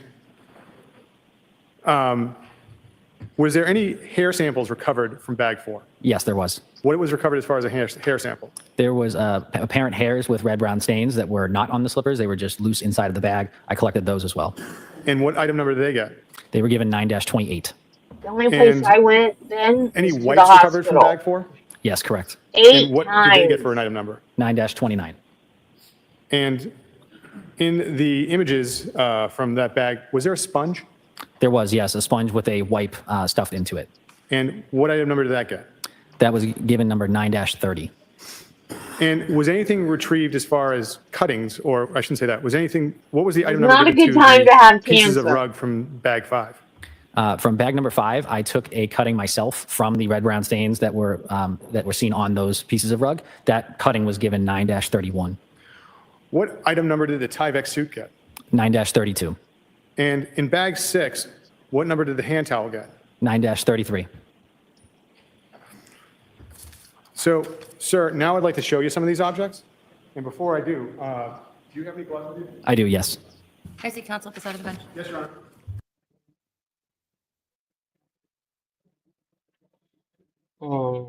What did I survive for? Told Jesus I was ready to go home.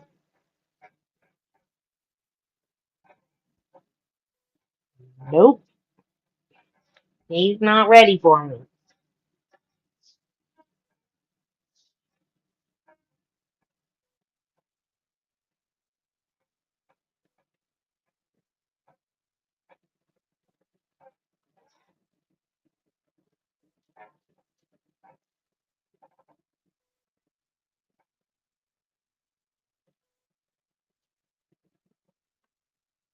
Well, I would have too if I'd still been working.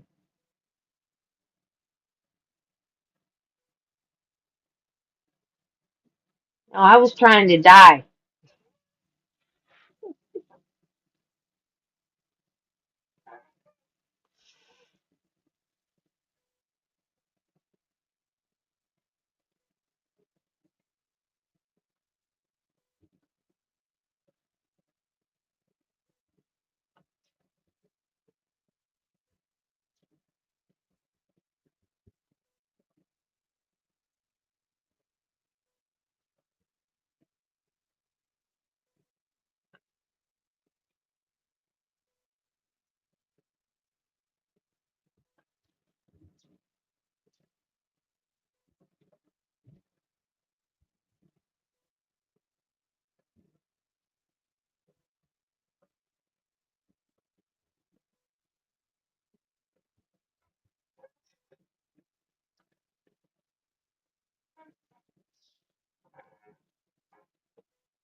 Yeah, the people that say, oh, masks don't work, I always say, oh, well, tell that to your surgeon the next time you have surgery. He'll take his mask off. Tell all your nurses.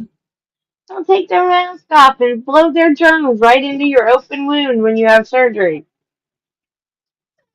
Yeah, and all these people that you see that are masked up and they got the wrong mask on and they're wearing them wrong usually.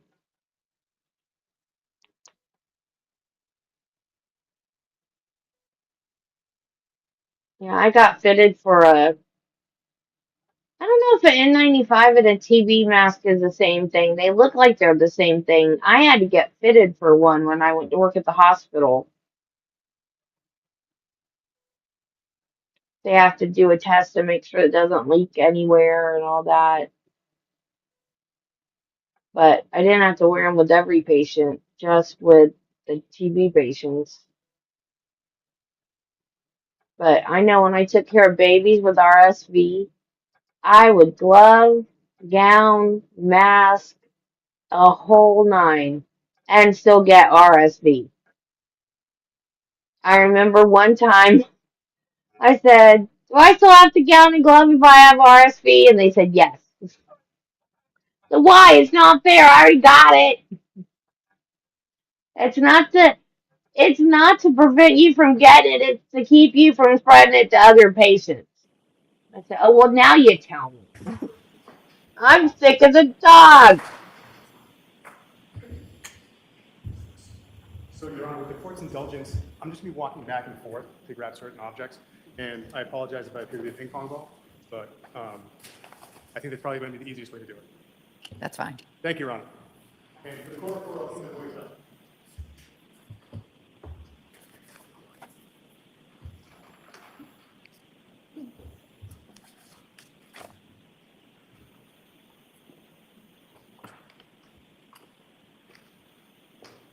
Sir, what I'm going to do is I'm going to hand you an item that's in a bag. I'm going to ask you to recognize the bag and open it up. I'm not going to ask you to produce anything from the bag, okay? Yep. All right, thank you, sir. So the first item I'm handing you is a manila envelope. Do you recognize that? Yes, I do. What is it, sir? This is a manila envelope containing the COVID card of Ana Walshe that I recovered from the scene. Can you open that envelope and determine if that object is inside of it?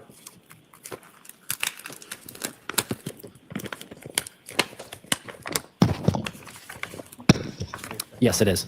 Thank you. The Commonwealth would seek to have this envelope marked as the next exhibit. It's okay. Any objection? No objection. Is it 129 we're at? Yes, Your The COVID card will be, or the exhibit with pouch that contains the COVID card is now in evidence as 129. Jurors, I do expect that there's going to be a series, based on what we're consulting with at the side of the bench, there's going to be a series of bags of evidence that the Commonwealth's going to move into evidence. And those bags, to the extent that they are admitted as evidence, will go back with you in the jury room for you to examine as you need during your deliberations. But my understanding that they're going to stay in the bags right now. And when they go back with you, you'll have proper gloves, just like the witness now has. All right? Thank you. Sir, do you recognize this bag? Yes, I do. What is that? This is the bag of keys and headphones that I recovered at the scene. Could you open it and confirm those items are inside that bag?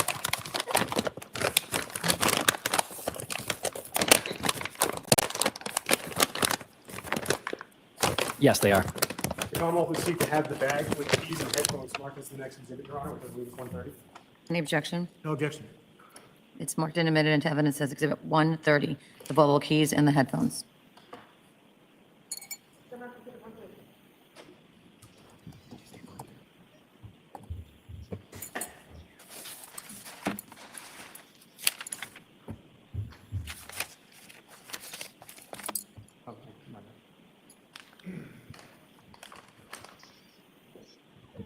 Sir, I'm showing you I'm producing a bag to you. If you could tell us if you recognize it. Yes, this is a bag of the black jacket with red-brown stains, a pair of socks and bracelet from bag number 1 at the collection site in Peabody. Could you open that up and confirm that the other items are inside of it?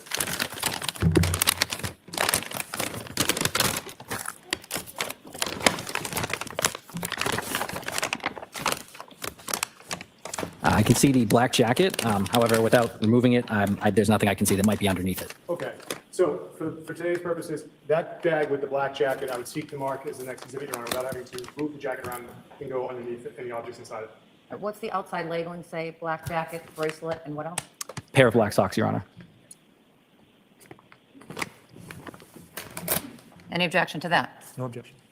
The contents of that packet, which has on the outside of it, black jacket, bracelet, and black socks, is now in evidence as 131.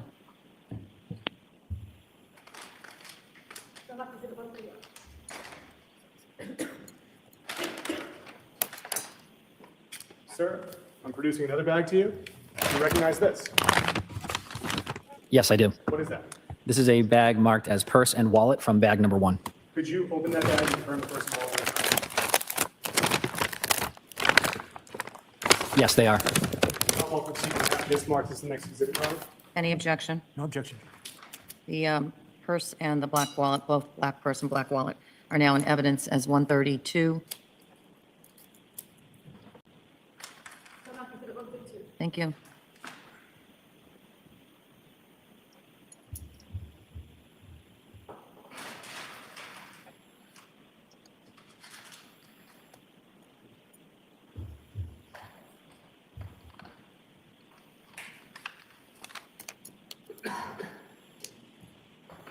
Sir, I'm handing you a bag and asking Yes, I do. what's inside that bag, sir? A pair of green boots recovered from bag number 1. And sir, what is the outside of the bag, sir?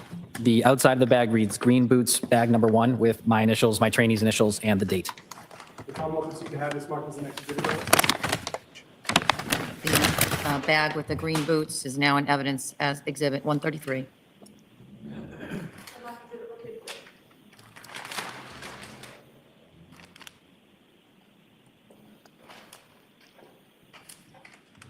Sir, you recognize this bag?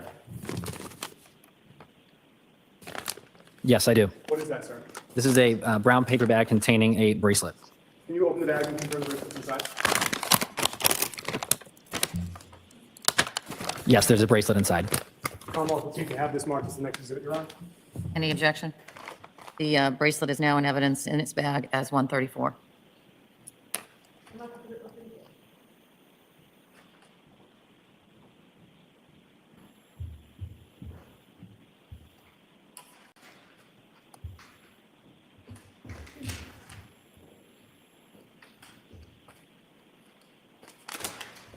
Sir, I'm handing you this first bag. I'm going to ask you to recognize it.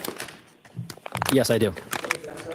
This is a bag marked white towel number 1 from bag number 2 at the Peabody Collection Facility. And that's one of the 2 white towels you bagged up that night and took back to the crime lab? Yes, that's correct. Can you open it and make sure the towel's inside? Yes, it's inside. The Commonwealth would seek to have this bag and the white towel marked as the next exhibit, Your Honor. No objection. White towel number 1 from bag 2 is now in evidence as Exhibit 135.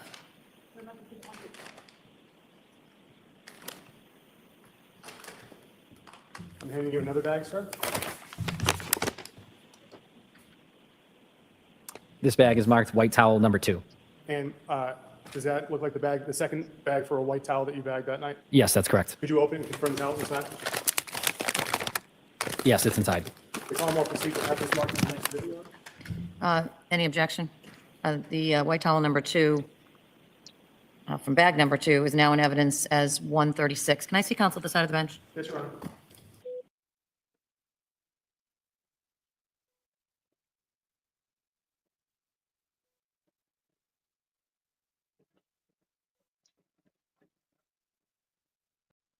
Oh, nice. We get to look at a bunch of bags. And now we get to look at him.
producing another bag to you and ask you to recognize that. Yes, I do. And what is that bag, sir? This bag contains a white bathrobe with red brown stains that I recovered from bag number 3. Could you open that bag and confirm that the bathrobe is inside? Yes, it is. The Commonwealth proceeds to have the bag with the bathrobe marked as the next exhibit. Any objection? Objection. The bathrobe from bag number 3 is now in evidence as Exhibit 137.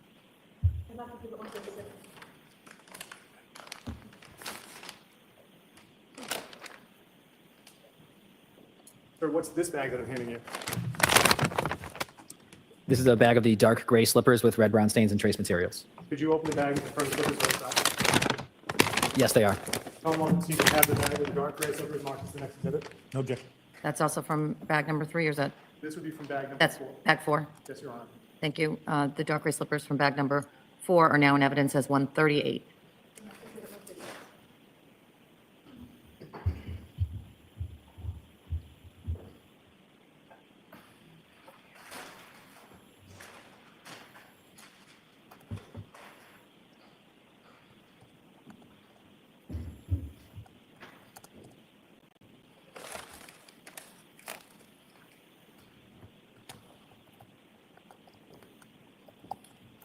Cool. Recognize that bag? Yes, I do. What is that? This bag contains the leather strap watch from bag number 4. And could you open the front watch on the back? They just bag out Yes, it and is. put it in the Commonwealth proceed basement. to have the next bag as the watch from bag number 4 as the next exhibit. Any objection? No objection. The leather strap watch from bag 4 is now in evidence as 139.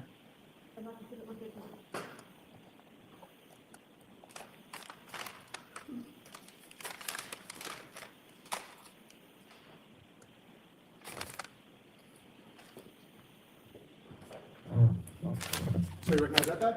Yes, I do. And what is that? This is a bag containing apparent hairs with red brown stains from bag number 4. Could you open the bag and confirm that the item's inside?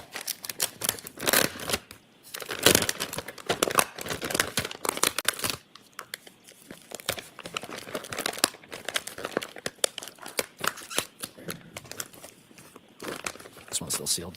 Oh, you didn't get them all? Yeah, can't quite get it all. I need new gloves as well. So your gloves have opened. For the record, I brought you a new set, so why don't I take yours? Thank you.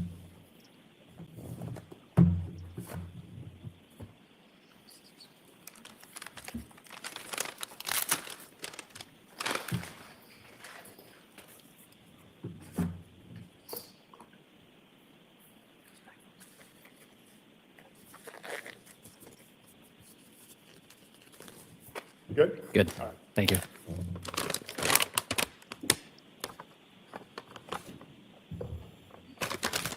Yes, they're inside. The Commonwealth would seek to have the next bag with apparent hair with red brown stain marks the next exhibit, Your Honor. Any objection? No objection. The hair from bag number 4 is in evidence as 140.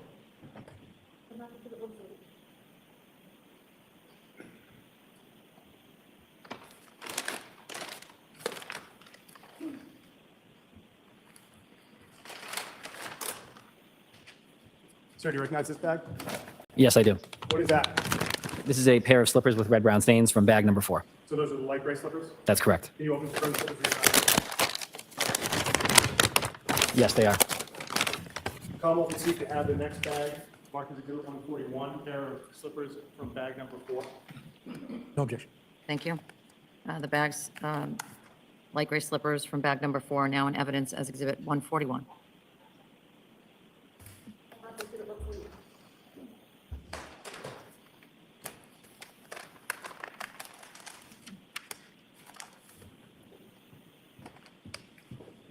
Sir, do you recognize this bag? Yes, I do. What is that? This is a bag containing the sponge with a wipe through it. Could you open it and confirm the sponge is inside? Yes, it is. Commonwealth would seek to have this marked as the next exhibit, Your Honor. No objection. Is that from bag 4, or are we now moved on to bag 5? We are on bag 4, Your Honor. Okay. The sponge from bag number 4 is now in evidence as Exhibit 142.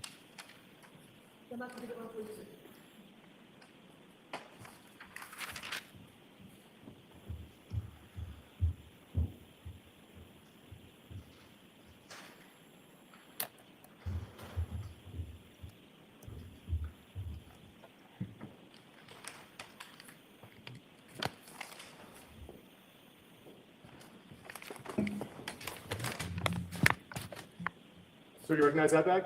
Yes, I do. What is that bag? This is a bag containing the Tyvek suit recovered from bag number 6. Could you open and confirm the Tyvek suit's inside? Yes, it is. The Commonwealth would seek to have this next bag, Your Honor, mark this next exhibit, Tyvek suit from bag number 6. No objection. Thank you. Now in evidence says 143 is the Tyvek suit from bag 6.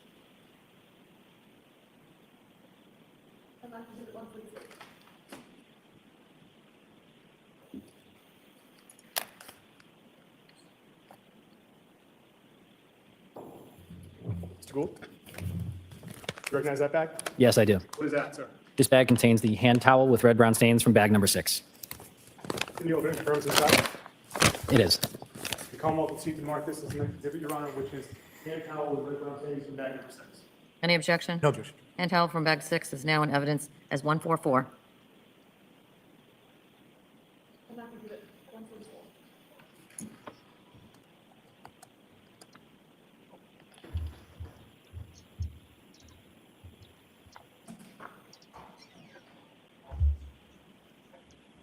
Your Honor, may I have a moment? Yes?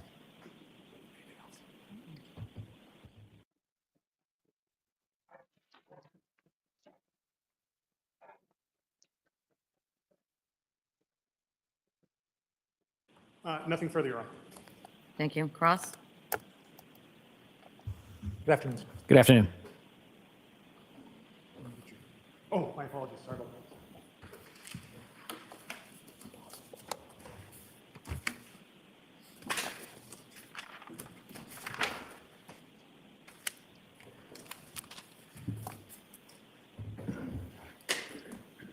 If I just told you, Mr. Gould, do you have a comment? Mr. Gould's fine. So you told us as you began your testimony that when you went to the scene of the, where all the trash and everything was, that there was, people were collecting bags. At one point, you had to then take out some of the evidence and put it on the paper to quote, preserve the integrity of the evidence. Yes. And when we talk about preserve the integrity of the evidence, what we're trying to do is what all of you are trying to do is make sure that you keep it in the same condition that it was in when you found it, correct? Exactly, yes. Now, do you know anything about a trash compactor that was taken to that area before you arrived? I don't know any specifics about a trash compactor, no. So can you tell the jury, if you have any information, that some of this evidence has been introduced, that was taken out of a dumpster there, that it had first been in a compactor and then transferred to the dumpster, or you just don't? I do not know.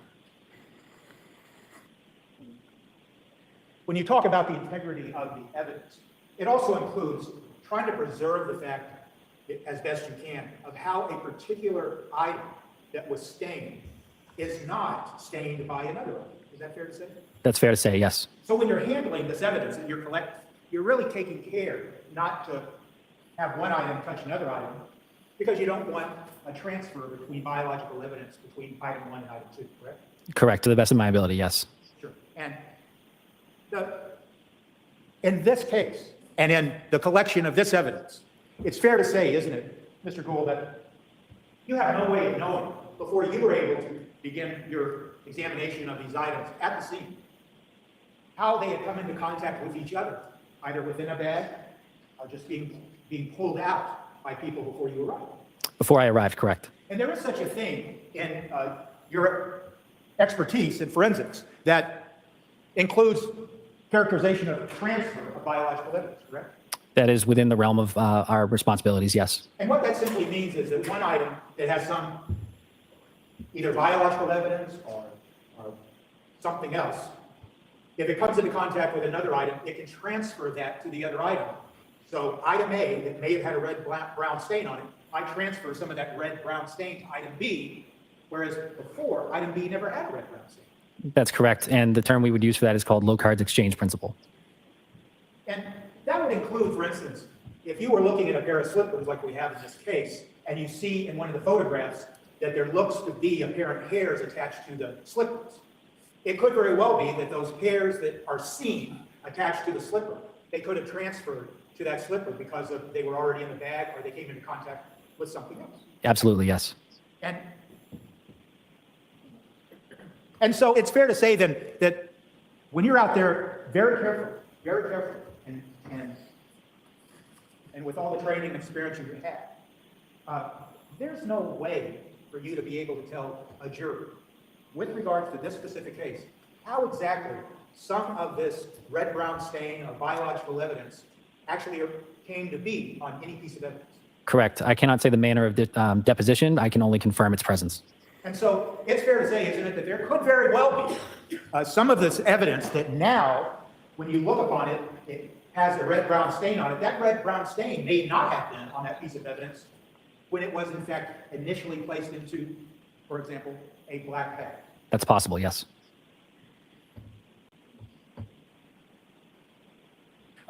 In the photographs that were introduced of the scene where you went with all that trash and garbage, it's fair to say that a lot of that trash and garbage had absolutely nothing to do with this case. Correct. How did you differentiate in the scene what applied to this case and what didn't apply?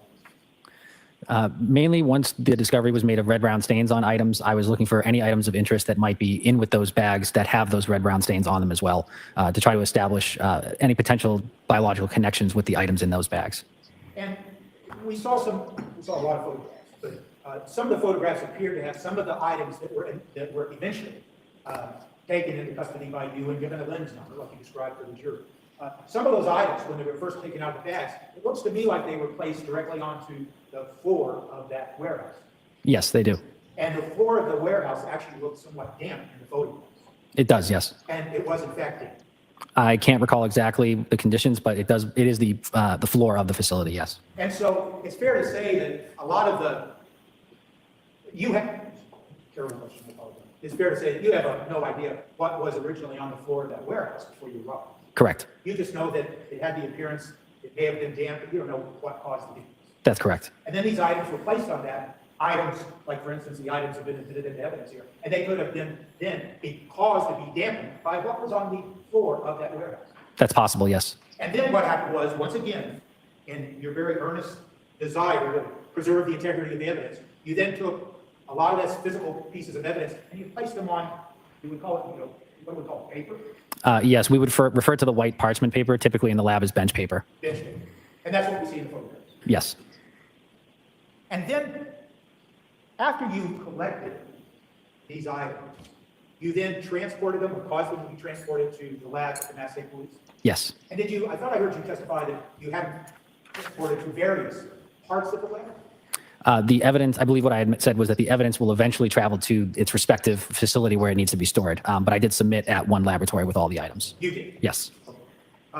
And after you transported the items to the lab, did you have any further, did you do any further work on these items? No, I did not. Well, thank you, sir. Any redirect? No, Your Honor. Witness may step down. Thank you, sir. Thank you, Your Honor. Your Honor, may we approach? Yes?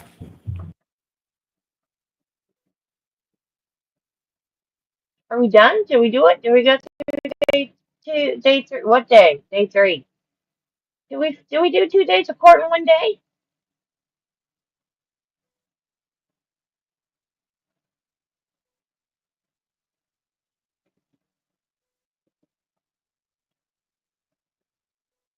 I think we did. I think we did it. Only 2 people are still in here. But that was boring, that's why. Everybody bailed on the boring part. Just me and Judy now.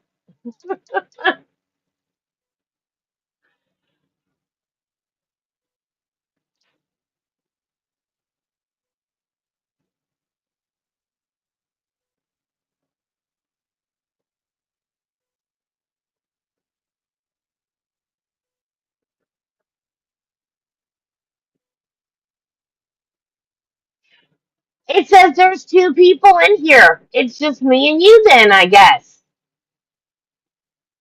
Judy left me. It's just me and Wiggles.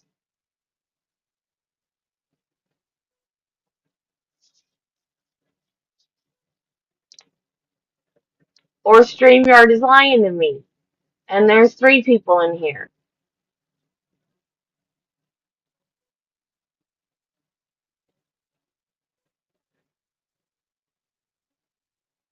I'm in here too. Okay, well now it says 3. Maybe it doesn't count me. I'm here on my laptop. It usually counts me. Now it says 3. A minute ago it said 2.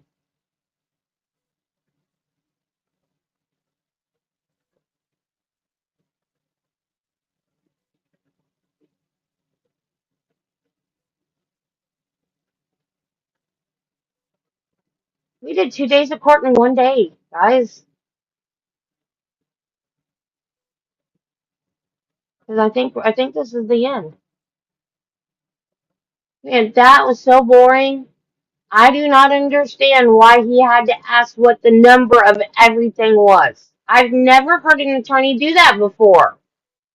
Well, I guess if I did, I zoned out. I don't remember ever hearing an attorney do that before. Why does a jury... You should only present... Now, I don't know if this is correct or not. This is in my opinion. You should only present things that the jury needs to know to convict or not convict. Like, why do they need to know the number of the exhibits? That doesn't tell them whether or not he's guilty or not, or innocent or not, whatever. Why do they need to know the numbers? Jurors, They I'm going to don't. send you on your way today, and I was talking with the lawyers just now about what the schedule is for the rest of the week. I'd like to let you know, because I know I'm ever mindful of the sacrifice you're making to be here to service jurors in this case. So here's the rest of the week. I expect tomorrow will be a full day, 9 to 4. And then on Friday, I think I told many of you during impanelment, it seems like a long time ago, so you may not remember, that my plan always was to go 9 to 1 while the evidence was presented on Fridays. And that's frankly just for your own education, to let me continue with the other cases that are in this session. So I see them on Friday afternoon when I have a longer case. So that's what I'm going to be doing Friday afternoon. But what it means for you is our day on Friday will likely be just 9 to 1.